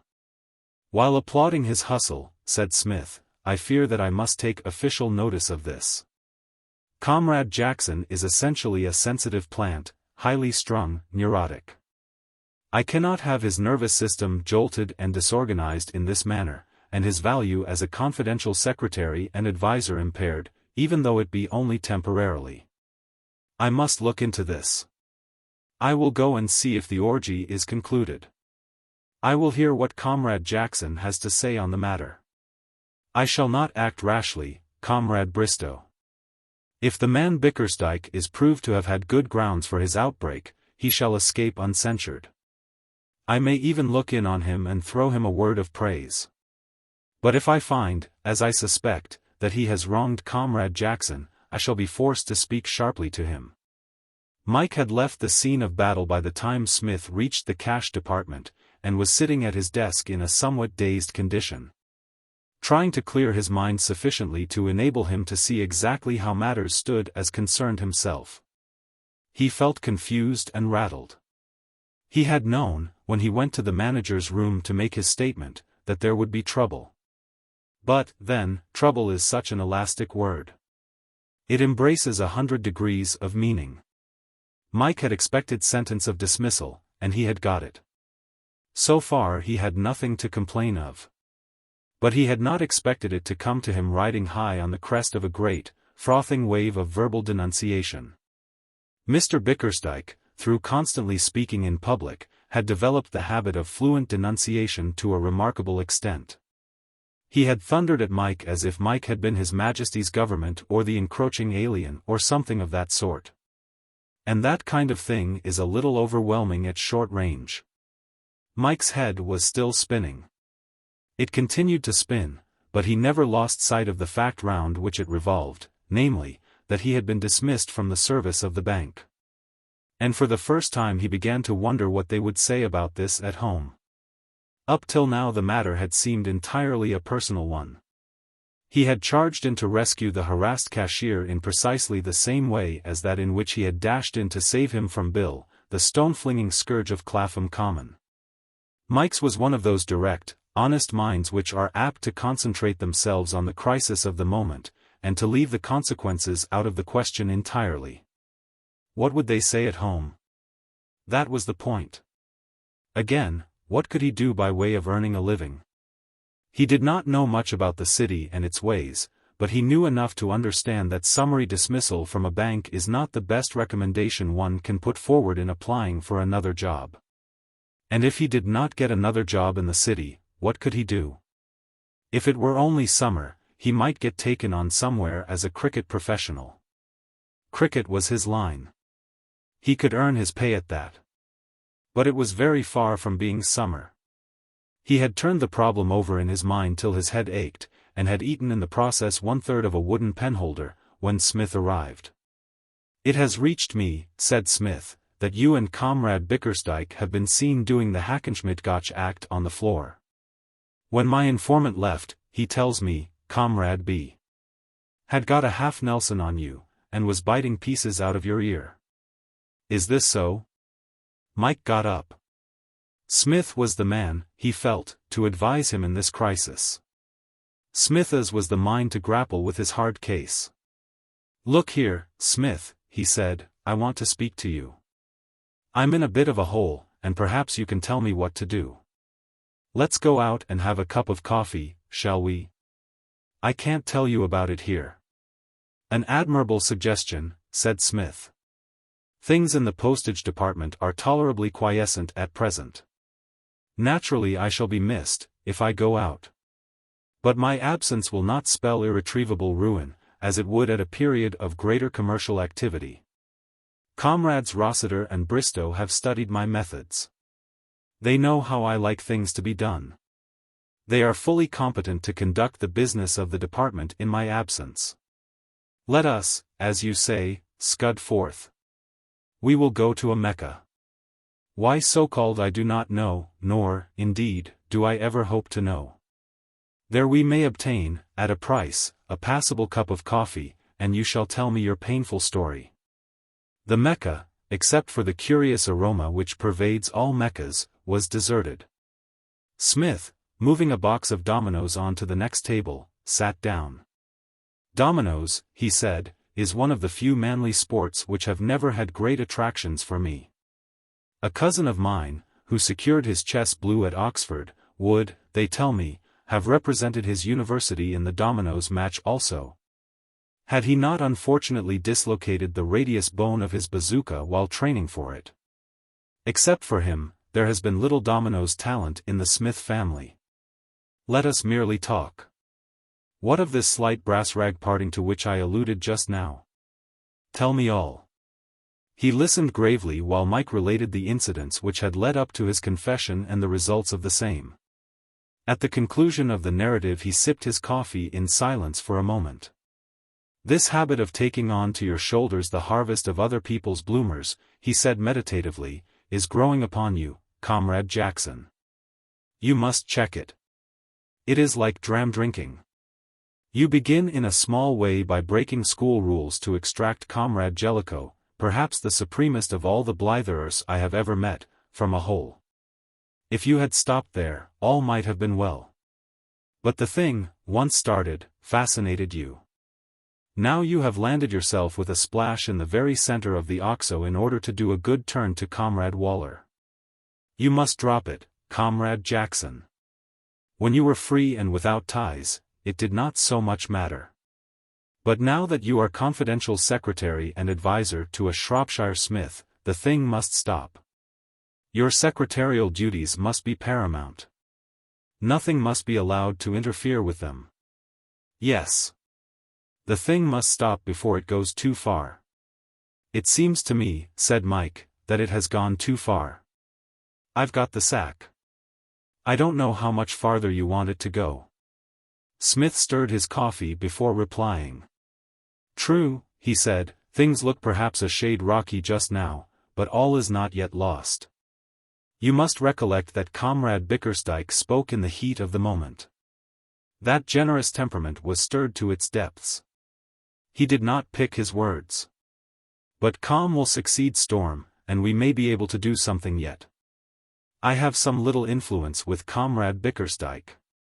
Wrongly, perhaps, added Smith modestly, he thinks somewhat highly of my judgment. If he sees that I am opposed to this step, he may possibly reconsider it. What Smith thinks today, is his motto, I shall think tomorrow. However, we shall see. I bet we shall, said Mike ruefully. There is, moreover, continued Smith, another aspect to the affair. When you were being put through it, in Comrade Bickersdyke's inimitably breezy manner, Sir John what's-his-name was, I am given to understand, present. Naturally, to pacify the aggrieved Bart. Comrade B had to lay it on regardless of expense.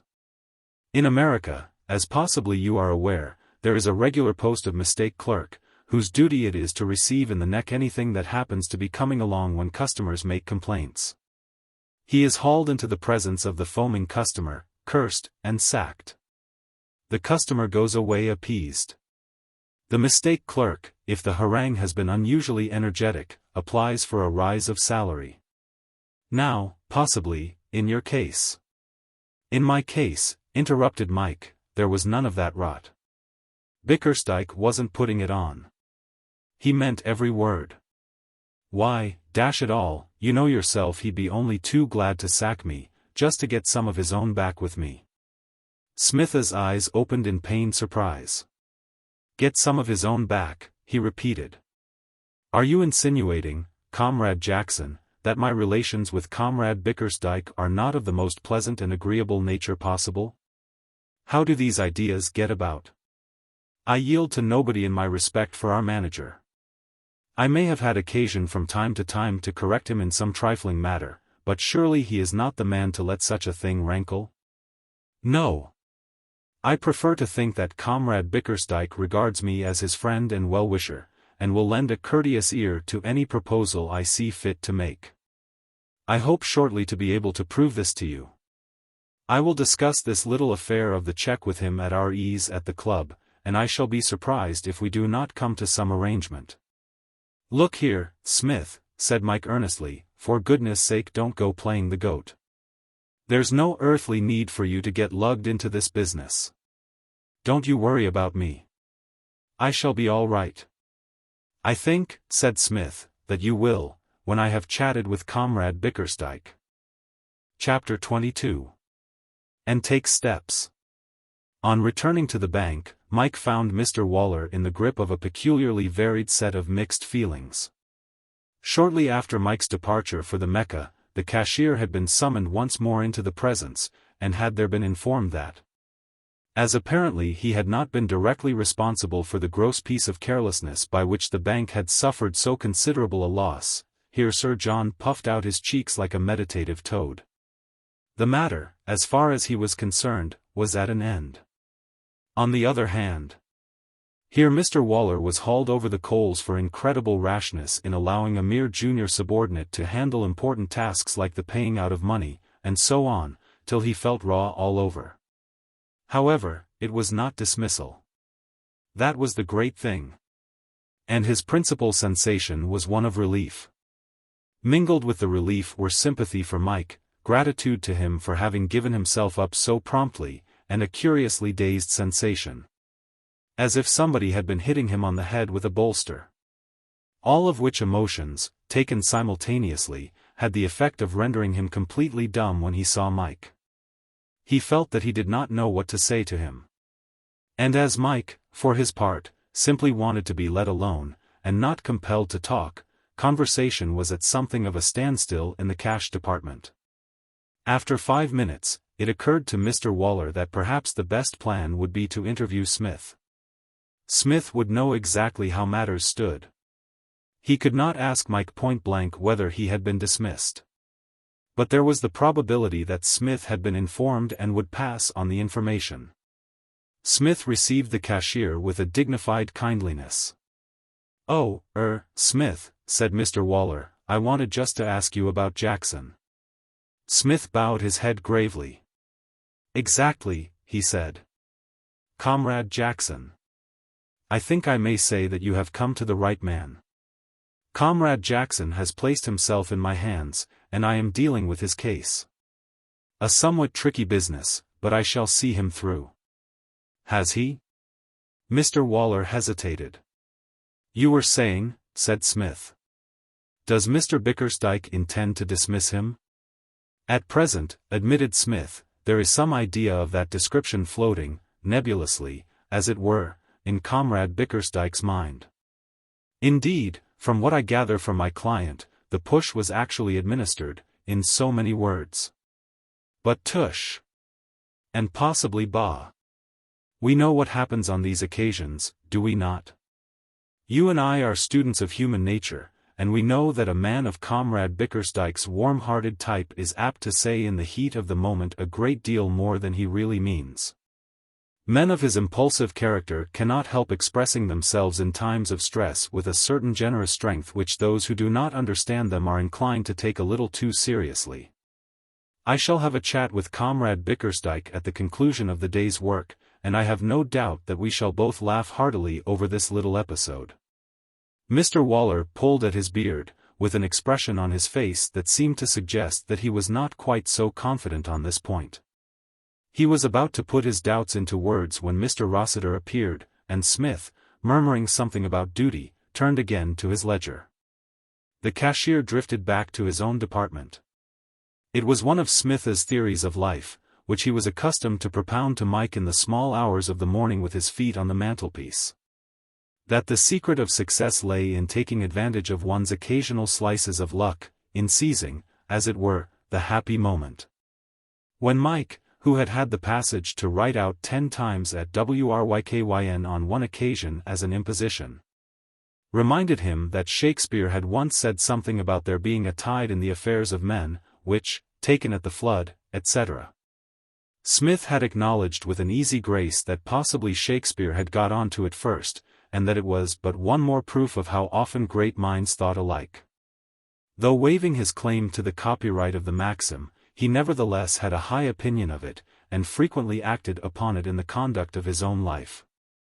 Thus, when approaching the Senior Conservative Club at 5 o'clock with the idea of finding Mr. Bickersdyke there, he observed his quarry entering the Turkish baths which stand some 20 yards from the club's front door. He acted on his maxim and decided, instead of waiting for the manager to finish his bath before approaching him on the subject of Mike, to corner him in the baths themselves. He gave Mr. Bickersdyke 5 minutes start. Then, reckoning that by that time he would probably have settled down, he pushed open the door and went in himself. And, having paid his money, and left his boots with the boy at the threshold, he was rewarded by the sight of the manager emerging from a box at the far end of the room, clad in the mottled towels which the bather, irrespective of his personal taste in dress, is obliged to wear in a Turkish bath. Smith made for the same box. Mr. Bickersdyke's clothes lay at the head of one of the sofas, but nobody else had staked out a claim. Smith took possession of the sofa next to the manager's. Then, humming lightly, he undressed, and made his way downstairs to the hot rooms. He rather fancied himself in towels. There was something about them which seemed to suit his figure. They gave him, he thought, rather a debonair look. He paused for a moment before the looking-glass to examine himself, with approval, then pushed open the door of the hot rooms and went in. Chapter 23. Mr. Bickersdyke makes a concession. Mr. Bickersdyke was reclining in an easy chair in the first room, staring before him in the boiled fish manner customary in a Turkish bath. Smith dropped into the next seat with a cheery "good evening." The manager started as if some firm hand had driven a bradawl into him. He looked at Smith with what was intended to be a dignified stare. But dignity is hard to achieve in a couple of party-colored towels. The stare did not differ to any great extent from the conventional boiled fish look, alluded to above. Smith settled himself comfortably in his chair. "Fancy finding you here," he said pleasantly. "We seem always to be meeting. To me," he added, with a reassuring smile, "it is a great pleasure. A very great pleasure indeed. We see too little of each other during office hours. Not that one must grumble at that. Work before everything. You have your duties, I mine. It is merely unfortunate that those duties are not such as to enable us to toil side by side, encouraging each other with word and gesture. However, it is idle to repine. We must make the most of these chance meetings when the work of the day is over." Mr. Bickersdyke heaved himself up from his chair and took another at the opposite end of the room. Smith joined him. "There's something pleasantly mysterious, to my mind," said he chattily, "in a Turkish bath. It seems to take one out of the hurry and bustle of the everyday world. It is a quiet backwater in the rushing river of life. I like to sit and think in a Turkish bath. Except, of course, when I have a congenial companion to talk to. As now. To me." Mr. Bickersdyke rose, and went into the next room.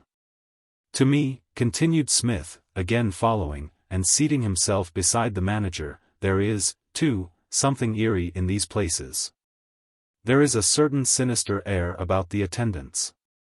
They glide rather than walk. They say little. Who knows what they may be planning and plotting? That drip again. It may be merely water, but how are we to know that it is not blood? It would be so easy to do away with a man in a Turkish bath. Nobody has seen him come in. Nobody can trace him if he disappears. These are uncomfortable thoughts, Mr. Bickersdyke." Mr. Bickersdyke seemed to think them so. He rose again, and returned to the first room. "I have made you restless," said Smith, in a voice of self-reproach, when he had settled himself once more by the manager's side. "I am sorry. I will not pursue the subject. Indeed, I believe that my fears are unnecessary. Statistics show, I understand, that large numbers of men emerge in safety every year from Turkish baths. There was another matter of which I wished to speak to you. It is a somewhat delicate matter, and I am only encouraged to mention it to you by the fact that you are so close a friend of my father's." Mr. Bickersdyke had picked up an early edition of an evening paper, left on the table at his side by a previous bather, and was to all appearances engrossed in it. Smith, however, not discouraged, proceeded to touch upon the matter of Mike. "There was," he said, "some little friction, I hear, in the office today in connection with a cheque." The evening paper hid the manager's expressive face.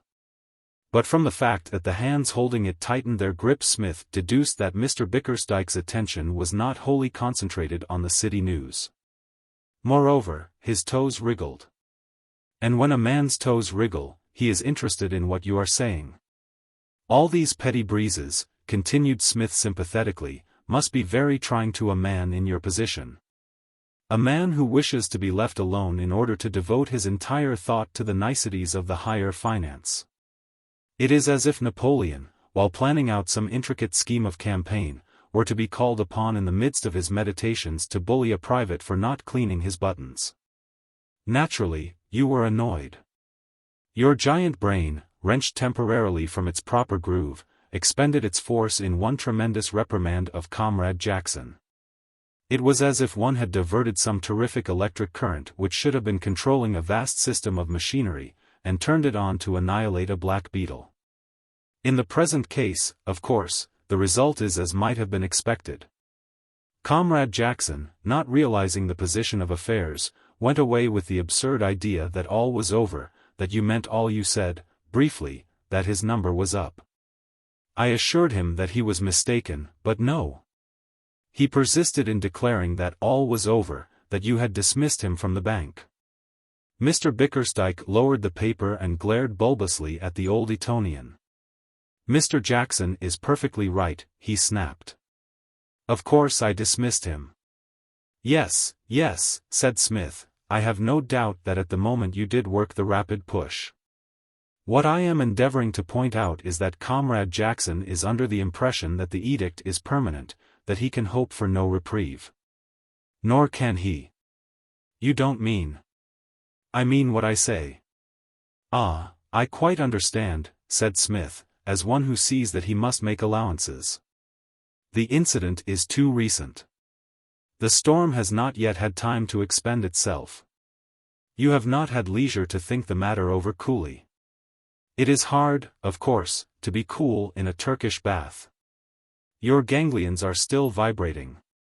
Later, perhaps. Once and for all, growled Mr. Bickersdyke, the thing is ended. Mr. Jackson will leave the bank at the end of the month. We have no room for fools in the office. You surprise me, said Smith. I should not have thought that the standard of intelligence in the bank was extremely high. With the exception of our two selves, I think that there are hardly any men of real intelligence on the staff. And Comrade Jackson is improving every day. Being, as he is, under my constant supervision, he is rapidly developing a stranglehold on his duties, which... I have no wish to discuss the matter any further. No, no. Quite so, quite so. Not another word. I am dumb. There are limits, you see, to the uses of impertinence, Mr. Smith. Smith started. You are not suggesting. You do not mean that I have no more to say. I shall be glad if you will allow me to read my paper. Smith waved a damp hand. I should be the last man, he said stiffly, to force my conversation on another. I was under the impression that you enjoyed these little chats as keenly as I did. If I was wrong. He relapsed into a wounded silence. Mr. Bickersdyke resumed his perusal of the evening paper, and presently, laying it down, rose and made his way to the room where muscular attendants were in waiting to perform that blend of jujitsu and kachazkachkan which is the most valuable and at the same time most painful part of a Turkish bath. It was not till he was resting on his sofa, swathed from head to foot in a sheet and smoking a cigarette, that he realized that Smith was sharing his compartment.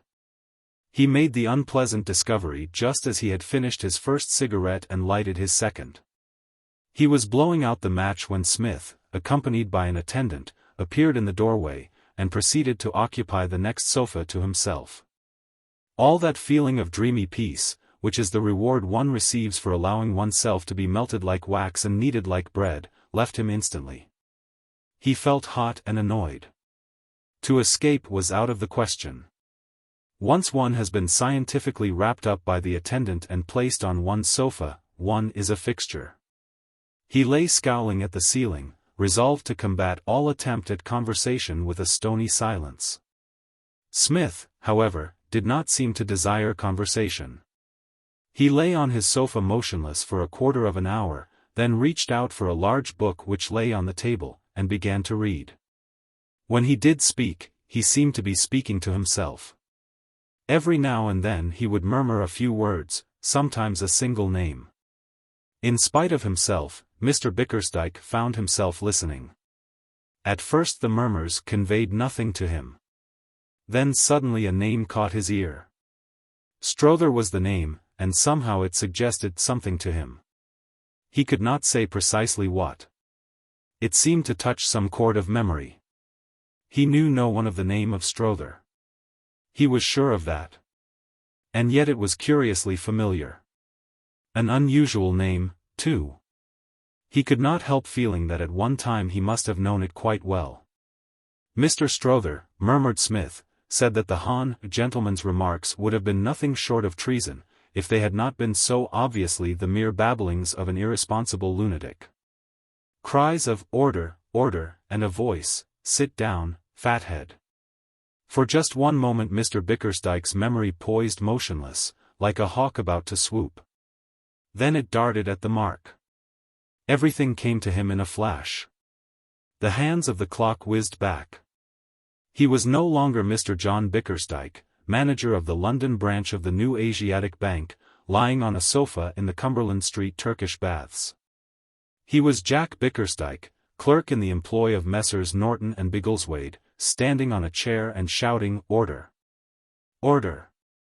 in the Masonic room of the Red Lion at Tulse Hill, while the members of the Tulse Hill Parliament, divided into two camps, yelled at one another, and young Tom Barlow, in his official capacity as Mr. Speaker, waved his arms dumbly, and banged the table with his mallet in his efforts to restore calm. He remembered the whole affair as if it had happened yesterday. It had been a speech of his own which had called forth the above expression of opinion from Strother. He remembered Strother now, a pale, spectacled clerk in Baxter and Abraham's, an inveterate upholder of the throne, the House of Lords and all constituted authority. Strother had objected to the socialistic sentiments of his speech in connection with the budget, and there had been a disturbance unparalleled even in the Tulse Hill Parliament, where disturbances were frequent and loud. Smith looked across at him with a bright smile.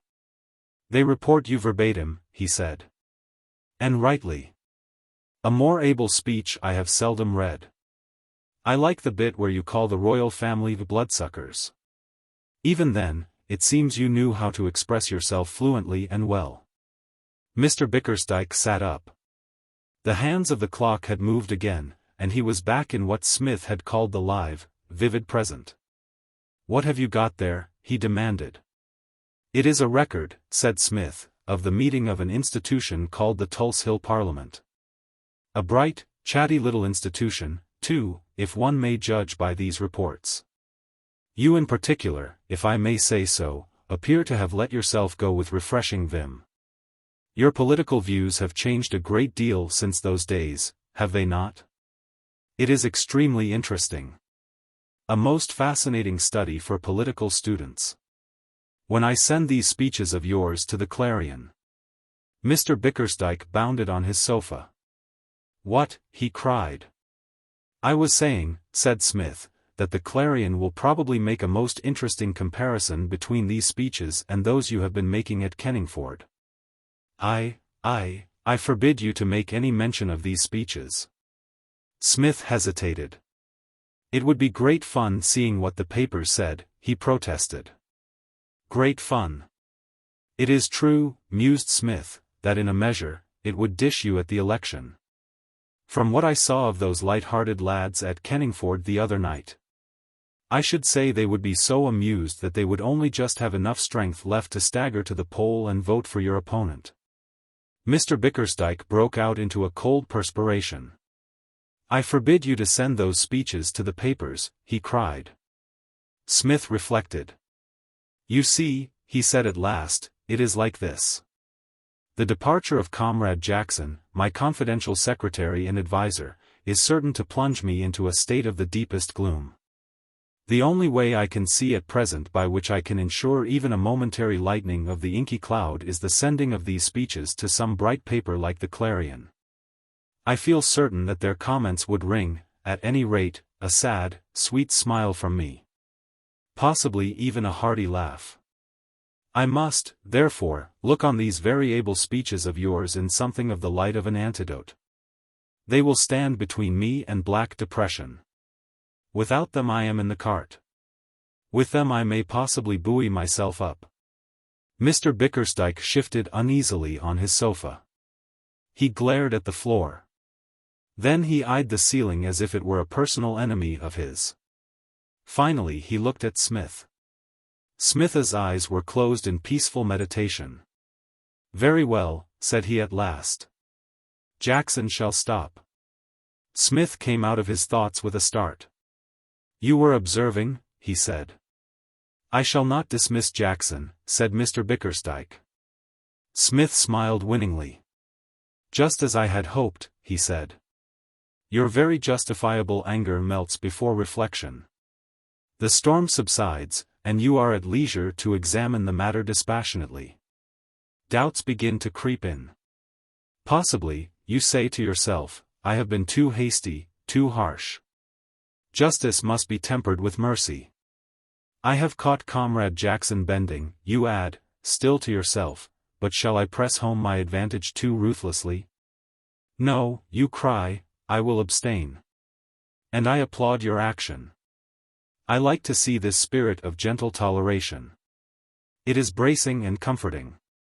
As for these excellent speeches, he added, I shall, of course, no longer have any need of their consolation. I can lay them aside. The sunlight can now enter and illumine my life through more ordinary channels. The cry goes round, Smith is himself again. Mr. Bickersdyke said nothing. Unless a snort of fury may be counted as anything. Chapter 24. The Spirit of Unrest. During the following fortnight, two things happened which materially altered Mike's position in the bank. The first was that Mr. Bickersdyke was elected a Member of Parliament. He got in by a small majority amidst scenes of disorder of a nature unusual even in Kenningford. Smith, who went down on the polling day to inspect the revels and came back with his hat smashed in, reported that, as far as he could see, the electors of Kenningford seemed to be in just that state of happy intoxication which might make them vote for Mr. Bickersdyke by mistake.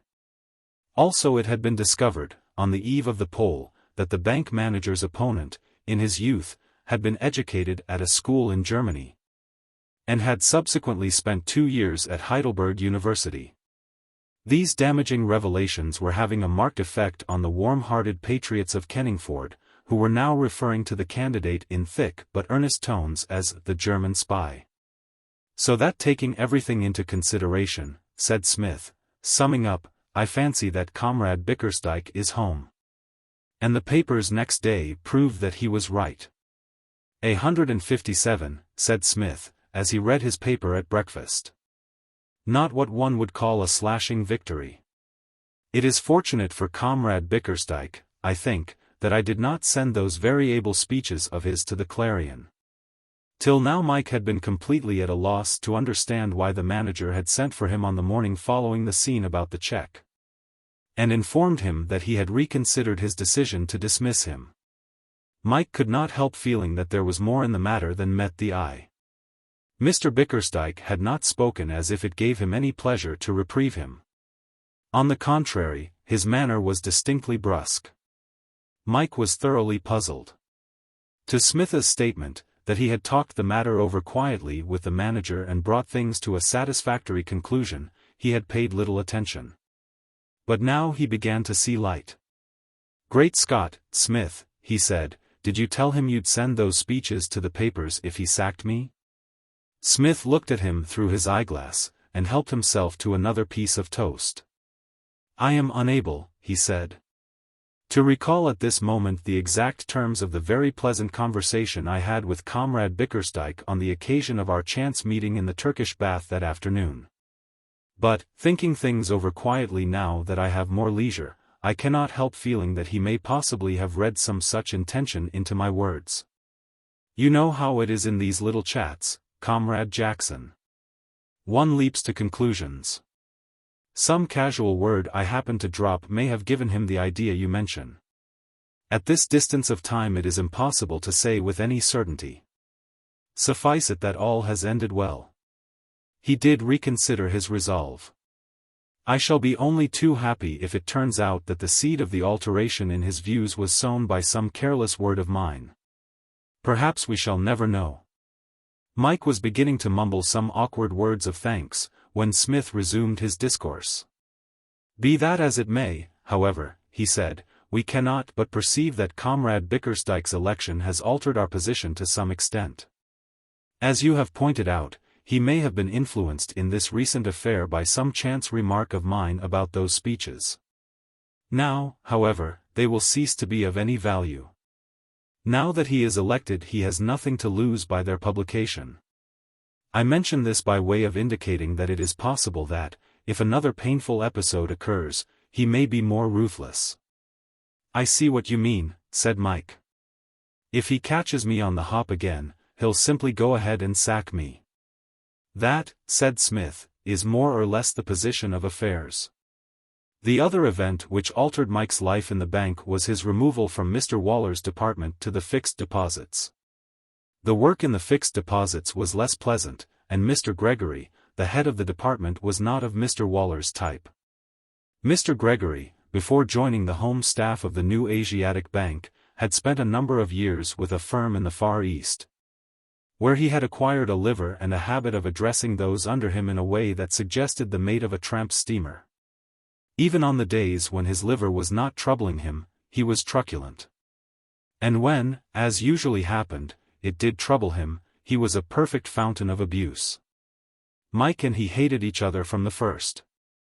The work in the fixed deposits was not really difficult, when you got the hang of it, but there was a certain amount of confusion in it to a beginner. And Mike, in commercial matters, was as raw a beginner as ever began. In the two other departments through which he had passed, he had done tolerably well. As regarded his work in the postage department, stamping letters and taking them down to the post office was just about his form. It was the sort of work on which he could really get a grip. And in the cash department, Mr. Waller's mild patience had helped him through. But with Mr. Gregory it was different. Mike hated being shouted at. It confused him. And Mr. Gregory invariably shouted. He always spoke as if he were competing against a high wind. With Mike he shouted more than usual. On his side, it must be admitted that Mike was something out of the common run of bank clerks. The whole system of banking was a horrid mystery to him. He did not understand why things were done, or how the various departments depended on and dovetailed into one another. Each department seemed to him something separate and distinct. Why they were all in the same building at all he never really gathered. He knew that it could not be purely from motives of sociability, in order that the clerks might have each other's company during slack spells. That much he suspected, but beyond that he was vague. It naturally followed that, after having grown, little by little, under Mr. Waller's easygoing rule, to enjoy life in the bank, he now suffered a reaction. Within a day of his arrival in the fixed deposits he was loathing the place as earnestly as he had loathed it on the first morning. Smith, who had taken his place in the cash department, reported that Mr. Waller was inconsolable at his loss. "I do my best to cheer him up," he said, "and he smiles bravely every now and then. But when he thinks I am not looking, his head droops and that wistful expression comes into his face. The sunshine has gone out of his life." It had just come into Mike's, and, more than anything else, was making him restless and discontented. That is to say, it was now late spring, the sun shone cheerfully on the city. And cricket was in the air. And that was the trouble. In the dark days, when everything was fog and slush, Mike had been contented enough to spend his mornings and afternoons in the bank, and go about with Smith at night. Under such conditions, London is the best place in which to be, and the warmth and light of the bank were pleasant. But now things had changed. The place had become a prison. With all the energy of one who had been born and bred in the country, Mike hated having to stay indoors on days when all the air was full of approaching summer. There were mornings when it was almost more than he could do to push open the swing doors, and go out of the fresh air into the stuffy atmosphere of the bank. The days passed slowly, and the cricket season began. Instead of being a relief, this made matters worse. The little cricket he could get only made him want more. It was as if a starving man had been given a handful of wafer biscuits. If the summer had been wet, he might have been less restless. But, as it happened, it was unusually fine. After a week of cold weather at the beginning of May, a hot spell set in. May passed in a blaze of sunshine. Large scores were made all over the country. Mike's name had been down for the MCC for some years, and he had become a member during his last season at WRYKYN. Once or twice a week he managed to get up to Lord's for half an hour's practice at the nets. And on Saturdays the bank had matches, in which he generally managed to knock the cover off rather ordinary club bowling. But it was not enough for him. June came, and with it more sunshine. The atmosphere of the bank seemed more oppressive than ever. Chapter 25. At the telephone. If one looks closely into those actions which are apparently due to sudden impulse, one generally finds that the sudden impulse was merely the last of a long series of events which led up to the action. Alone, it would not have been powerful enough to effect anything. But, coming after the way has been paved for it, it is irresistible. The hooligan who bonnets a policeman is apparently the victim of a sudden impulse. In reality, however, the bonneting is due to weeks of daily encounters with the constable, at each of which meetings the dislike for his helmet and the idea of smashing it in grow a little larger. Till finally they blossom into the deed itself. This was what happened in Mike's case. Day by day, through the summer, as the city grew hotter and stuffier, his hatred of the bank became more and more the thought that occupied his mind. It only needed a moderately strong temptation to make him break out and take the consequences. Smith noticed his restlessness and endeavored to soothe it. "All is not well," he said, with Comrade Jackson, the sunshine of the home. "I note a certain wanness of the cheek. The peach bloom of your complexion is no longer up to sample. Your eye is wild. Your merry laugh no longer rings through the bank, causing nervous customers to leap into the air with startled exclamations. You have the manner of one whose only friend on earth is a yellow dog, and who has lost the dog. Why is this, Comrade Jackson?" They were talking in the flat at Clement's Inn. The night was hot. Through the open windows the roar of the Strand sounded faintly. Mike walked to the window and looked out. "I'm sick of all this rot," he said shortly. Smith shot an inquiring glance at him, but said nothing. This restlessness of Mike's was causing him a good deal of inconvenience, which he bore in patient silence, hoping for better times. With Mike obviously discontented and out of tune with all the world, there was but little amusement to be extracted from the evenings now. Mike did his best to be cheerful, but he could not shake off the caged feeling which made him restless. "What rot it all is," went on Mike, sitting down again. "What's the good of it all? You go and sweat all day at a desk, day after day, for about twopence a year. And when you're about 85, you retire. It isn't living at all.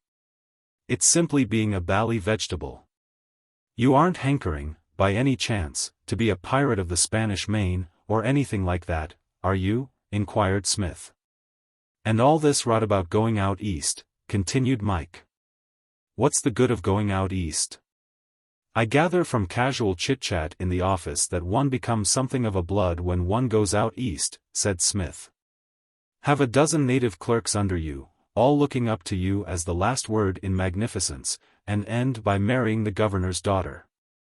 End by getting some foul sort of fever, more likely, and being booted out as no further use to the bank. You look on the gloomy side, Comrade Jackson. I seem to see you sitting in an armchair, fanned by devoted coolies, telling some eastern potentate that you can give him 5 minutes. I understand that being in a bank in the Far East is one of the world's softest jobs. Millions of natives hang on your lightest word. Enthusiastic Rajas draw you aside and press jewels into your hand as a token of respect and esteem. When on an elephant's back you pass, somebody beats on a booming brass gong. The banker of Bong. Isn't your generous young heart stirred to any extent by the prospect? I am given to understand. I've a jolly good mind to chuck up the whole thing and become a pro. I've got a birth qualification for Surrey. It's about the only thing I could do any good at." Smith's manner became fatherly. "You're all right," he said. "The hot weather has given you that tired feeling. What you want is a change of air. We will pop down together hand in hand this weekend to some seaside resort. You shall build sand castles, while I lie on the beach and read the paper. In the evening we will listen to the band, or stroll on the esplanade, not so much because we want to, as to give the natives a treat. Possibly, if the weather continues warm, we may even paddle. A vastly exhilarating pastime, I am led to believe, and so strengthening for the ankles. And on Monday morning we will return, bronzed and bursting with health, to our toil once more." "I'm going to bed," said Mike, rising. Smith watched him lounge from the room, and shook his head sadly. All was not well with his confidential secretary and adviser. The next day, which was a Thursday, found Mike no more reconciled to the prospect of spending from 10 till 5 in the company of Mr. Gregory and the Ledgers. He was silent at breakfast, and Smith, seeing that things were still wrong, abstained from conversation. Mike propped the Sportsman up against the hot water jug, and read the cricket news. His county, captained by brother Joe, had, as he had learned already from yesterday's evening paper, beaten Sussex by 5 wickets at Brighton. Today they were due to play Middlesex at Lord's. Mike thought that he would try to get off early, and go and see some of the first day's play. As events turned out, he got off a good deal earlier, and saw a good deal more of the first day's play than he had anticipated. He had just finished the preliminary stages of the morning's work, which consisted mostly of washing his hands, changing his coat, and eating a section of a penholder, when William, the messenger, approached. "You're wanted on the phone, Mr. Jackson." The new Asiatic Bank, unlike the majority of London banks, was on the telephone, a fact which Smith found a great convenience when securing seats at the theatre. Mike went to the box and took up the receiver. "Hello," he said. "Who's that?" said an agitated voice. "Is that you, Mike?" "I'm Joe." "Hello, Joe," said Mike. "What's up?" "I'm coming to see you this evening. I'm going to try and get off early." "Look here, Mike, are you busy at the bank just now?" "Not at the moment. There's never anything much going on before 11. I mean, are you busy today? Could you possibly manage to get off and play for us against Middlesex?" Mike nearly dropped the receiver. "What?" he cried. "There's been the dickens of a mix-up. We're 1 short, and you're our only hope. We can't possibly get another man in the time.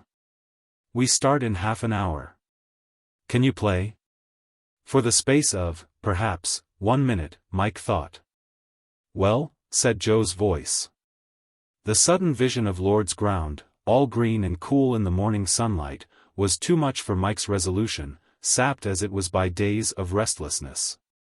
The feeling surged over him that whatever happened afterwards, the joy of the match in perfect weather on a perfect wicket would make it worth while.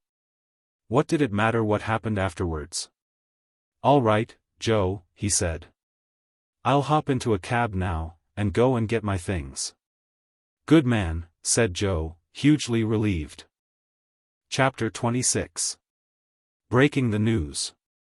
Dashing away from the call box, Mike nearly cannonied into Smith, who was making his way pensively to the telephone with the object of ringing up the box office of the Haymarket Theatre. "Sorry," said Mike. "Hello, Smith." "Hello indeed," said Smith, courteously. "I rejoice, Comrade Jackson, to find you going about your commercial duties like a young bomb. How is it, people repeatedly ask me, that Comrade Jackson contrives to catch his employer's eye and win the friendly smile from the head of his department? My reply is that where others walk, Comrade Jackson runs. Where others stroll, Comrade Jackson legs it like a highly trained Mustang of the prairie. He does not loiter. He gets back to his department bathed in perspiration, in level time. I say, Smith," said Mike, "you might do me a favor." "1,000. Say on. Just look in at the fixed deposits and tell old Gregory that I shan't be with him today, will you? I haven't time myself. I must rush." Smith screwed his eyeglass into his eye, and examined Mike carefully. "What exactly," he began. "Tell the old ass I've popped off." Just so," murmured Smith, as one who assents to a thoroughly reasonable proposition. "Tell him you have popped off." "It shall be done. But it is within the bounds of possibility that Comrade Gregory may inquire further. Could you give me some inkling as to why you are popping? My brother Joe has just rung me up from Lord's. The county are playing Middlesex and they're 1 short. He wants me to roll up." Smith shook his head sadly. "I don't wish to interfere in any way," he said, "but I suppose you realize that, by acting thus, you are to some extent knocking the stuffing out of your chances of becoming manager of this bank? If you dash off now, I shouldn't count too much on that marrying the governor's daughter scheme I sketched out for you last night. I doubt whether this is going to help you to hold the gorgeous East in fee, and all that sort of thing. Oh, dash the gorgeous East. By all means, said Psmith obligingly. I just thought I'd mention it. I'll look in at Lord's this afternoon. I shall send my card up to you, and trust to your sympathetic cooperation to enable me to effect an entry into the pavilion on my face. My father is coming up to London today. I'll bring him along, too. Right ho. Dash it, it's 22. So long. See you at Lord's. Psmith looked after his retreating form till it had vanished through the swing door, and shrugged his shoulders resignedly, as if disclaiming all responsibility. He has gone without his hat, he murmured. It seems to me that this is practically a case of running amok. And now to break the news to bereaved Comrade Gregory. He abandoned his intention of ringing up the Haymarket Theatre, and turning away from the call box, walked meditatively down the aisle till he came to the fixed deposits department, where the top of Mr. Gregory's head was to be seen over the glass barrier, as he applied himself to his work. Psmith, resting his elbows on the top of the barrier and holding his head between his hands, eyed the absorbed twaller for a moment in silence, then emitted a hollow groan. Mr. Gregory, who was ruling a line in a ledger, most of the work in the fixed deposits department consisted of ruling lines in ledgers, sometimes in black ink, sometimes in red, started as if he had been stung, and made a complete mess of the ruled line.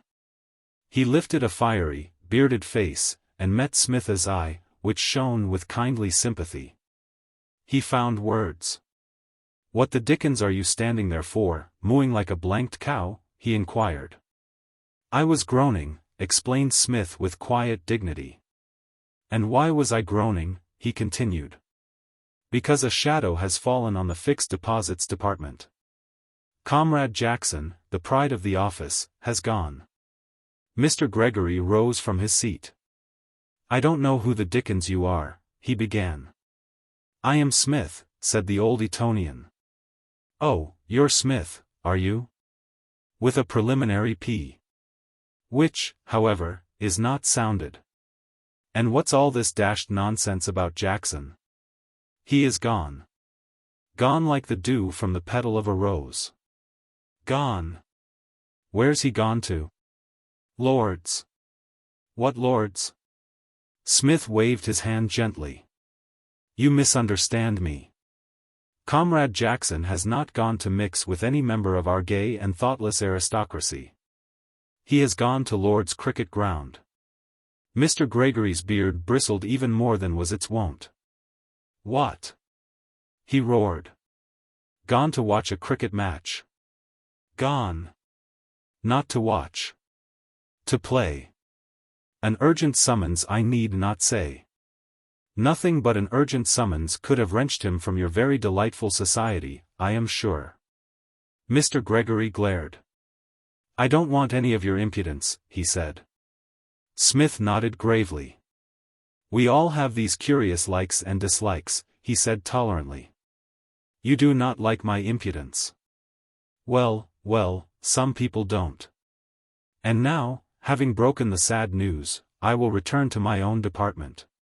"Half a minute. You come with me and tell this yarn of yours to Mr. Bickersdyke. You think it would interest, amuse him? Perhaps you are right. Let us buttonhole Comrade Bickersdyke." Mr. Bickersdyke was disengaged. The head of the fixed deposits department stumped into the room. Psmith followed at a more leisurely pace. "Allow me," he said with a winning smile, as Mr. Gregory opened his mouth to speak, "to take this opportunity of congratulating you on your success at the election. A narrow but well-deserved victory." There was nothing cordial in the manager's manner. "What do you want?" he said. "Myself, nothing," said Psmith. "But I understand that Mr. Gregory has some communication to make." "Tell Mr. Bickersdyke that story of yours," said Mr. Gregory. "Surely," said Psmith reprovingly, this is no time for anecdotes. Mr. Bickersdyke is busy. Tell him what you told me about Jackson. Mr. Bickersdyke looked up inquiringly. Jackson, said Smith, has been obliged to absent himself from work today owing to an urgent summons from his brother, who, I understand, has suffered a bereavement. It's a lie, roared Mr. Gregory. You told me yourself he'd gone to play in a cricket match. True. As I said, he received an urgent summons from his brother. What about the bereavement, then? The team was one short. His brother was very distressed about it. What could Comrade Jackson do? Could he refuse to help his brother when it was in his power? His generous nature is a byword. He did the only possible thing. He consented to play. Mr. Bickersdyke spoke. Am I to understand, he asked, with sinister calm, that Mr. Jackson has left his work and gone off to play in a cricket match? Something of that sort has, I believe, happened, said Smith. He knew, of course, he added, bowing gracefully in Mr. Gregory's direction, that he was leaving his work in thoroughly competent hands. Thank you, said Mr. Bickersdyke. That will do. You will help Mr. Gregory in his department for the time being, Mr. Smith. I will arrange for somebody to take your place in your own department. It will be a pleasure, murmured Smith. Show Mr. Smith what he has to do, Mr. Gregory, said the manager. They left the room. How curious, Comrade Gregory, mused Smith, as they went, are the workings of fate. A moment back, and your life was a blank. Comrade Jackson, that prince of fixed depositors, had gone. How, you said to yourself despairingly, can his place be filled? Then the cloud broke, and the sun shone out again. I came to help you. What you lose on the swings, you make up on the roundabouts. Now show me what I have to do, and then let us make this department sizzle. You have drawn a good ticket, Comrade Gregory. Chapter 27. At Lord's. Mike got to Lord's just as the umpires moved out into the field. He raced round to the pavilion. Joe met him on the stairs. It's all right, he said. No hurry. We've won the toss. I've put you in fourth wicket. Right ho, said Mike. Glad we haven't to field just yet. We oughtn't to have to field today if we don't chuck our wickets away. Good wicket? Like a billiard table. I'm glad you were able to come. Have any difficulty in getting away?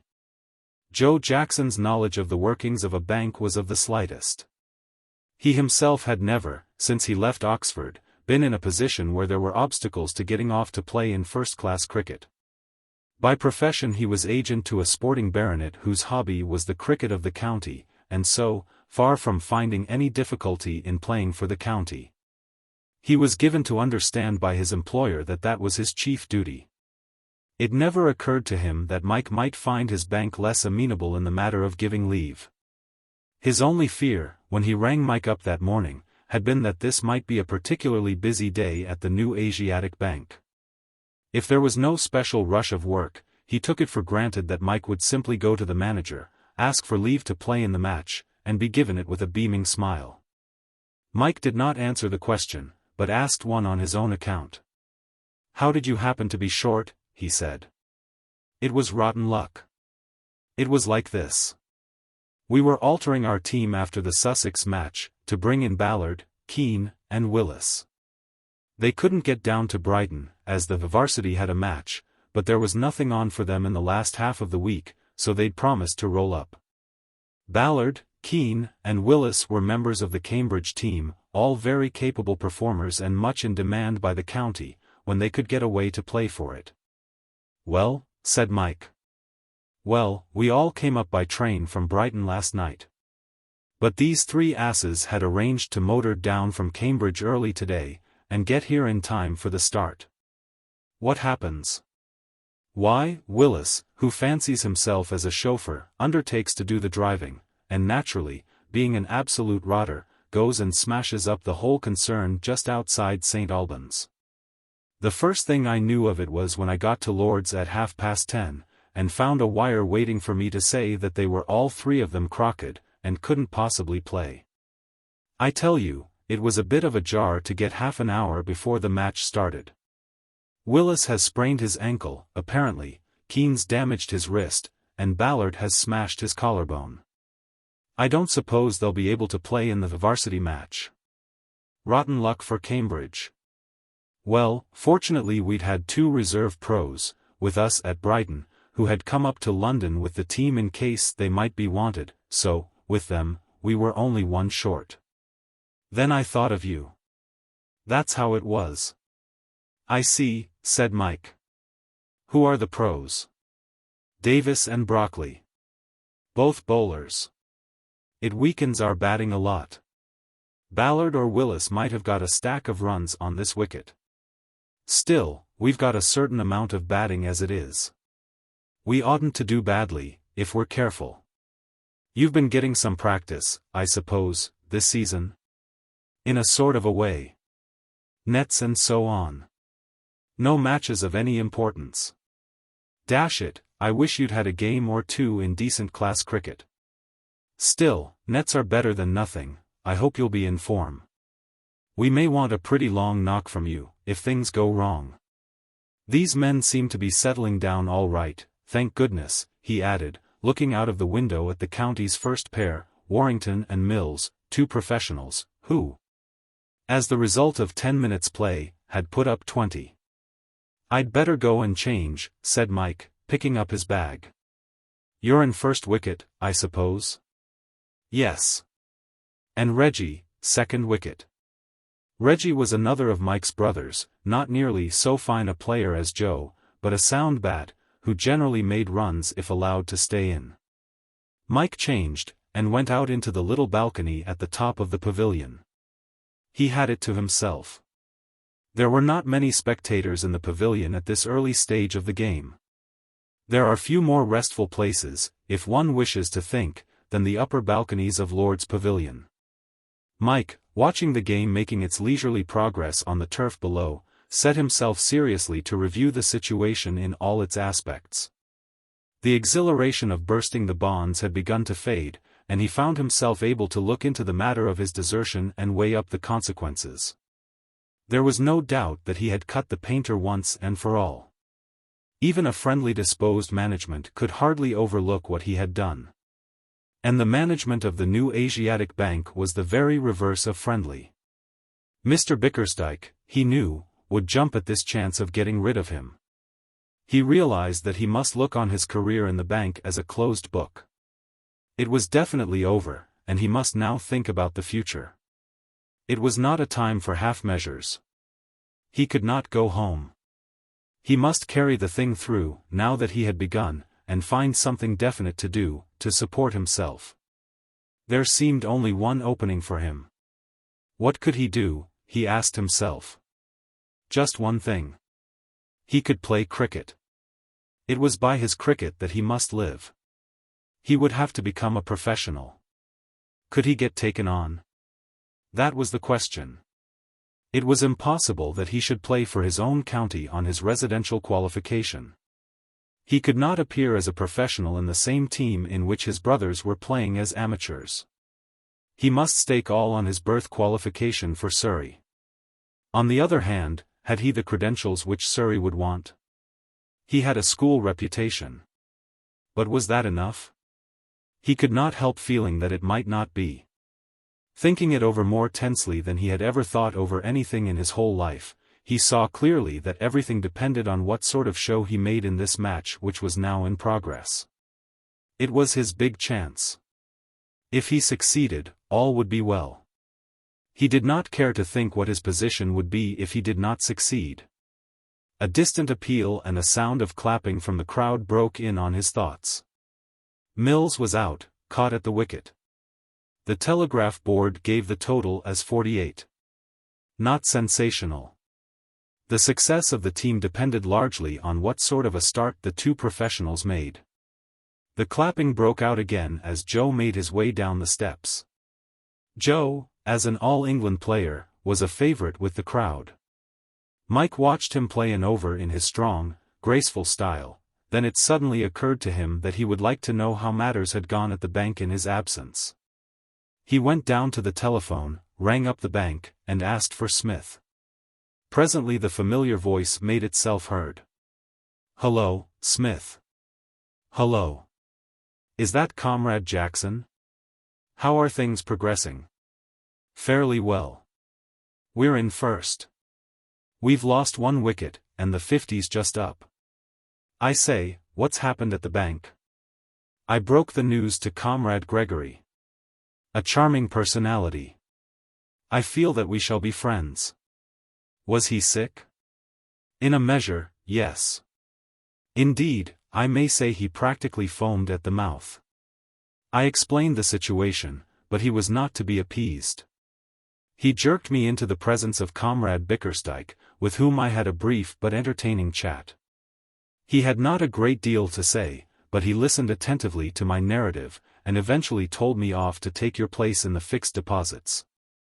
That melancholy task I am now performing to the best of my ability. I find the work a little trying.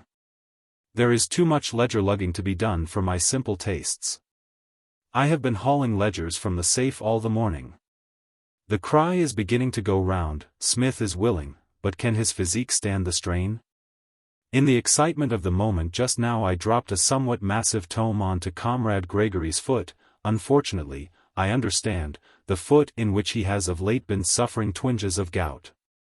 I passed the thing off with ready tact, but I cannot deny that there was a certain temporary coolness, which, indeed, is not yet past. These things, Comrade Jackson, are the whirlpools in the quiet stream of commercial life. Have I got the sack? No official pronouncement has been made to me as yet on the subject, but I think I should advise you, if you are offered another job in the course of the day, to accept it. I cannot say that you are precisely the pet of the management just at present. However, I have ideas for your future, which I will divulge when we meet. I propose to slide coyly from the office at about 4 o'clock. I am meeting my father at that hour. We shall come straight on to Lord's." "Right ho," said Mike. "I'll be looking out for you. Is there any little message I can give Comrade Gregory from you?" "You can give him my love, if you like." "It shall be done. Goodbye." "Goodbye." Mike replaced the receiver, and went up to his balcony again. As soon as his eye fell on the telegraph board he saw with a start that things had been moving rapidly in his brief absence. The numbers of the batsmen on the board were 3 and 5. "Great Scott," he cried. "Why, I'm in next. What on earth's been happening?" He put on his pads hurriedly, expecting every moment that a wicket would fall and find him unprepared. But the batsmen were still together when he rose, ready for the fray, and went downstairs to get news. He found his brother Reggie in the dressing room.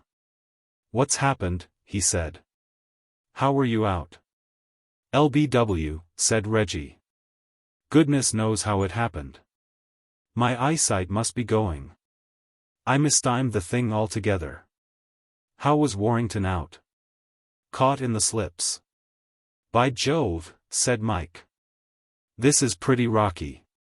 3 for 61. We shall get mopped. Unless you and Joe do something.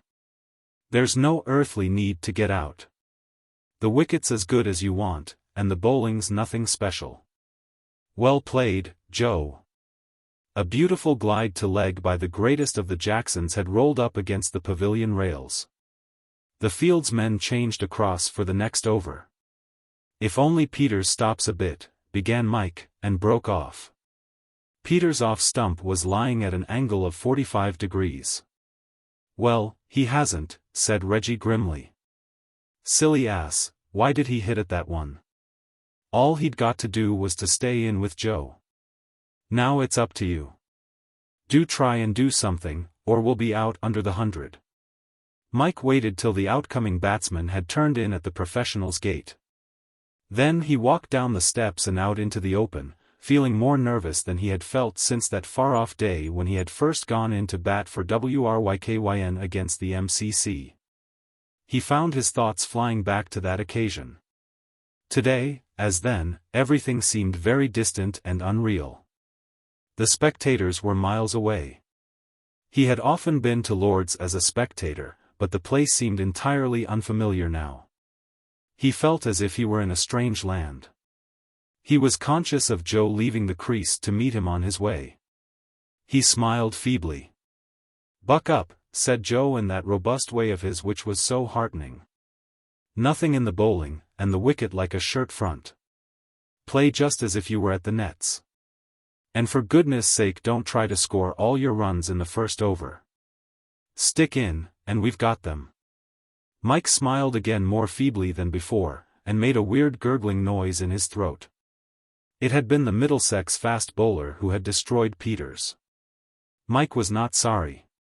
He did not object to fast bowling. He took guard, and looked round him, taking careful note of the positions of the slips. As usual, once he was at the wicket the paralyzed feeling left him. He became conscious again of his power. Dash it all, what was there to be afraid of? He was a jolly good bat, and he would jolly well show them that he was, too. The fast bowler, with a preliminary bound, began his run. Mike settled himself into position, his whole soul concentrated on the ball. Everything else was wiped from his mind. Chapter 28. Smith arranges his future. It was exactly 4 o'clock when Smith, sliding unostentatiously from his stool, flicked divers pieces of dust from the leg of his trousers, and sidled towards the basement, where he was wont to keep his hat during business hours. He was aware that it would be a matter of some delicacy to leave the bank at that hour. There was a certain quantity of work still to be done in the fixed deposits department, work in which, by rights, as Mike's understudy, he should have lent a sympathetic and helping hand. But what of that, he mused, thoughtfully smoothing his hat with his knuckles. Comrade Gregory is a man who takes such an enthusiastic pleasure in his duties that he will go singing about the office when he discovers that he has got a double lot of work to do. With this comforting thought, he started on his perilous journey to the open air. As he walked delicately, not courting observation, he reminded himself of the hero of Pilgrim's Progress. On all sides of him lay fearsome beasts, lying in wait to pounce upon him. At any moment Mr. Gregory's hoarse roar might shatter the comparative stillness, or the sinister note of Mr. Bickersdyke make itself heard. However, said Smith philosophically, these are life's trials, and must be borne patiently. A roundabout route, via the postage and inwards bills departments, took him to the swing doors. It was here that the danger became acute. The doors were well within view of the fixed deposits department, and Mr. Gregory had an eye compared with which that of an eagle was more or less bleared.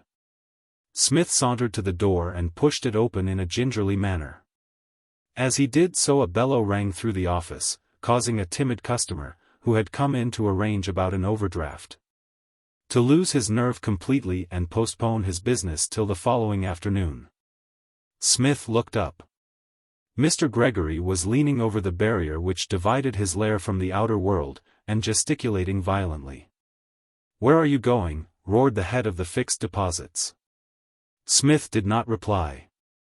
With a benevolent smile and a gesture intended to signify all would come right in the future, he slid through the swing doors, and began to move down the street at a somewhat swifter pace than was his habit. Once round the corner he slackened his speed. "This can't go on," he said to himself. "This life of commerce is too great a strain. One is practically a hunted hare. Either the heads of my department must refrain from view halloos when they observe me going for a stroll, or I abandon commerce for some less exacting walk in life." He removed his hat, and allowed the cool breeze to play upon his forehead. The episode had been disturbing. He was to meet his father at the mansion house. As he reached that landmark he saw with approval that punctuality was a virtue of which he had not the sole monopoly in the Smith family. His father was waiting for him at the tryst. "Certainly, my boy," said Mr. Smith Sr., all activity in a moment, when Smith had suggested going to Lord's. "Excellent. We must be getting on. We must not miss a moment of the match. Bless my soul, I haven't seen a first-class match this season. Where's a cab? Hi, cabby. No, that one's got someone in it. There's another. Hi. Here, lunatic. Are you blind? Good, he's seen us. That's right. Here he comes. Lord's cricket ground, cabby, as quick as you can. Jump in, Rupert, my boy, jump in. Smith rarely jumped. He entered the cab with something of the stateliness of an old Roman emperor boarding his chariot, and settled himself comfortably in his seat. Mr. Smith dived in like a rabbit. A vendor of newspapers came to the cab thrusting an evening paper into the interior. Smith bought it. Let's see how they're getting on, he said, opening the paper. Where are we? Lunch scores. Lords. Aha. Comrade Jackson is in form. Jackson, said Mr. Smith, is that the same youngster you brought home last summer? The batsman? Is he playing today? He was not out 30 at lunchtime. He would appear to be making something of a stand with his brother Joe, who has made 61 up to the moment of going to press. It's possible he may still be in when we get there. In which case we shall not be able to slide into the pavilion.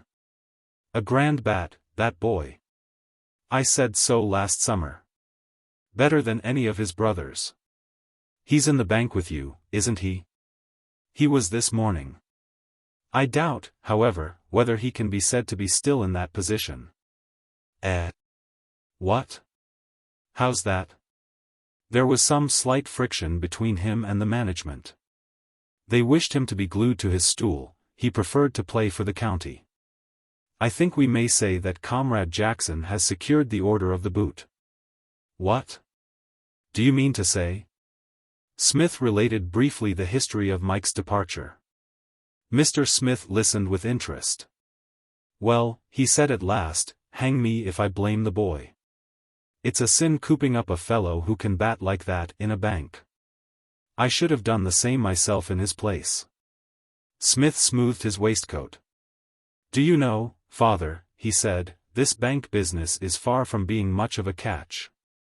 Indeed, I should describe it definitely as a bit off. I have given it a fair trial, and I now denounce it unhesitatingly as a shade too thick. What? Are you getting tired of it? Not precisely tired. But, after considerable reflection, I have come to the conclusion that my talents lie elsewhere. At lugging ledgers I am among the also-rans, a mere cipher. I have been wanting to speak to you about this for some time. If you have no objection, I should like to go to the bar. The bar? Well. I fancy I should make a pretty considerable hit as a barrister. Mr. Smith reflected. The idea had not occurred to him before. Now that it was suggested, his always easily fired imagination took hold of it readily. There was a good deal to be said for the bar as a career. Smith knew his father, and he knew that the thing was practically as good as settled. It was a new idea, and as such was bound to be favorably received. What I should do, if I were you, he went on, as if he were advising a friend on some course of action certain to bring him profit and pleasure, is to take me away from the bank at once. Don't wait. There is no time like the present. Let me hand in my resignation tomorrow. The blow to the management, especially to Comrade Bickersdyke, will be a painful one, but it is the truest kindness to administer it swiftly. Let me resign tomorrow, and devote my time to quiet study. Then I can pop up to Cambridge next term, and all will be well. I'll think it over, began Mr. Smith. Let us hustle, urged Smith.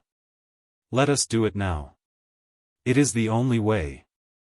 Have I your leave to shoot in my resignation to Comrade Bickersdyke tomorrow morning? Mr. Smith hesitated for a moment, then made up his mind. Very well, he said. I really think it is a good idea. There are great opportunities open to a barrister. I wish we had thought of it before. I am not altogether sorry that we did not, said Smith.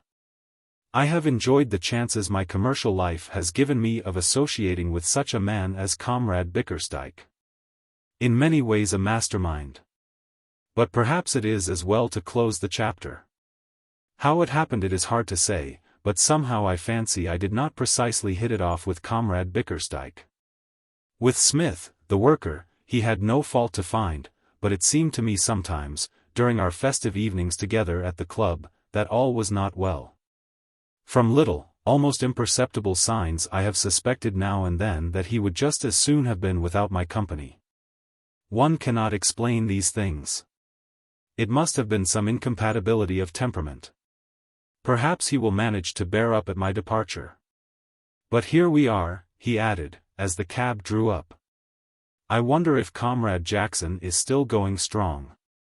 They passed through the turnstile, and caught sight of the telegraph board. By Jove, said Smith, he is.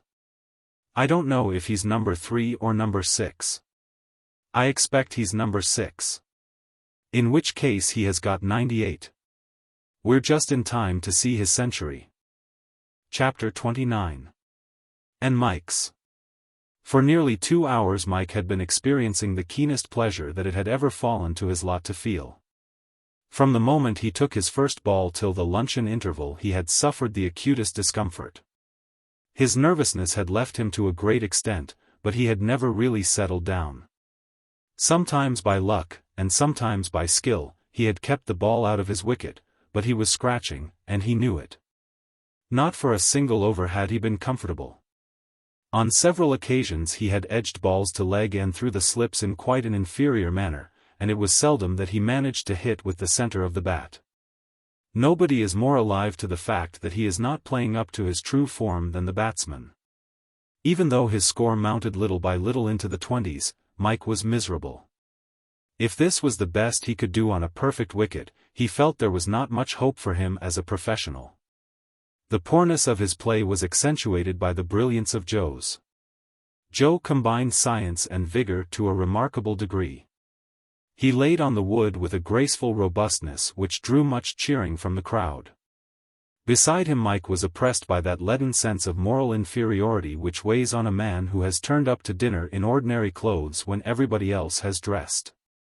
He felt awkward and conspicuously out of place. Then came lunch, and after lunch a glorious change. Volumes might be written on the cricket lunch and the influence it has on the run of the game. How it undoes one man, and sends another back to the fray like a giant refreshed, how it turns the brilliant fast bowler into the sluggish medium, and the nervous bat into the masterful smiter. On Mike its effect was magical.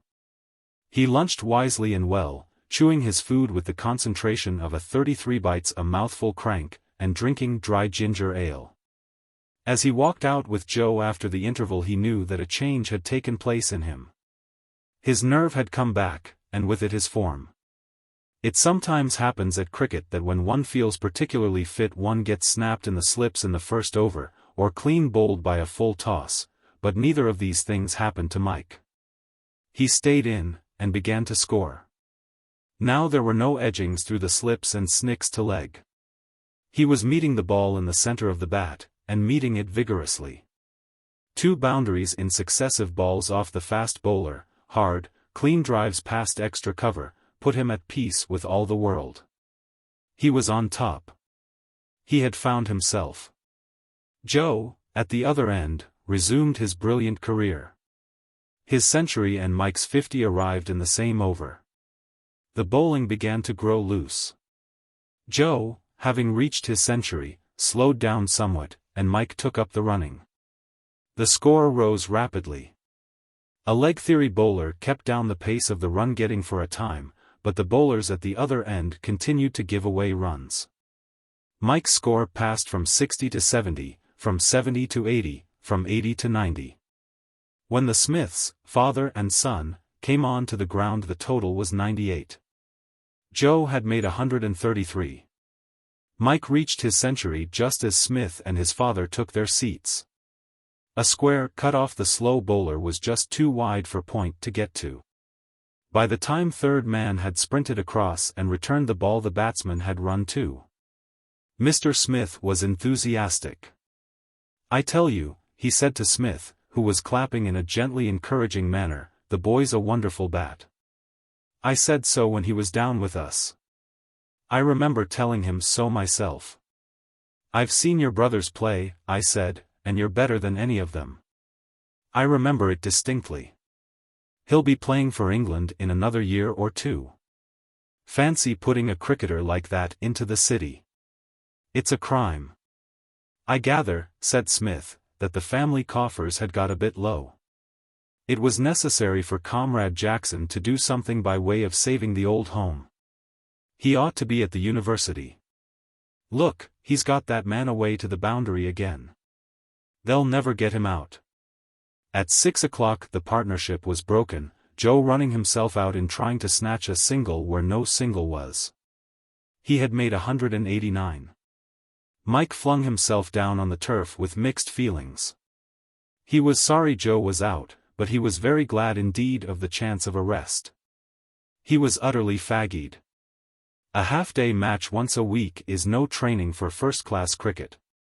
Joe, who had been playing all the season, was as tough as India rubber, and trotted into the pavilion as fresh as if he had been having a brief spell at the nets. Mike, on the other hand, felt that he simply wanted to be dropped into a cold bath and left there indefinitely. There was only another half-hour's play, but he doubted if he could get through it. He dragged himself up wearily as Joe's successor arrived at the wickets. He had crossed Joe before the latter's downfall, and it was his turn to take the bowling. Something seemed to have gone out of him. He could not time the ball properly. The last ball of the over looked like a half-volley, and he hit out at it. But it was just short of a half-volley, and his stroke arrived too soon. The bowler, running in the direction of mid-on, brought off an easy C and B. Mike turned away towards the pavilion. He heard the gradually swelling applause in a sort of dream. It seemed to him hours before he reached the dressing-room. He was sitting on a chair, wishing that somebody would come along and take off his pads, when Smith's card was brought to him. A few moments later the old Etonian appeared in person. "Hello, Smith," said Mike, "by Jove. I'm done." "How little Willie saved the match," said Smith. "What you want is one of those gin and ginger beers we hear so much about. Remove those pads, and let us flit downstairs in search of a couple. Well, Comrade Jackson, you have fought the good fight this day. My father sends his compliments. He is dining out, or he would have come up. He is going to look in at the flat late-ish." "How many did I get?" asked Mike. "I was so jolly done I didn't think of looking." 148 of the best," said Smith. "What will they say at the old homestead about this? Are you ready? Then let us test this fruity old ginger beer of theirs." The two batsmen who had followed the big stand were apparently having a little stand all of their own. No more wickets fell before the drawing of stumps. Smith waited for Mike while he changed, and carried him off in a cab to Simpson's, a restaurant which, as he justly observed, offered two great advantages, namely, that you need not dress, and secondly, that you paid your half-crown, and were then at liberty to eat till you were helpless, if you felt so disposed, without extra charge. Mike stopped short of this giddy height of mastication, but consumed enough to make him feel a great deal better. Smith eyed his inroads on the menu with approval. "There is nothing," he said, "like victualling up before an ordeal." "What's the ordeal?" said Mike. "I propose to take you round to the club anon, where I trust we shall find Comrade Bickersdyke. We have much to say to one another." "Look here, I'm hanged," began Mike. "Yes, you must be there," said Smith. "Your presence will serve to cheer Comrade B up. Fate compels me to deal him a nasty blow, and he will want sympathy. I have got to break it to him that I am leaving the bank." "What, are you going to chuck it?" Smith inclined his head. "The time," he said, "has come to part. It has served its turn. The startled whisper runs round the city. Smith has had sufficient. What are you going to do?" "I propose to enter the University of Cambridge, and there to study the intricacies of the law, with a view to having a subsequent dash at becoming Lord Chancellor. "By Jove!" said Mike, "you're lucky. I wish I were coming too." Smith knocked the ash off his cigarette. "Are you absolutely set on becoming a pro?" he asked. "It depends on what you call set. It seems to me it's about all I can do." "I can offer you a not entirely scaly job," said Smith, "if you feel like taking it. In the course of conversation with my father during the match this afternoon, I gleaned the fact that he is anxious to secure your services as a species of agent. The vast Smith estates, it seems, need a bright boy to keep an eye upon them. Are you prepared to accept the post?" Mike stared. "Me? Dash it all, how old do you think I am? I'm only 19. I had suspected as much from the alabaster clearness of your unwrinkled brow. But my father does not wish you to enter upon your duties immediately. There would be a preliminary interval of 3, possibly 4, years at Cambridge, during which I presume, you would be learning diverse facts concerning spuds, termites, and the like." "At least," said Smith airily, "I suppose so. Far be it from me to dictate the line of your researches." "Then I'm afraid it's off," said Mike gloomily. "My pater couldn't afford to send me to Cambridge." "That obstacle," said Smith, "can be surmounted. You would, of course, accompany me to Cambridge, in the capacity, which you enjoy at the present moment, of my confidential secretary and adviser. Any expenses that might crop up would be defrayed from the Smith family chest." Mike's eyes opened wide again. "Do you mean," he asked bluntly, "that your pater would pay for me at the varsity?" "No, I say, dash it, I mean, I couldn't." "Do you suggest," said Smith, raising his eyebrows, "that I should go to the university without a confidential secretary and adviser?" "No, but I mean," protested Mike. "Then that's settled," said Smith. "I knew you would not desert me in my hour of need, Comrade Jackson." "What will you do?" asked my father, alarmed for my safety, "among these wild undergraduates?" "I fear for my Rupert."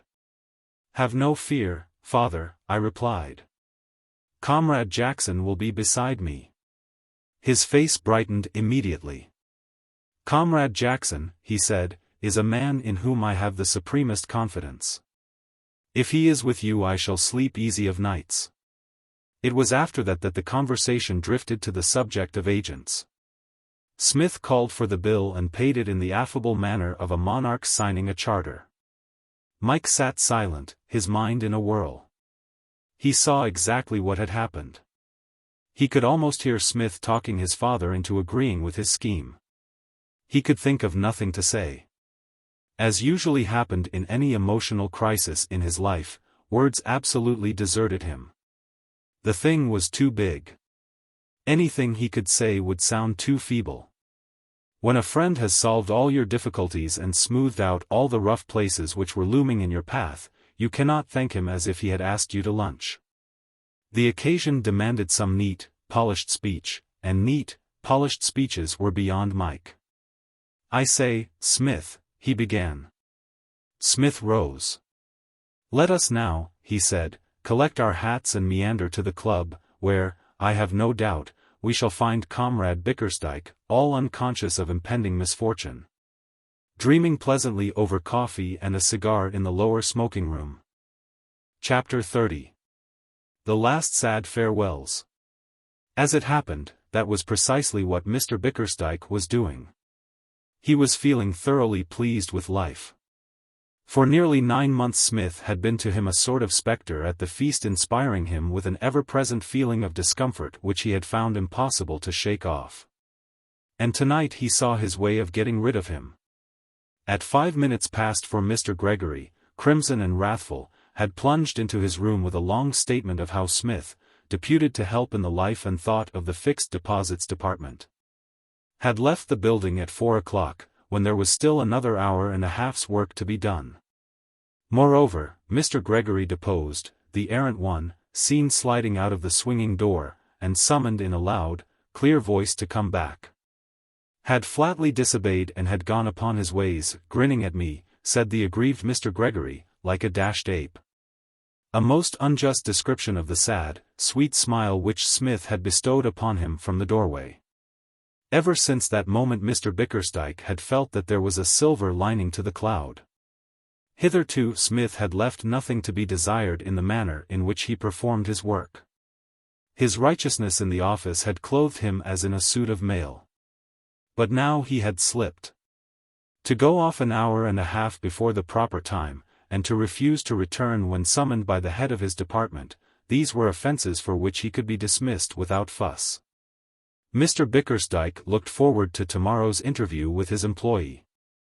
Meanwhile, having enjoyed an excellent dinner, he was now, as Smith had predicted, engaged with a cigar and a cup of coffee in the lower smoking room of the Senior Conservative Club.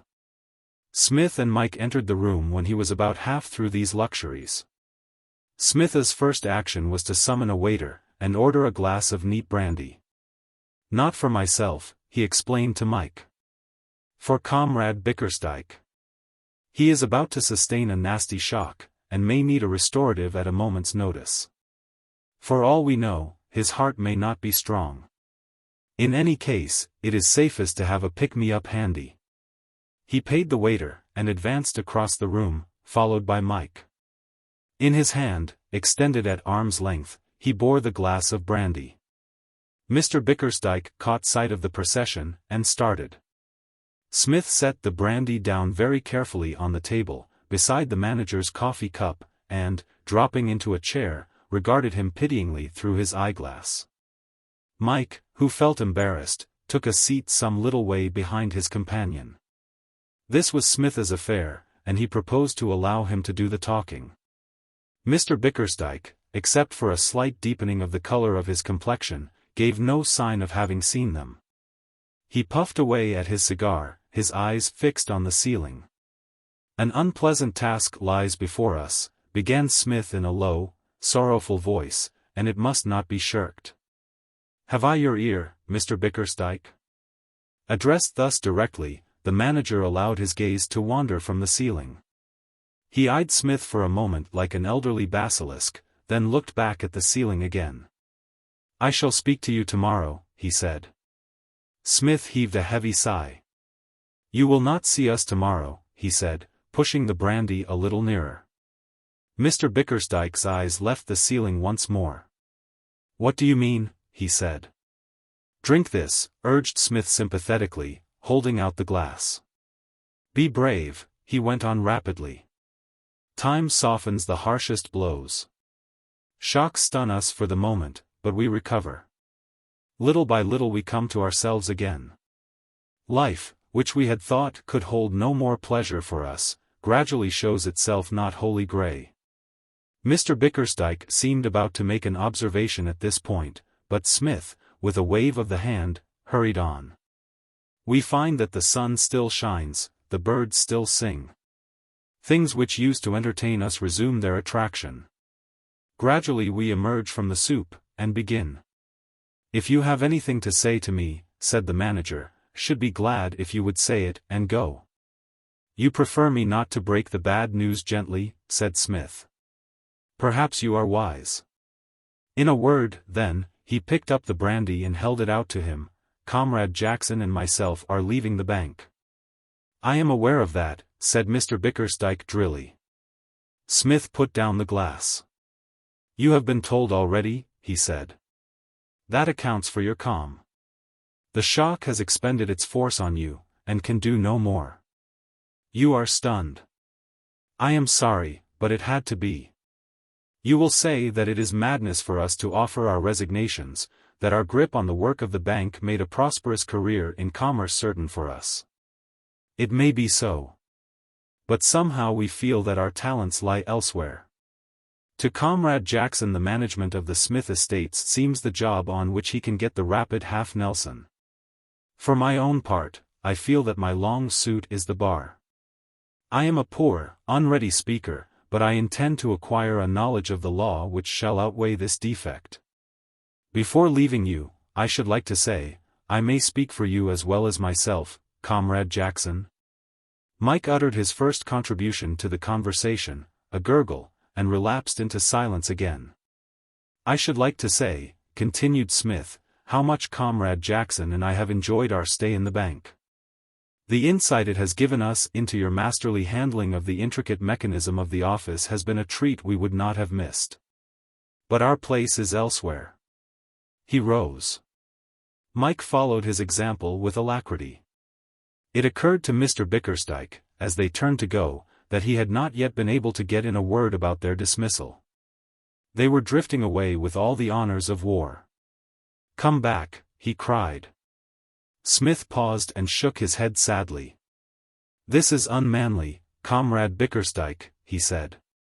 "I had not expected this. That you should be dazed by the shock was natural. But that you should beg us to reconsider our resolve and return to the bank is unworthy of you. Be a man. Bite the bullet. The first keen pang will pass. Time will soften the feeling of bereavement. You must be brave. Come, Comrade Jackson." Mike responded to the call without hesitation. "We will now," said Smith, leading the way to the door, "push back to the flat. My father will be round there soon." He looked over his shoulder. Mr. Bickersdyke appeared to be wrapped in thought. "A painful business," sighed Smith. "The man seems quite broken up." It had to be, however. The bank was no place for us. An excellent career in many respects, but unsuitable for you and me. It is hard on Comrade Bickersdyke, especially as he took such trouble to get me into it, but I think we may say that we are well out of the place. Mike's mind roamed into the future. Cambridge first, and then an open-air life of the sort he had always dreamed of. The problem of life seemed to him to be solved. He looked on down the years, and he could see no troubles there of any kind whatsoever. Reason suggested that there were probably one or two knocking about somewhere, but this was no time to think of them. He examined the future, and found it good. "I should jolly well think," he said simply, "that we might